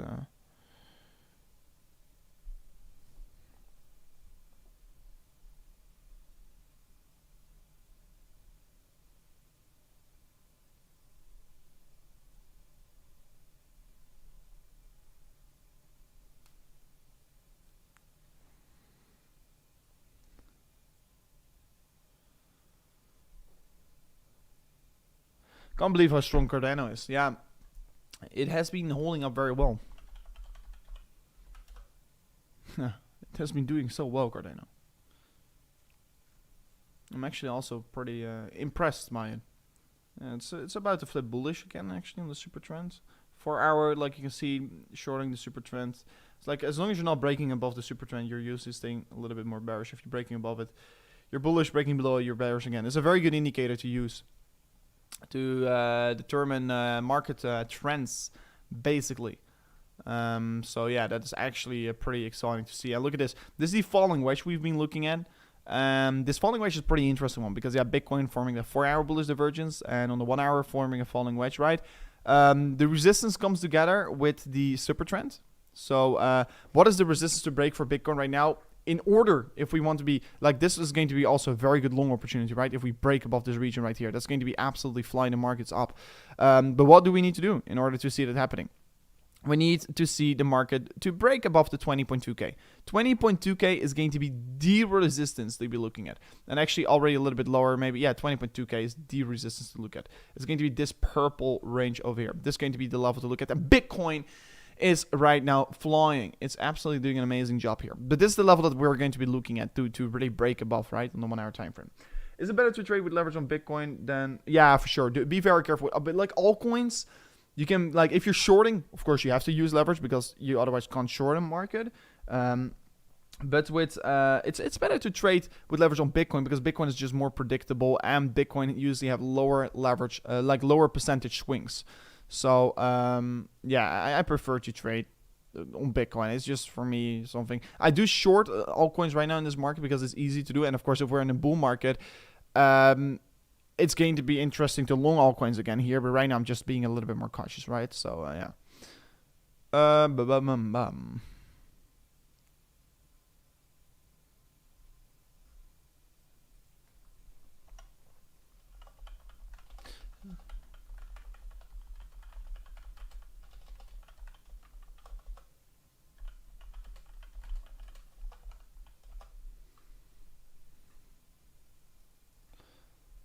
So yes, well, yeah, it's going to be interesting, of course. Is Ethereum a good buy? There are definitely the risk on downside is bigger on Ethereum than Bitcoin, in my opinion. So is it a good buy? I mean, yeah, there's definitely, this is a good range in general for accumulation, right? But can it go lower? Yes, for sure. You have to be aware of the fact if you buy Ethereum right now, the chance that it is going lower is still there, right? So don't be afraid to lose a little bit of your value. But let's say you're going to buy Ethereum today, you're going to look at it in 12 months from now, and I'm guaranteed it's a good buy. So yeah, I don't think it's a bad buy to buy Ethereum at $1,000. I've been buying a little bit of it, and I think it's a good one. Vivian, thank you for supporting the donation. Absolutely amazing. Guys, by the way, can we reach 1K likes even? Can we reach 1,000 likes? Will be amazing. What's your most favorite trade, 5 minute or 15 minutes? I am the 4 hour man. I'm really 4 hour trader actually. I don't really like to be trading on very low time frames. I do it sometimes, and of course then I rather prefer to look at 30 minutes.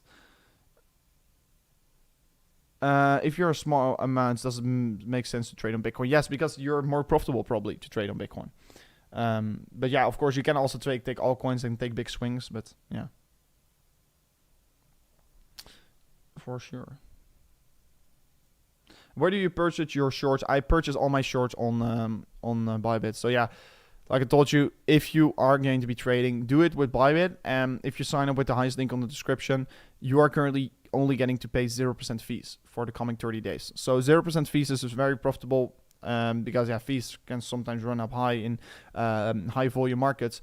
So yeah, use Bybit. And of course, if you already set up your account on Bybit, but only takes 25 seconds, join the WSOT. WSOT is basically World Series of Trading, and the winning team is going to leave with $1.6 million US. And if we are the winning team, we are going to win as a team $1.6 million. It's going to be divided by all the team members. So join the team right now to claim a free $100 US. That's only for the first 300 members.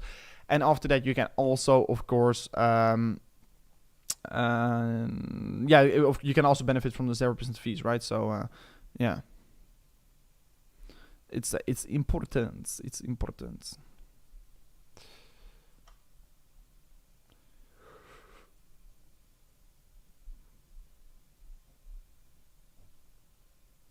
So yeah, it would be cool if we join the team here. Already got like 150 people on the team. So the bigger the team also is, the more bigger the chances that we're going to win. So if everyone right now joins this team here, the highest link in the description, WSOT. If you all join that team, like the here to win team, because we are here to win, the chance is also bigger that we're actually going to win. And we're going to literally win a $1.6 million US prize pool. And we're going to divide it by 166 people. And of course, if there were more people in the team, the chance is bigger of a win, but you also have to divide it by more people, but it is better. So the more people that join our team, the bigger the chances that we're going to win. So make sure to join it right now. It's not about how much money you trade with, but how much percentage you make. So if you're a good trader, but don't have a lot of money, you can still make a lot of money. And also, you don't necessarily have to be performing good in a squad, because if you individually perform very good, you're also going to be making a chance of like a $2 million prize pool. So there's like so much money getting deployed in that WSOT, World Series of Trading. Well, I think you should definitely check it out, because it's going to be like crazy. And we're starting in like 10 days. In 10 days, it's going to start the World Series of Trading. And there are already, let me see, there are already like 22,000 people participating in this event. And probably going to be way more. So yeah, it will be cool if you're going to join the team here, and it's going to be absolutely amazing. It is going to be absolutely amazing. Like, there are more people joining the team every single day. How long did you work for McDonald's? I worked for 2 years at McDonald's, and then they offered me to become a supervisor, and then I said no, and then they literally my contract they did this in front of my screen, in front of my face. Very bad experience. I didn't like it once I was going away. Before, I actually did enjoy to work there. Oh yeah, imagine some American crypto people waking up like this. Yeah, guys, if you're in America, you wake up and Bitcoin is below 20K. It could be, of course, quite horrific, right? So yeah, probably US is going to start waking up in 2 hours from now on. So yeah. How do we join your team? It's very simple. You press the highest link in the description. You get right away redirected towards the Bybit site, WSOT, and you see the link towards my team. And you press join over there, literally. You press join. So it's very simple. And of course, also setting up your... How do we join your team? It's very simple, guys. So you see here, the link description, join WSOT. You press on this link. You come to the site, and there you press basically join. And if you haven't got an account yet here, you register your account, and then you join. So yeah. It's not that hard.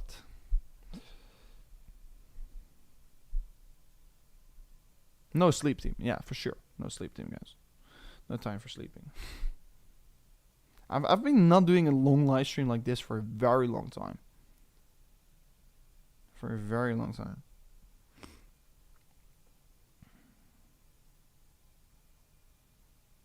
Because this is a fairly long stream here, I would say.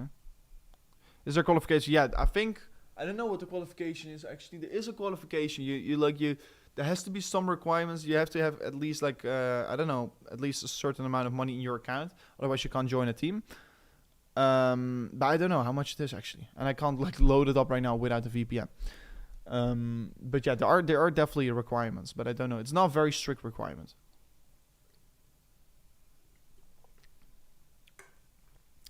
Ascending triangle. Yeah. 5-minute time frame. Don't really like to look at it. So still 1 hour and 20 minutes to go. Okay, show the bullish divergence so I understand. Yeah, it's pretty easy. 4-hourly time frame. Right now it's not confirmed yet here, guys. 1 hour and 20 minutes before we are going to actually close this this 4-hourly candle. So what we're currently looking at basically is a higher low getting formed here on the 4-hourly time frame, and we're forming a lower low here on the price action. As soon as this candle basically closes in the green, we're confirming a bullish divergence, while basically it's going to confirm a big swing that we're probably going to generate back towards the upside. Yeah. Will you do live trading if you join? Yeah, of course, guys. With the WSOT, that's why I'm trying to sort out as well my internet right now, my VPN. I'm going to do all my live trading as well on Bybit. So yeah, it's going to be absolutely amazing.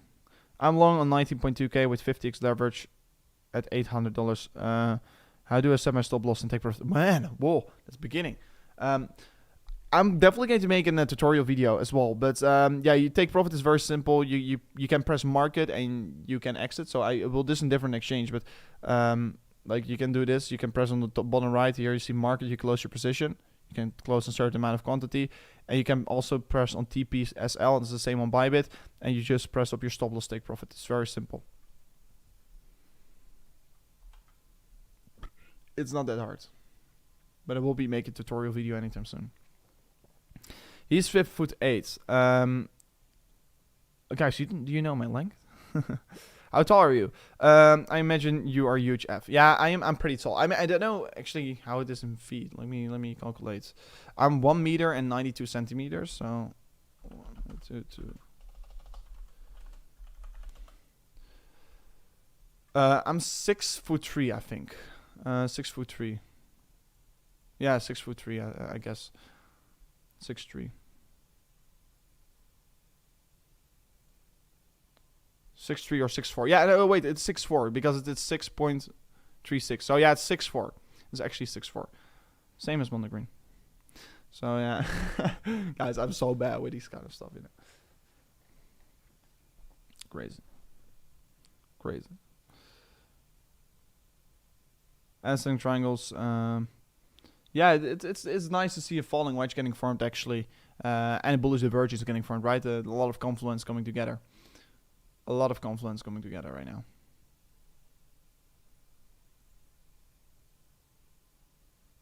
I'm 6'2", very close. Oh, crazy.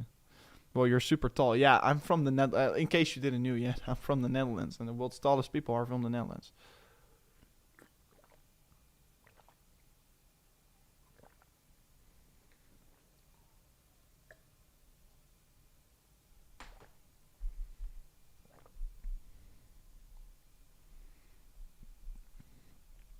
In case you didn't know. Pretty crazy.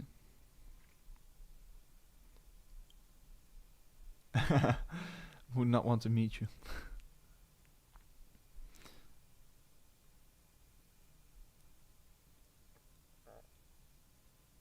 Yeah, my beard, like I am 21 years old, but I don't have a beard, guys. I do know. I do have a beard, but it's like blonde hair. Pretty crazy. Okay, yeah. You look so small on screen. Yeah, guys. Until I stand against you, then you will talk differently. No, but not kidding. It's pretty alright. So yeah, Bitcoin still no real big market developments, guys. No big movements getting formed. We're just monitoring. Tron is holding up pretty well. Let me check up on CoinMarketCap. Let me quickly check up on the health ratio. 112 right now. So the health of the 3-hour capital vault is coming up again a little bit here because Ethereum is coming up. Their value is coming up. So yeah, if they were not like paying off a little bit of their debt, they would have been getting liquidated. So yeah, they actually didn't have any choice. Let me see. This is the Bitcoin vault of Celsius, 13.6k liquidation. And I will keep on monitoring if they are paying off more debts. So yeah, they're upping their collateral massively because yeah, all the way back, yeah, they're paying off a lot of their debt actually in the recent days. So yeah, I remember their liquidation was at some point 20k, but right now already 13k. So Celsius is pretty alright here, and like I've been buying a little bit of Celsius on Bybit. So yeah, I'm curious to see how it's going to be playing out. So yeah, they're doing a pretty alright job, Celsius, in my opinion. I think they're going to survive actually as well. And it could do, of course, a very good multiplier because Celsius is right now, look at this, the price is so low, and I personally think it has a lot of future. And I personally think it's going to still recover. So yeah, let's see where it's going to go towards. This is 58 cents. On the all-time high, it was like $8. It's like a, what is it? It's 16x from here on, approximately. So that's absolutely crazy. 130 million market cap only. At the all-time high, their market cap was also only 2 billion. So it is not too big, actually. Wallet is right now, of course, only 120 million. But yeah, let's see. You've been 21 for 3 years, I swear. I mean, guys, I can show you my passport. I am 23rd of January 2001. So yeah. Guys, I've been only doing YouTube for 1.5 years, so 3 years is a little bit long. Hey Rover, are you currently in a trade? Yes, I am in swing trades. I'm building up on Bybit, and I'm in a little bit of a short-term trade. That's right now in a minor loss on Femex. But yeah, I am definitely trading. So as it goes to 0, yeah, I think their collateral is still doing pretty alright, so I don't necessarily think it is going to go to 0. But yeah, there are definitely some coins that taking big hits. And once again, BNB once again performing pretty alright here. I still think BNB is doing a pretty alrighty job here. Looking at the BNB compared to Bitcoin chart. Oh. BNB compared to Bitcoin chart, pretty interesting. Look at this, guys. I have been so freaking bullish on BNB for such a long period of time in the market. And let me disable the super trend for a second, guys, so I can talk a little bit more easier about this chart. This is the BNB compared to Bitcoin chart. This is BNB compared to Bitcoin, and look at what kind of pattern it is forming, and look at how it is every single time we're touching the support line, how it is bouncing. I mean, I told you guys several times before. I told you in my videos where I told you, okay, these are the best altcoins to buy right now. I told it's BNB. It is BNB, BNB, BNB. I'm not sponsored or whatsoever. This is just pure money making, because I bought BNB also all the way back on $14, on $12. And it is right now, of course, exchange tokens are just, generally speaking, doing always very well in bear markets, and especially if it's Binance. They're burning more, and currently I expect it's going to be seeing a bullish breakout on the weekly time frame for this BNB compared to Bitcoin pair. Very good trade in my opinion, if you would ask me. Also, BNB compared to USD Tether just is dropping right now significantly. But yeah, compared to Bitcoin, is doing pretty well, right? So it is coming down towards this purple range here I've been talking about. This is, of course, general speaking, accumulation range. It's $200. I personally think it's not a bad buy at all here. I think BNB is one of the top buys you could be looking at right now in this market. So yeah, let's see how this is going to be playing out. But personally, I am definitely a big fan on BNB right now, actually. No one actually believes in it except to get rich. I maybe disagree a little bit on that. They've got the biggest developer team out there. And that is, of course, a significant thing to look at. They have got very high cash flows on the company. And like I told you, the biggest marketing to have is just to be on the top side of CoinMarketCap, right? And BNB wants to stay there. So yeah, I am pretty excited. I think it's going to be doing pretty well here, and I think the company is going to keep on growing. It's like buying Coinbase stocks, right? But in this case, you're buying BNB. I think it's a good investment. 4-hour stream, not bad. Yeah, guys, crazy. Almost 4 hours. It feels like doesn't it feel like 4 hours or whatsoever? Are you shorting Sol? I unfortunately just went to sleep. And like I told you guys, this was a very good trade. If you were in the stream yesterday, and guys, smash up the bell notification so you're not going to miss any streams here. Like yeah, you would have already reached like your first TP and your second TP, and your stop loss should be right now in of course profit. So that was a very good trade. You already exited approximately like 70% of your position. You took a very good trade. But yeah, like I told you, this entry, and yeah, you did an amazing job here by shorting Solana. So yeah, not in a short right now. And these, of course, are levels that I clearly have been looking at, right? The good take profit levels. And yeah, what are we doing right now? Well, what are we doing next? Let me remove the wrongs actually, maybe to look at the next trade. Are we going to keep on continuously shorting it? I don't think so. I think we should be starting to look at longs actually.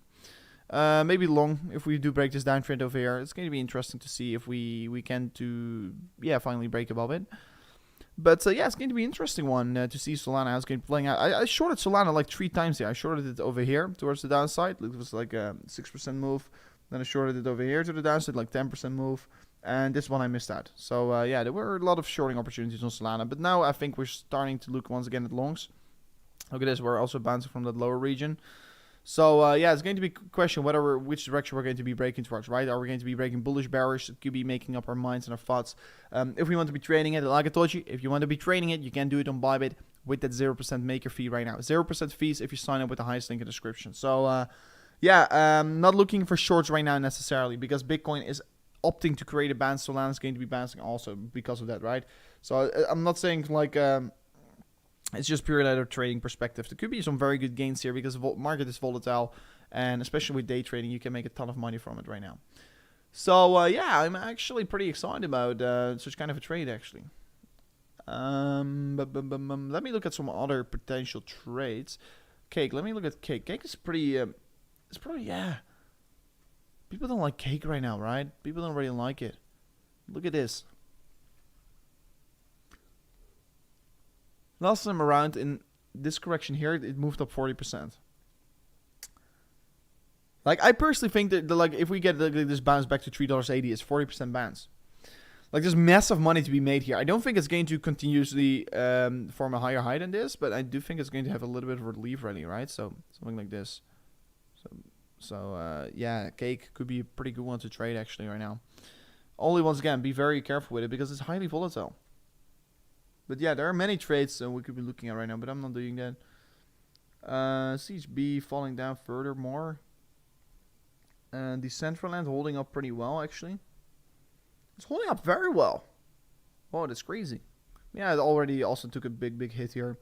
Medic could be looking to be accumulating it. Look at this 4-hourly time frame. It's forming also the bullish divergence right now, not confirming yet here. Could be also create one of these stronger bounces on the market, right? So we want to be looking whether Bitcoin is going to create a bounce here over the course of the weekend. Then we can to be look at altcoins, what we think about that. So yeah, it's looking actually pretty interesting. So Matic is definitely one I am keeping my eyes out on because this could be a big swing once again here. Just like a swing back up here towards these highs is already 50% move because it is so low in market cap right now, guys. We can make these crazy swings back up here. And if we're catching a bottom right now on one of these altcoins and we're going to catch a relief rally, we're going to catch so much money in a very short period of time because you can get like 100% moves easy right now. That's the period that we're currently trading in. So that's why I like trading right now again a lot. Because there's just so much money on the table. So yeah, there's so much money on the table right now. So how long does the fee discount last? So yeah, if you sign up with this link, you have 30 days of 0% maker fee, basically. So 30 days is the fee discount. So it's a pretty significant period of time, especially like if there's high volatility in the market, fees can run up very high, and especially if you are using these older exchanges, right? Then you're paying probably extreme high fees. So yeah, that's why I prefer using it. Actually, I definitely prefer using it. What platform do you use for trading daily? I use Bybit mainly for trading mainly. But yeah, like I told you already, there's also good opportunity to trade on BitGet. It's a very big upcoming exchange, and they are currently offering you free $20 if you sign up, and also free $50 if you make your first $50 deposit. So also pretty crazy, pretty big opportunity to claim some free trades over there actually. So yeah.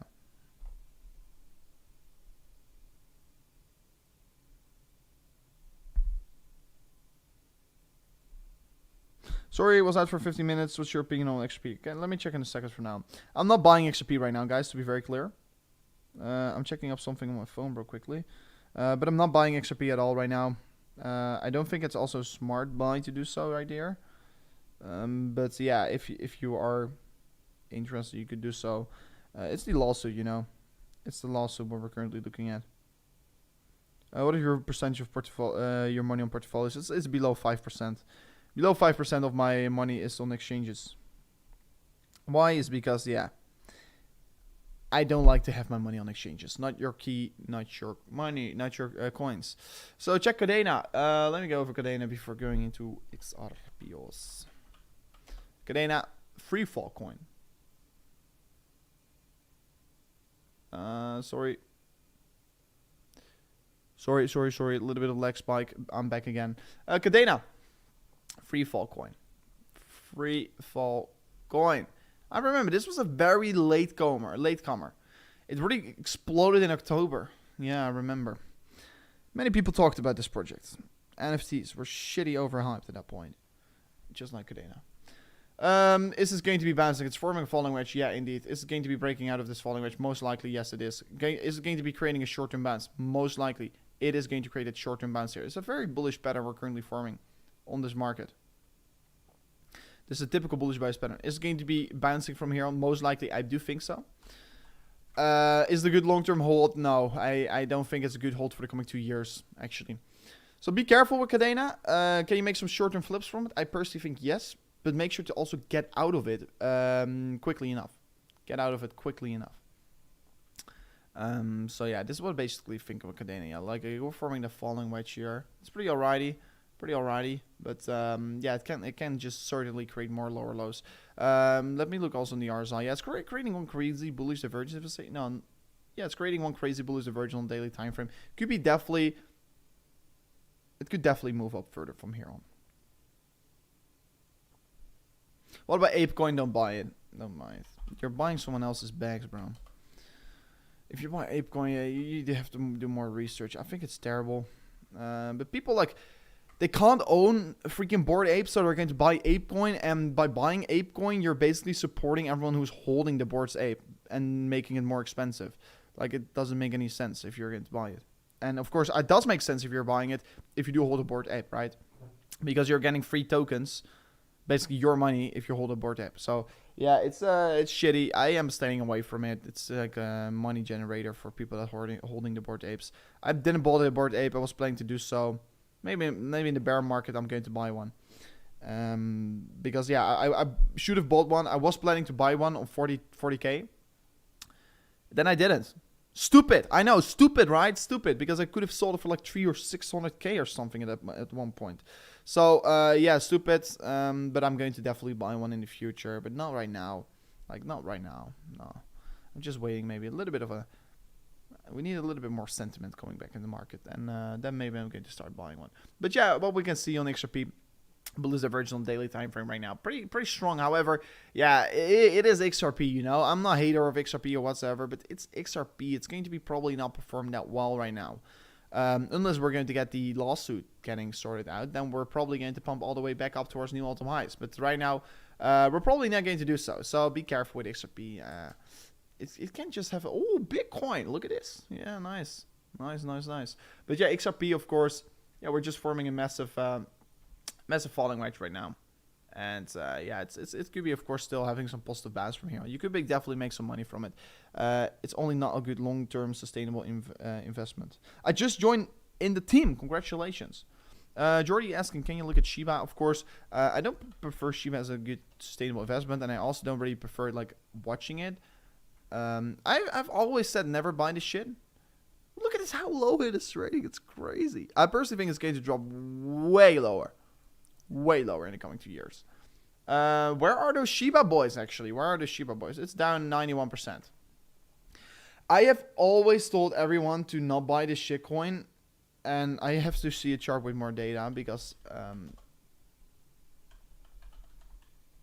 yeah, I think Coinbase maybe. No. Like, all these freaking big exchanges listed it because they want to be making a ton of money from it. Because they did make a ton of money from it.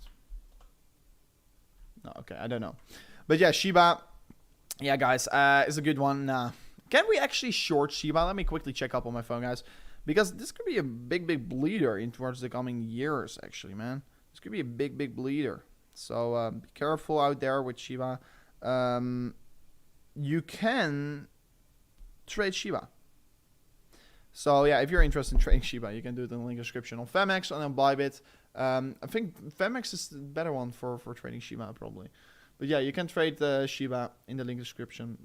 I'm not going to buy it right now, but it just looks like a free fall. Of course, no utility at all. Yeah, they're going to launch a metaverse, but what is it going to be doing in the end of the day? Not that much. These coins just don't work in bear markets. In bull markets, in hype phases where people are just spending so much money, it works. But right now, it just doesn't work. So stay away from it, in my opinion. Shiba, what a rug pull. And you know, like I said, everyone out there, I'm not buying it right here. I am not buying it right here. I'm not buying it right here. And then it goes up a little bit here. And people told me, ha! You were so wrong. You should have bought Shiba. It's going to the moon. It's going to do a 100x. And then it falls down. And then they're quiet. And I say, I told you so not to buy. And then it goes up. And they say, Rover, I told you so, buy Shiba. And then it goes down.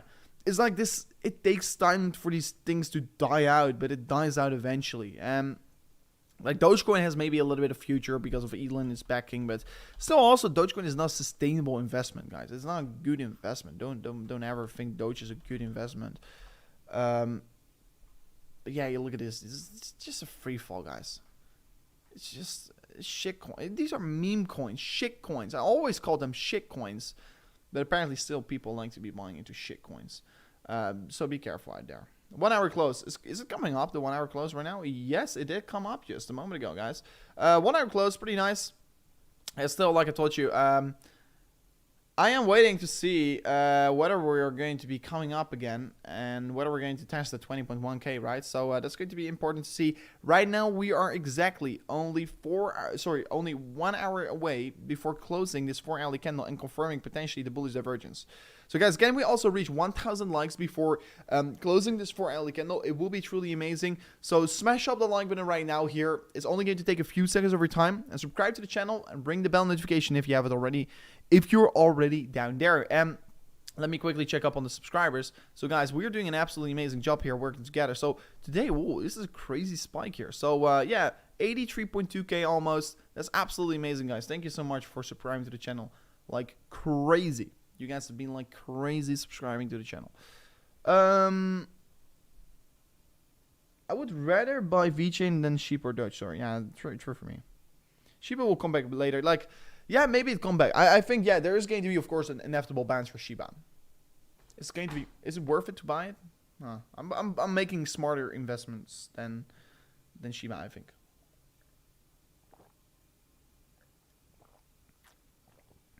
Guys, it's right now 3 p.m. and I have not had breakfast because I went live on my breakfast right away before taking breakfast. Because I thought, oh, I'm going to go live for 1 hour taking breakfast, but I skipped it. But Jordy, yeah, more like Shiba. I think you could be buying it, but is it a really sustainable investment? Are you investing in technology, like technical advancement or something? No, you're investing in a meme. No, I'm not a fan of investing in, especially in bear markets that just don't perform well. Maybe in 1 year from now, and you could scoop up some Dogecoin. You can scoop up some Shiba. But I can tell you already, if we're going to get a pump up here, Bitcoin is going to reach a new all-time. Let's say Bitcoin is going to reach a new all-time high, and Shiba is still 80% away from its all-time high. So are you going to be buying Shiba or are you going to be buying Bitcoin? Like, it's a long-term investment. There's going to be some pumps and dumps, but in the end of the day, if you're going to hodl it, you're going to only lose money. You're only going to be losing money.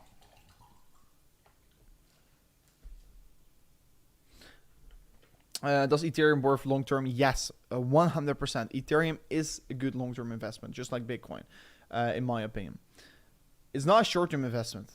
No, for sure not. Especially August. I think like if you buy Ethereum today and you can at least hold it for 3 to 4 months, I think you're going to make a profit already, a significant one. Why? It's because the merch is going to get rolled out in August, and that's going to have probably positive effects on the market.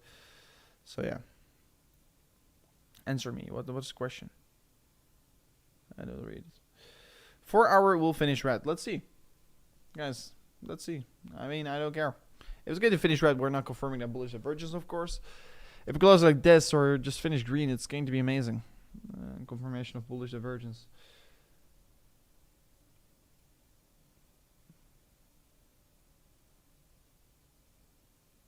A frothy, you call them. I didn't know that. On the green, I will be basically make you moderator. You don't necessarily have to moderate stuff whatsoever, but you definitely deserve it. You're an absolute legend. Let me check.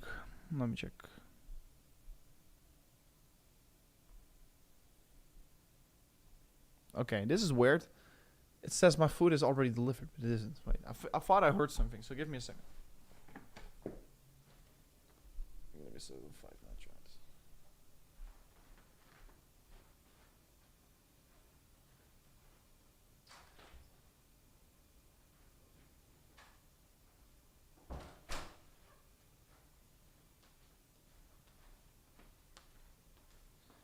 No, it isn't there yet.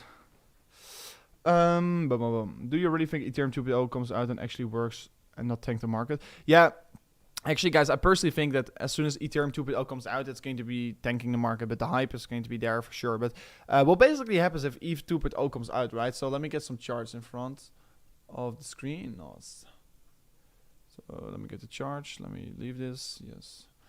Let me get the Ethereum. Staked. So total value, new value stake. Yeah, no, I don't want to be looking at value. Yeah, in ETH, yeah.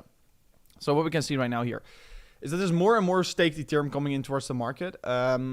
And you can't unstake your Ethereum right now. So there's a lot of ETH already locked up here in protocols, like 12, 13 million ETH right now. And as soon as the Ethereum 2.0 merge comes out, you can actually unstake this ETH. And yeah, that could cause some trouble. That could cause maybe some drops in the market, because yeah, we do have these lending companies like Celsius, etc., that right now have all illiquid Ethereum, but then we'll start to have liquid Ethereum, right? And they can start to deploy it on the market. Shout out from Philip, Avid supporter. Is Avid a coin? Yeah, I think it's a coin. Cool, nice. Thank you so much for supporting the nation. Oh wait, I'm getting calls.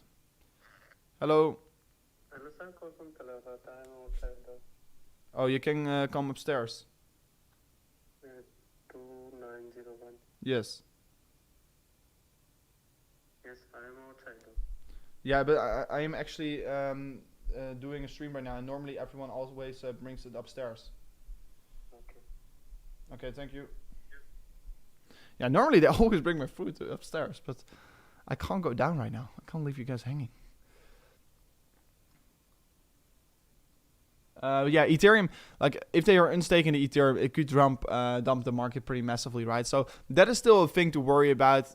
Merge is probably going to roll out in August, somewhere right like that. So yeah, we just have to see how it goes. Actually, we have to see how it goes. I personally think there is going to be hype because it's going to be good for the network. Inevitably, maybe on the imminent short term, could be providing some sell pressure. Yeah, bring my food. No, I definitely don't want to leave the stream, you know. So, and yeah. Are you longing? Yes, I am longing the market right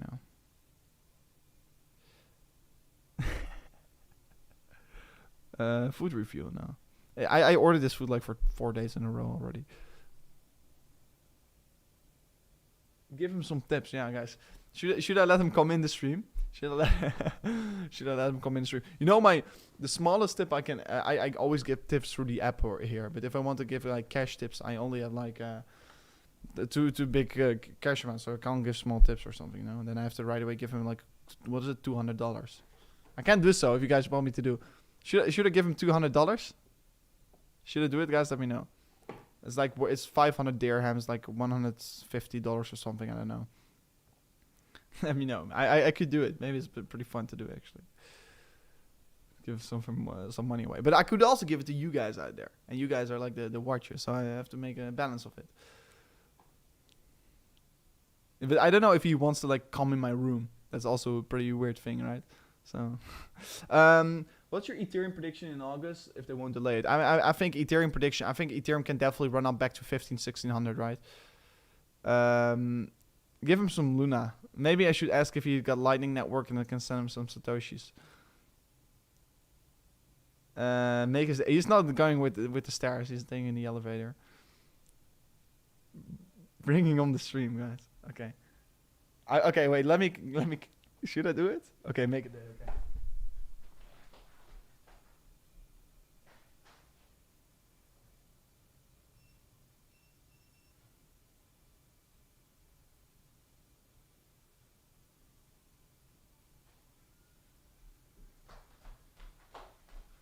So guys, I will do it. I will give him this. It's 500 dirhams. I think he will be pretty happy, guys. So we're going to make some people happy. So we'll ask him to come in the stream because then you guys can see it. And otherwise you think, oh, you didn't give it, you know? Because I'm not fake. Only if he subscribes. Okay. It's going to be fun. Do it. Okay, guys. We're going to do it. It's pretty fun. I like streaming with you guys out there. So we're just doing the charting stuff and other stuff outside of it. I like it. So right now, not a lot of stuff is happening. But guys, smash up the like button if you do enjoy it. Smash up also the bell notification to the channel. Will be amazing. And guys, yeah, it's crazy. It's crazy. Only if he subscribes. No, I'm not going to force him to subscribe. That's terrible. And make money. Yeah, I mean, this guy, like this money is for him. He probably earns this money in like, what is it, 2 weeks or something, maybe a month. So he's going to be, I think 2 weeks. So he's going to be very happy. And yeah, that's what I love. I like making people happy. Maybe he's watching my stream. Maybe he is. And also because he's coming upstairs already. Yeah. I mean, it's 500 dirhams. So this is like $150 or something. So it's maybe a little bit more even. I don't know. It's like no, it's not 580. It's 500. So you can see it. I only have these things. So yeah, it's 580, 500 dirhams. It's the Dubai currency.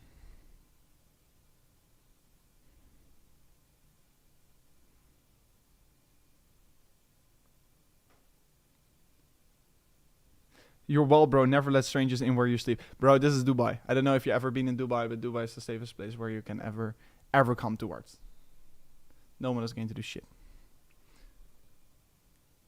Green, yeah, guys. We're coming down a little bit on this 1 hour candle right now. Jesus, yeah, it's taking quite a long time here. I'm waiting.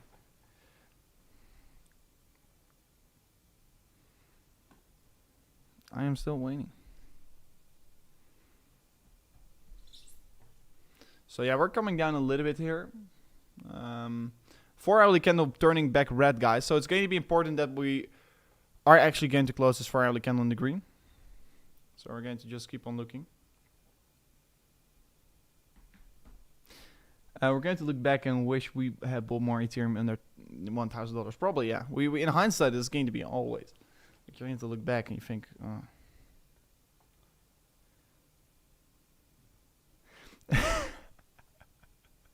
You will regret for spitting in your food. Oh yeah, that's terrible. She did so. No, he won't. He won't. You guys are so fun. You guys are so fun. He's behind me. I don't see him. So yeah, Bitcoin once again fighting back. We're wicking a little bit on the lower side right now. Of course, if you took this trade, you are going to get stopped out on your entry. Should maybe already take some profits off the table actually, because it looks to be a weakening structure right now on the 5 minute. But yeah, 1 hour and 4 hours still looking pretty strong, of course, right? But depending on where we're going to close it.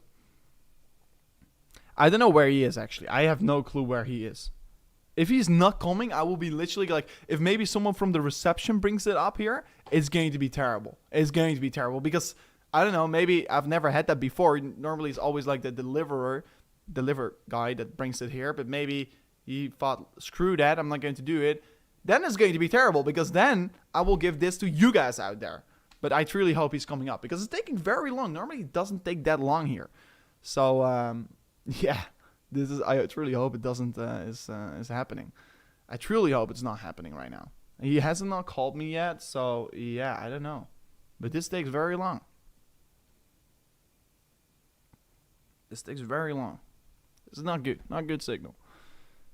I did order a hot meal, yeah, guys. So that's also even more terrible. But yeah, it's alright. It's alrighty. So yeah, Bitcoin bull's finding back a little bit here. 1 hour, yeah. It's just going to be important. This 4 hourly candle is going to be the big decider right now.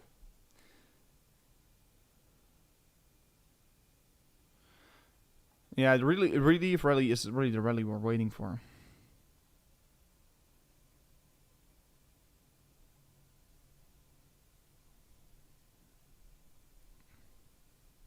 Maybe he took the stairs. I mean, maybe he did. He has to go up so many stairs then because yeah, I'm on a pretty high floor, like what is it, 70% height from the building. So no, he shouldn't be lost. It's not that hard to find.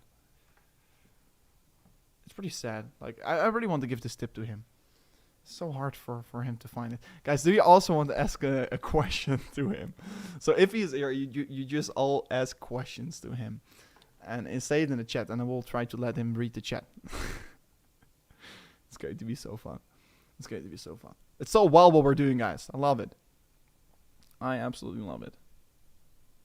So well.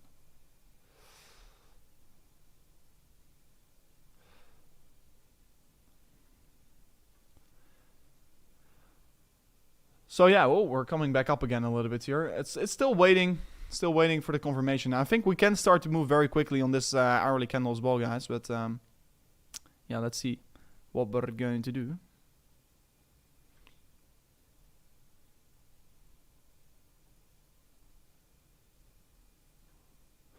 Did Michael Saylor tweet anything? No, he didn't. Let me quickly check up if there's some news coming up. Yeah, I think I'm so guys. You don't know. I'm so hungry. I've never been so hungry in my life. Yeah. Oh, looking pretty decent.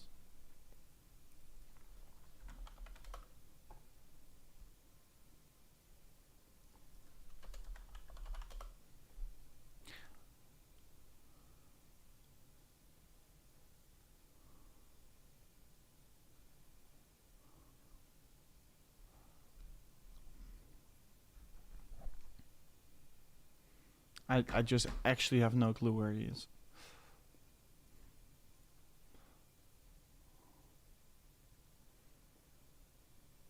Yeah, go full screen. Yeah, of course I will. No, I'm not going to give. I'm not a financial advisor.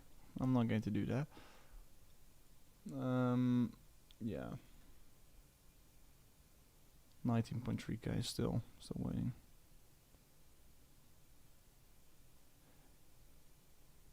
Rover, do you have a girlfriend? No, of course not. I don't know if it's an of course, but no, too much time for me. Please don't spam in the chat. Please don't spam in the chat. Yeah, we're back above 19.3 again. So the 1 hour candle is indeed forming a little bit of a wick here. So still the major resistance I am aiming for and looking to be getting found here is going to be that the 20.2k, right?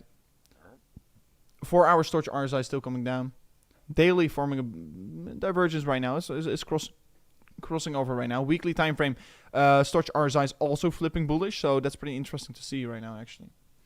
So that's pretty cool to see. And also looking at the weekly time frame, guys, like the super trend is all the way up, like the resistance is all the way up to 38k. So there's a lot of potential growth for let's say relief rally or something, right? There's a lot of potential growth for a relief rally. So Bitcoin is really pumping up, guys. If Bitcoin is going to pump up while he's knocking on the door, I'm going to go crazy. So please, let's see what's going to happen. Oh, really? Oh, really? Oh, just in MicroStrategy's investment is currently at 1.6 billion. Yeah, like I told you, I thought 1.5 billion. My calculation was pretty close. Whoa, 1.6 billion US dollars loss here on MicroStrategies. That is absolutely mental. That is absolutely mental, of course. That's a crazy loss. Let me see who tweeted that. Or was it tweet out or don't? Mining capitulation. Miners are currently in... Sorry. Yeah, miners are at max pain territorium. Historically speaking, good buy ranges. Also pretty interesting to know. Bitcoin has been declared dead 40 times over the past years. Yeah. And guys, once again, today, again, they say Bitcoin is dead. I don't know what this guy is saying. Bottom. It's 3 times the bottom once these moving averages cross it. So once again, we are having a cross of these moving average. I think definitely we're at the max pain stage right now here. It's not going to become more and more. Oh, it's 30 degrees in the Netherlands. I'm not made for this. I'm looking up there. Looking at some interesting things. Maybe some interesting charts coming up, of course. Yeah, capitulation coming closer. We do know that. Yeah. They won't stop until Celsius liquid. I don't think so. They can't achieve it. Because Celsius will just sell off more. In case. Yeah. This calls for holding. Yeah, they have to hold. So, yeah, what we can see over here. Pretty interesting support range getting found on the market. There are many, so many metrics, so many calculations are right now pointing towards a bottom in the market right now. It's like crazy. Like the risk is so low here. The risk is so freaking low. Let me also just quickly search through my like we do know the NAPL, the net in rate loss is like entering extreme low stages of risk. We're seeing right now, of course, the accumulation for Bitcoin holders holding more than one Bitcoin. Like this is very good that we're seeing this stealth accumulation, right, from these the more average wealth people that are buying up Bitcoin right now. Pretty interesting. More and more people holding one Bitcoin. Currently, more than 861,000 addresses holding more than one Bitcoin. So it's really getting diversified over the whole network. That's pretty good. Pretty good if you ask me. Address with a non-zero balance, not new all-time high yet here. So it's not the new people, it's not the hypey people that are stepping in the market right now. It are the smart people that are stepping in the market right now. And of course, yeah, we talked about it. The balance on exchange. Look at this free fall, like 10,000. What is it? How much Bitcoin got dropped out of the market? It's like 60,000 Bitcoin got dropped out of the market in just a matter of boom, one day. Crazy. What does it mean? And guys, I'm still waiting where my food is here. I'm still waiting. Let me see if it's in front of the door.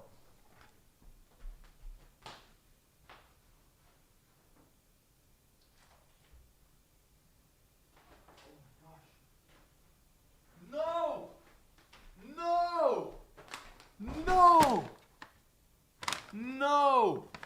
It is in front of the door, guys. It was standing in front of the door. He didn't even knock or something. He must be hating me. That guy must be hating me. This is terrible.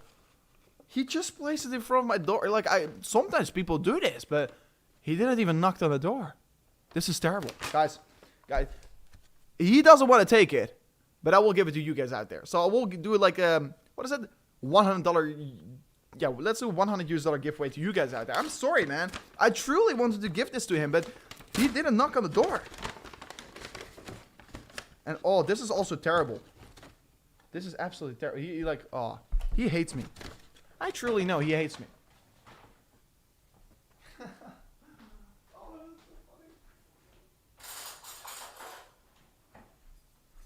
He doesn't like me. And maybe it has been standing there for like 10 minutes already because it's very cold right now. But yeah, what I was willing to talk about is like this. Yeah, you can clearly see the significant decrease coming in towards the market. So guys, I will give some money to you guys out there because he doesn't want to take it. I feel so bad for him. But let's quickly watch to this as well, guys. This is CNBC talking about Bitcoin basically dropping below 20K. Today, crypto prices end the week with another day in the red. And we travel to the crypto capital of the U.S. to hear how investors are weathering the volatility. Pretty interesting. And I also have some time to eat. Welcome to CNBC's Crypto World. I'm Mackenzie Sigalos.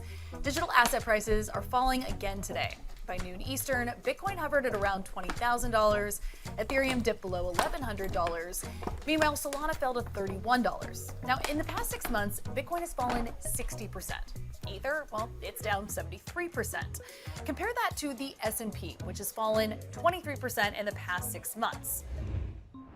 Let's walk through how we got here.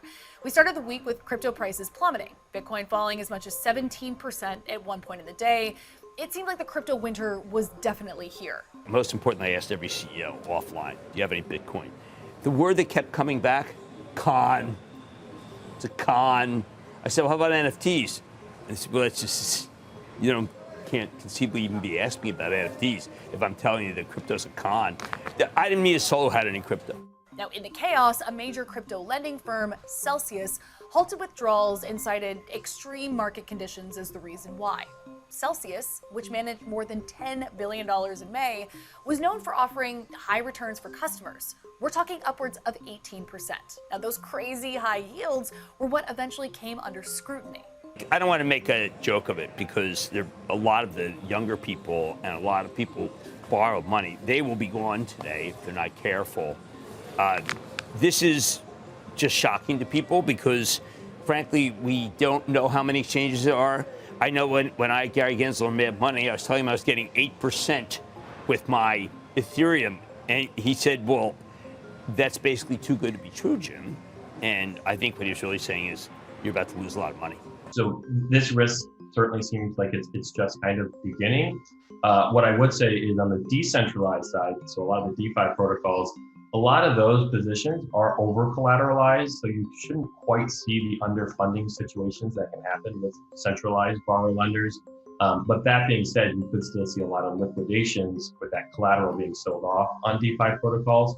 Then on Tuesday, crypto markets seemed to stabilize, with Bitcoin hovering at around $22,000 and Ether at around $1,100.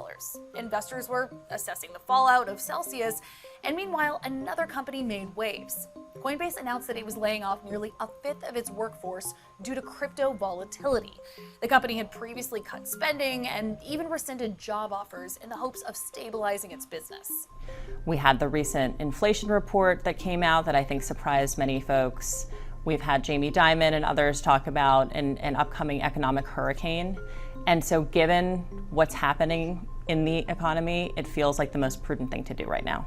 On Wednesday morning, MicroStrategy CEO Michael Saylor came on CNBC's airwaves to discuss concerns around his own company. MicroStrategy took out a $200 million loan backed by Bitcoin in March. Now, as prices for Bitcoin tanked, investors worried that the company would be asked to put up more collateral for its loan, but Saylor said the fears were overblown. The margin call thing is much ado about nothing. It's just made me Twitter famous, so I appreciate that. And the Twitter trolls love to beat up on me because it gets them engagement. We feel like we have a fortress balance sheet, we're comfortable, and the margin loan is well managed. Then that afternoon, the Federal Reserve announced that it would raise interest rates by 0.75% in an effort to curb sky-high inflation. Crypto prices initially rallied on the news as investors hoped that we could avoid a recession, but that rally, well, it was short-lived. On Thursday, we were back in the red. Bitcoin fell to around $20,000 at prices that it hadn't seen since the end of 2020. The losses were closely tied to a sell-off on Wall Street, which saw the Dow fall 700 points to its lowest level in more than a year. Investors simply can't shake the fears of recession, and some say that it could take time for cryptocurrencies to recover from the sell-off in riskier assets. Look, I think that we're in a long drawdown period here. I think that we've taken the elevator down, and I think that we as an industry are going to have to take the stairs back up and climb out by building real utility. I think that it's a healthy washout in many ways. I think that, one doesn't want to, as a builder, as an investor for the long term, in any of these roles, be in a market where it's being driven by just short-term price action, by speculation, as, let's be honest, the crypto market has been largely over the last couple of years. So now we're here. It's Friday and Bitcoin is down 30% for the week. Ethereum, well, it's down 37%. Some crypto hedge funds and businesses are facing growing questions about insolvency, but investors are still looking for quality crypto investments. It's very unfortunate that there was a conflation of innovation and financial innovation, which I think is the real story here. And instead, we had financial instability. Because of this opaque leverage, you just couldn't tell where all these risks were building up. And really, in some ways, this is just an age-old story. You're borrowing short, lending long. And I think it's really unfortunate that people lost money. And I think it will, in some ways, set back the space because you will lose some early adopters or some of the people who just came in new to the space. But I think on the other hand, the fundamental technology here and the adoption curve that we see, institutions that are coming in, how you can get your financial system to operate at the speed of the internet, those are things that need to happen. So how are some of crypto's... So guys, quickly... Am I back? Yes, I'm back. Hey. Hello. So yeah, guys, it was a very quick eat for me.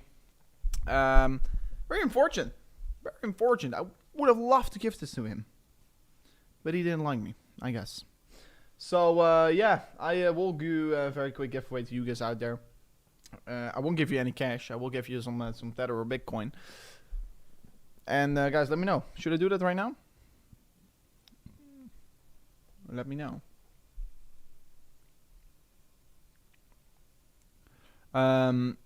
Yeah, guys, Sailors is looking to double down here. If you have been reading in the news. How was your lunch? It was pretty good. I was very hungry. So it was pretty alrighty. Bitcoin is actually, guys, while I was lunching, moving up again. Pretty good. Good. Look at this 1 hour time frame, forming that wick on the lower side, continuing the way up. This is, of course, the beginning of that potential... let me do this correctly.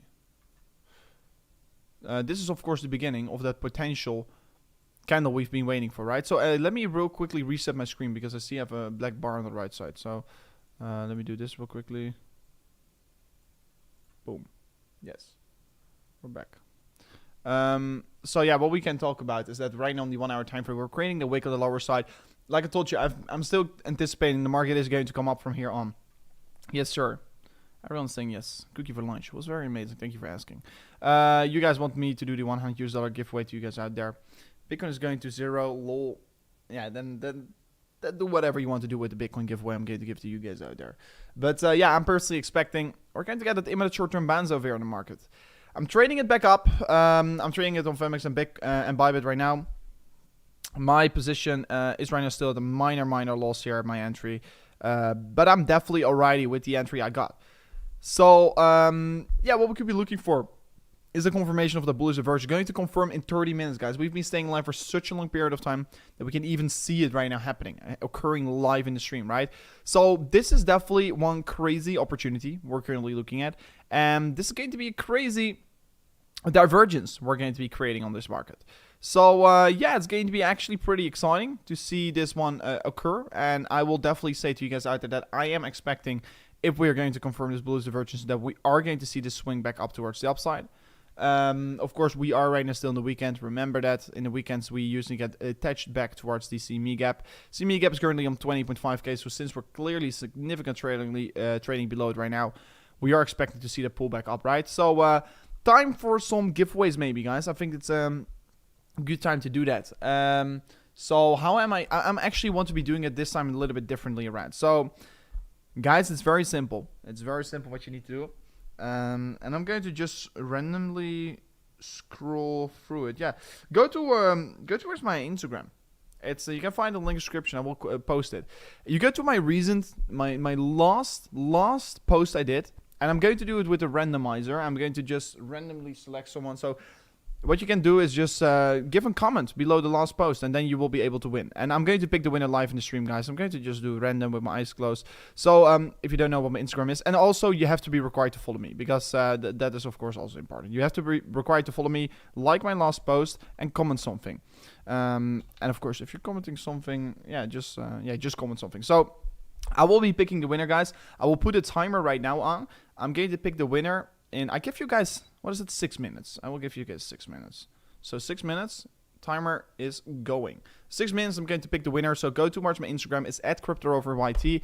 I pin it right now. I just posted in the chat. It's also in the link in the description. You can find my Instagram. There's only one real account, guys. I don't have 20,000 accounts. There's only one account. You have to follow me on Instagram over there and go towards my recent post and comment something. Doesn't matter. Comment, like, and follow me over there. And then you're able and eligible to win $100, and I'll send you a DM, and I will pick it live through the stream. I will just do randomizer, boom, boom, boom. I'm not even going to look at it, guys. You're going to be all have the same chance, just like every single giveaway I do here on the channel.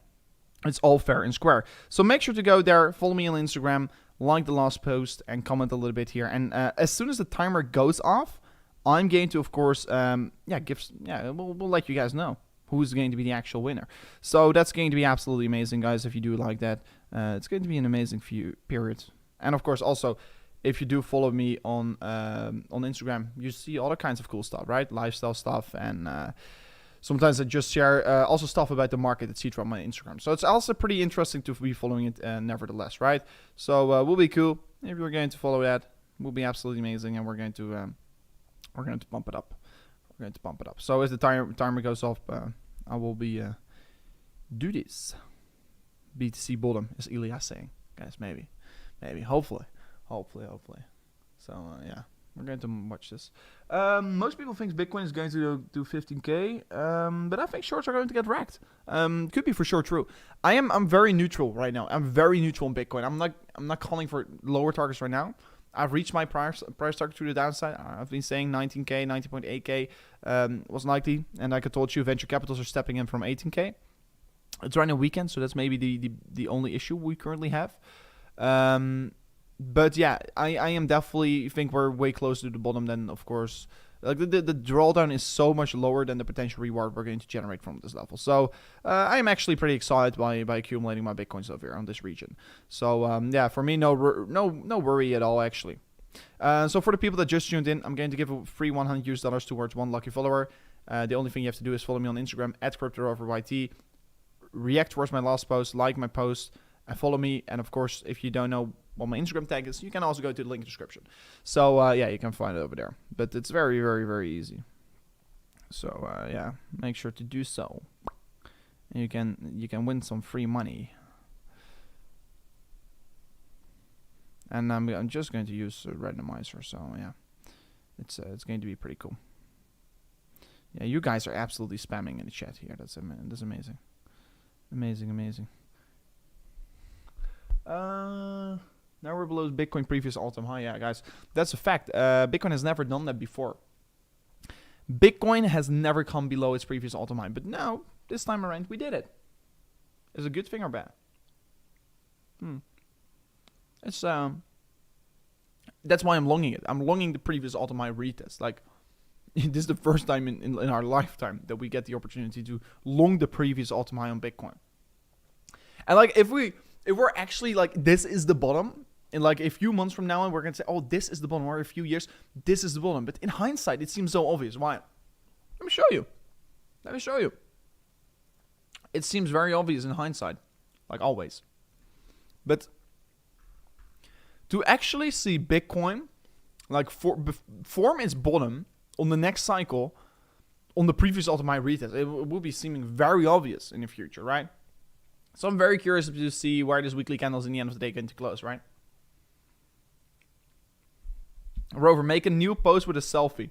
Guys, should I post a selfie right now? So like this. Maybe I should do a new post and should I do the giveaway over there. That's a very good idea.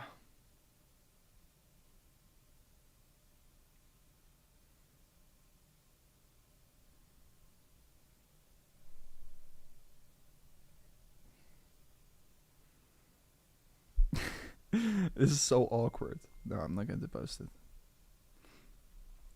I'm going to post a story.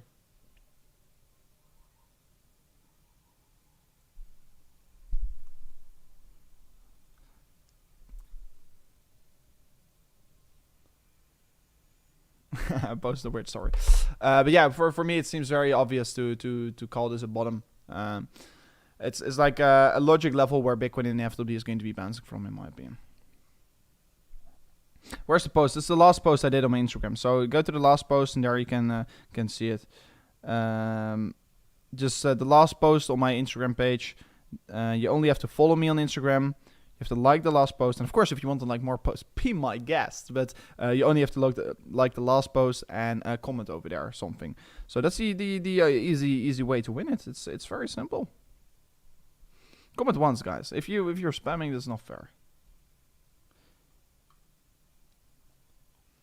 You know, guys, I'm in a great mood. Bitcoin dropping. I'm like, I want to give money away or something, you know?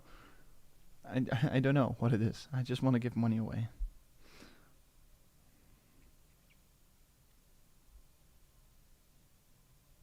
That's, yeah.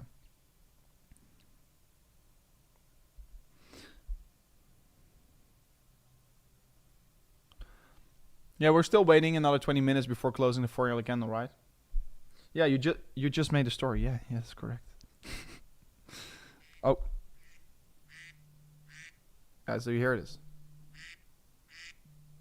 So I'm going to pick the winner real quickly. Let me see. First of all, let me check. IG giveaway picker. Like, let me see if there's a randomizer. No, I will do it differently. So, guys, I will go towards my post. I will load in all the comments. I will load in all the comments right now. And I'm just going to scroll. And I'm going to set my finger on it. I'm going to close my eyes. I'm going to set my finger on it, and then you're the lucky winner. It's just so easy. And so maybe it's not 100% fair whatsoever, but this is just how we're going to do it. So I'm going to do it like this. This one isn't. It's Ilya. Oh my gosh, I literally called your name still. Ilya, you are the one. Congratulations. I will send you a DM right now. I will send the money after the stream. Oh shit, damn it. Ilya, I literally told your name because I saw you were following me. Like, I saw you popping up in my screen. So, Ilya, congratulations. Please, send me a DM, Ilya, because maybe I can't find your name right now because I lost it. So Ilya, send me a DM, and you're the lucky winner, guys. I will be the next giveaway. I will be probably do it again on Twitter because it's just going to be a little bit more easier to pick the winner. But it's completely random, guys. I always like to I give money. If you didn't win this giveaway, I do so many giveaways out there on the channel. So it's a very weird way of picking a winner. I know. So next time I will use a randomizer again. So excuse me for that. But yeah, congratulations. You did one, my friends, Ilya. So please send me a DM because I'm trying to search your name right now, but it doesn't seem to find it that easily. So send me a DM, man. You're probably in the chat right here. Are you in the chat? Ilya's my friend. It's amazing. It's amazing. Ilya, congratulations. Send me a message, man. Will be amazing. Will be truly amazing. Because I can't find you. Send me a DM, Ilya, and I will send you the money right away after the stream. So yeah, it will be amazing. So yeah, I see it. Lol, I've never won before. Yo, bro. So I accepted you. So yeah, congratulations, Ilya. And let's look right now at how Bitcoin is going to end its 4-hourly candle. Yeah, I mean, you just have to be lucky. You just have to be lucky. And yeah, it's so nice to see you winning right here, Ilya. It's nice to see. Like, I want to see everyone win, of course. But yeah, unfortunately, not everyone can win a giveaway. It's always one person. So yeah, there are going to be many more great giveaways in the future. So yeah, I love it.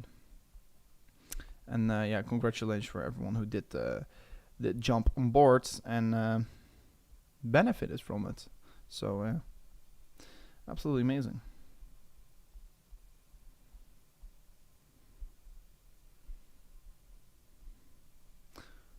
Thanks for doing the stream. Yeah, guys, I am going to wrap up the stream if we close the 4-hourly candle, because for me it's also becoming a very long day. And actually, I don't know if I'm going to trade today actually on the weekend, because I might take the weekend off a little bit here on trading. But yeah, this is definitely this is going to be like, I'm taking a trade right now actually.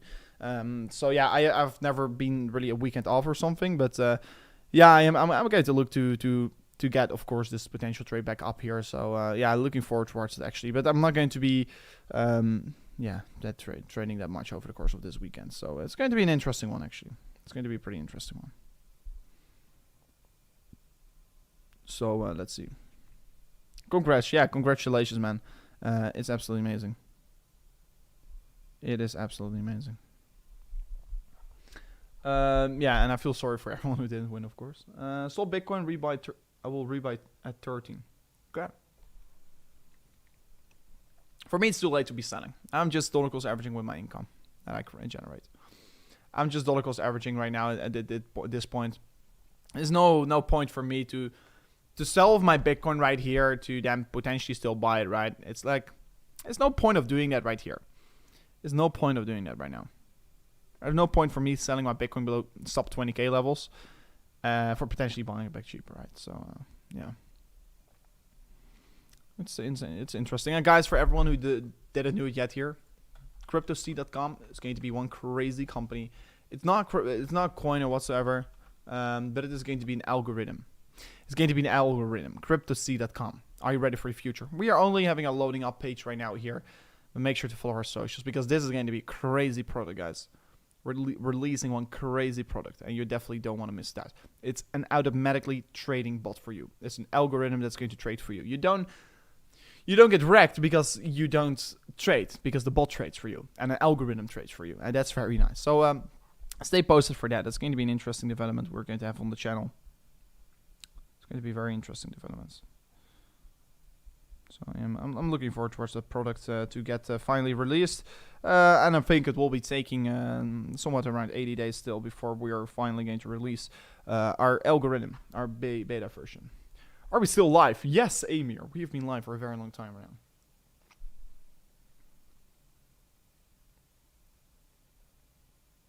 now. Is the bot based on machine learning or manual parameters? So, of course, I can't tell you right now, because I'm not a developer, I can't tell you exactly what it is doing and what it is based off.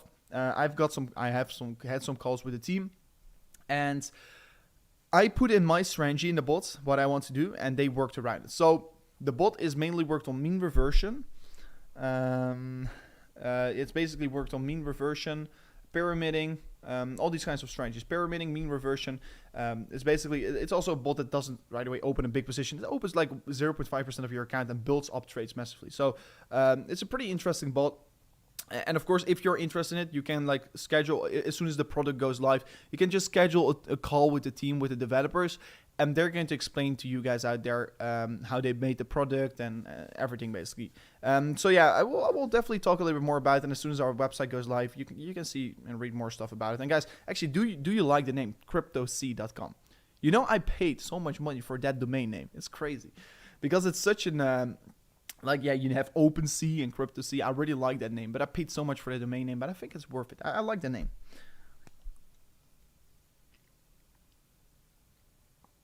And what do you think about all the dust? Yeah, we have to settle down right now, like I told you, with altcoins. We wait till the dust settles, and then we're going to go more into altcoins. Right now, just be careful. USD Tether is crashing slowly. Let me check up on USD Tether. So USD Tether is still remaining its spec. It's coming down a little bit below its spec here, but like you can see, it moves below it and up its spec several times. But yeah, you can see, oh, this is terrible. Like you can see, this is the market cap of USD Tether. Look at it, how quickly it's coming down here. In the beginning of the week, we have 72 billion US dollars. And right now, we only have 68 billion US dollars left in the system. So yeah, there's a lot of money going out of crypto. That's what we can just clearly see. Money moving back to fiat again.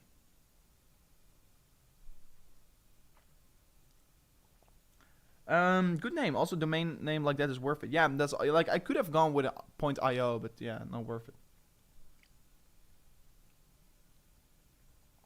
What's your crypto net worth? Yeah, you can guess, but I'm not going to tell you. I'm sorry.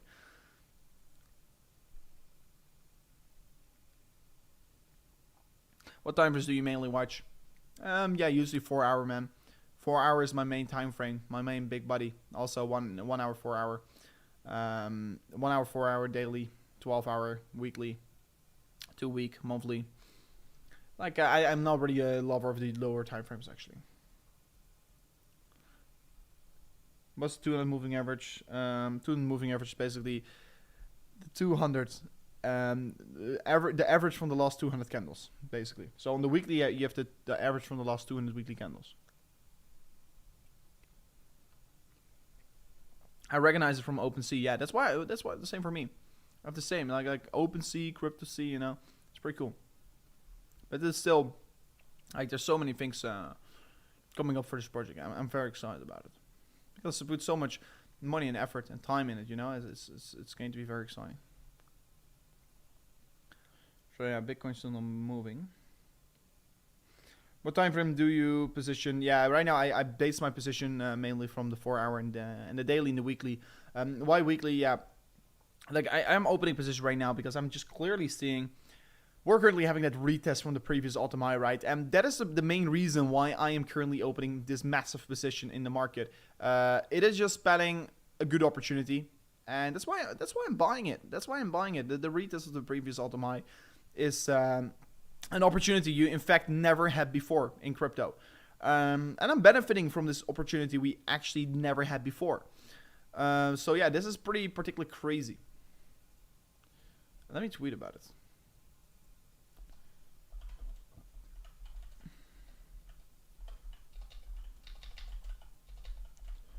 First.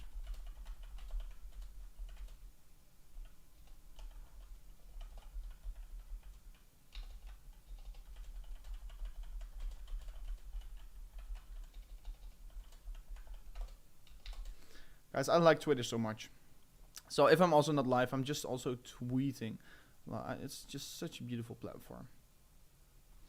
It's such a beautiful platform.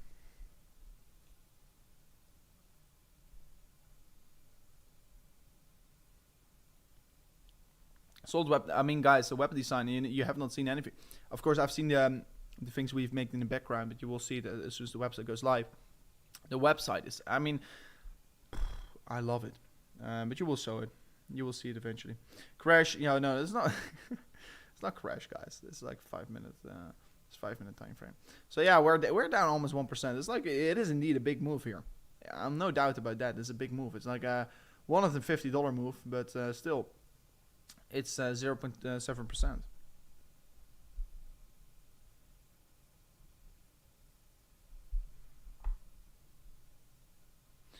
Let me check up Tron because yeah, I've been talking about Tronos. So look at this. It's still holding the descending triangle. What do we need for Tron to break down and to open a potential good trade? I think we have to be breaking the support range. In that case, we could open a very good trade. So far, no, we're not looking to see it.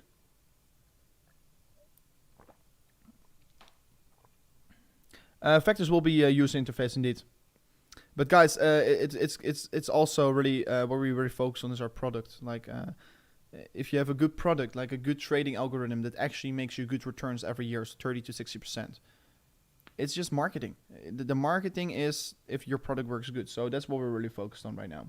Of course, we like I am just a co-founder, and of course I don't develop the site. I don't develop the bot. I just spend money on a good team. You know, I spend money on a good team for good developers, so we can make a good product. So yeah. USD is depacking. Yeah, that could be, of course, not the downfall of Tron, but they got a pretty big deep pockets, USDD, actually. They got pretty deep pockets. It's still, it's pretty alrighty. It's still depacking. I should not hold it. Get out of it.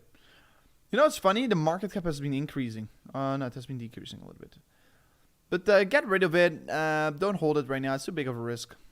So stay away from USDD. It's too big of that risk.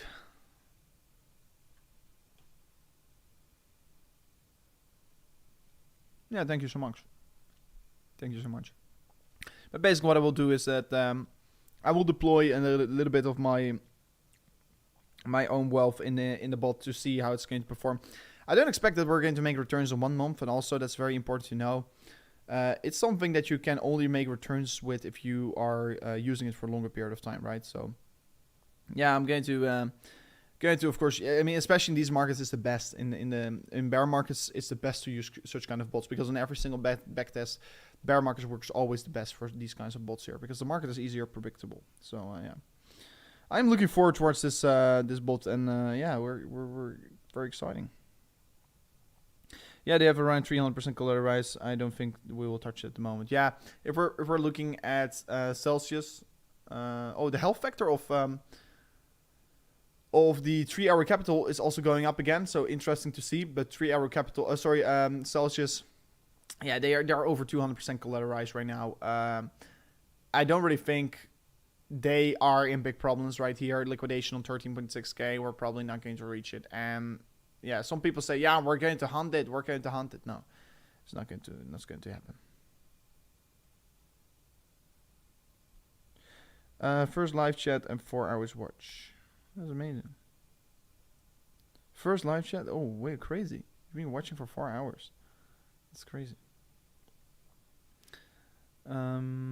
Amazing. And of course, guys, if you haven't already, and if you want to show a little bit of appreciation, smash up the like button and subscribe to the channel. Even at 12k, there will be no buyers. Yeah, that's what they say. That's what they say. I guess we have to wait and see. I guess. I am just dollar cost averaging.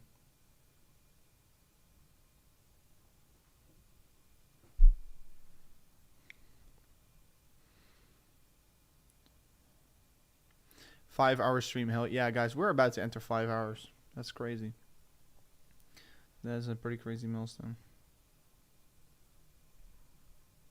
Triple bottom, yeah. This is the typical McDonald's, right? This is a lose of strength on the imminent short term, guys. Of course, do know this is a 5-minute time frame. But this is a typical signal of lose of strength. So yeah, it could be maybe a little bit more worrisome, we could say. We could argue.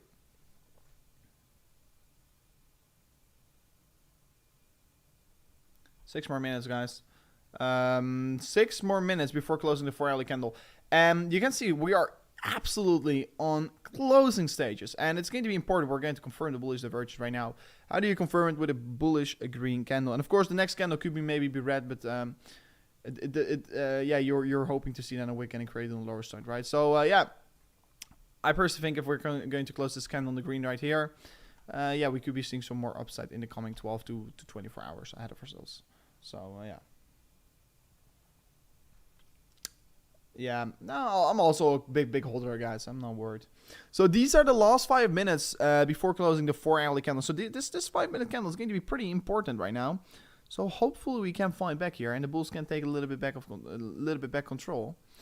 But yeah, it's going to be interesting. You got this, Bitcoin, yeah, guys. Bitcoin, you got this. You got this. You got this. Hopefully Bitcoin got this, because if we're going to close red, it's going to be. We waited for nothing.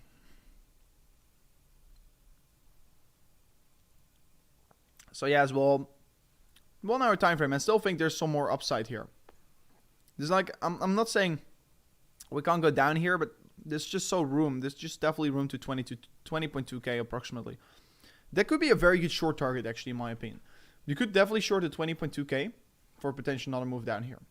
I'm maybe going to risk it with a very tight stop loss, because if we break above it, we're going to definitely see a very strong bounce, even continue further up high. So definitely two sides of the story right now. Two sides of the story.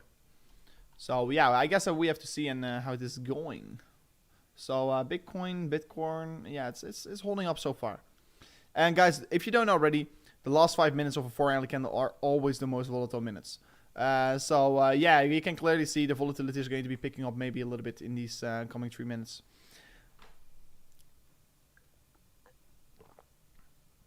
What happens if Bitcoin closes red? It's then, in that case, not going to confirm a bullish divergence. Well, basically, is in fact going to let us wait another 4 hours before we're looking for confirmation for opening and trade here on Bitcoin.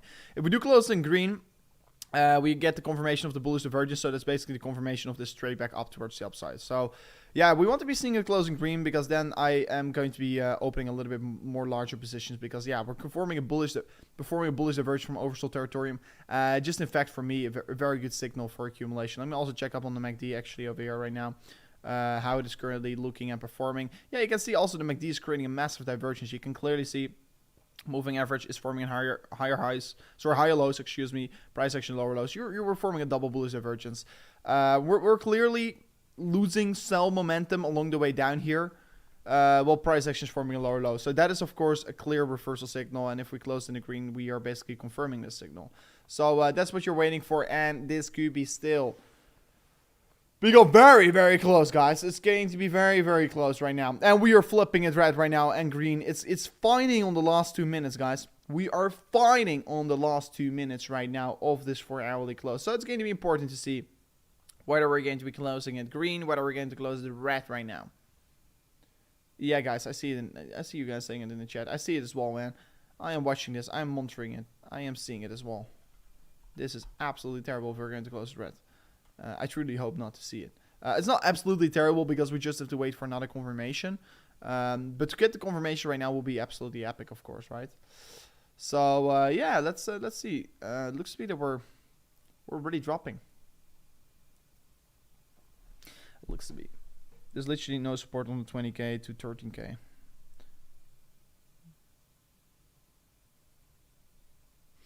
Yeah, like I told you, I've got a chat with many VCs. And they are accumulating along the way down. And oh, we are flipping it red right now. Nerve-wracking indeed, guys. So yeah, it's not too big of a deal if we do necessarily close it red here. Don't get me wrong. It's only going to be allowing us to wait another few hours before confirming the bullish divergence. So yeah, that's going to be important to look after right now. Going to be definitely very important. 1 more minute, guys. Yeah, I see 45 seconds and we're still in the red.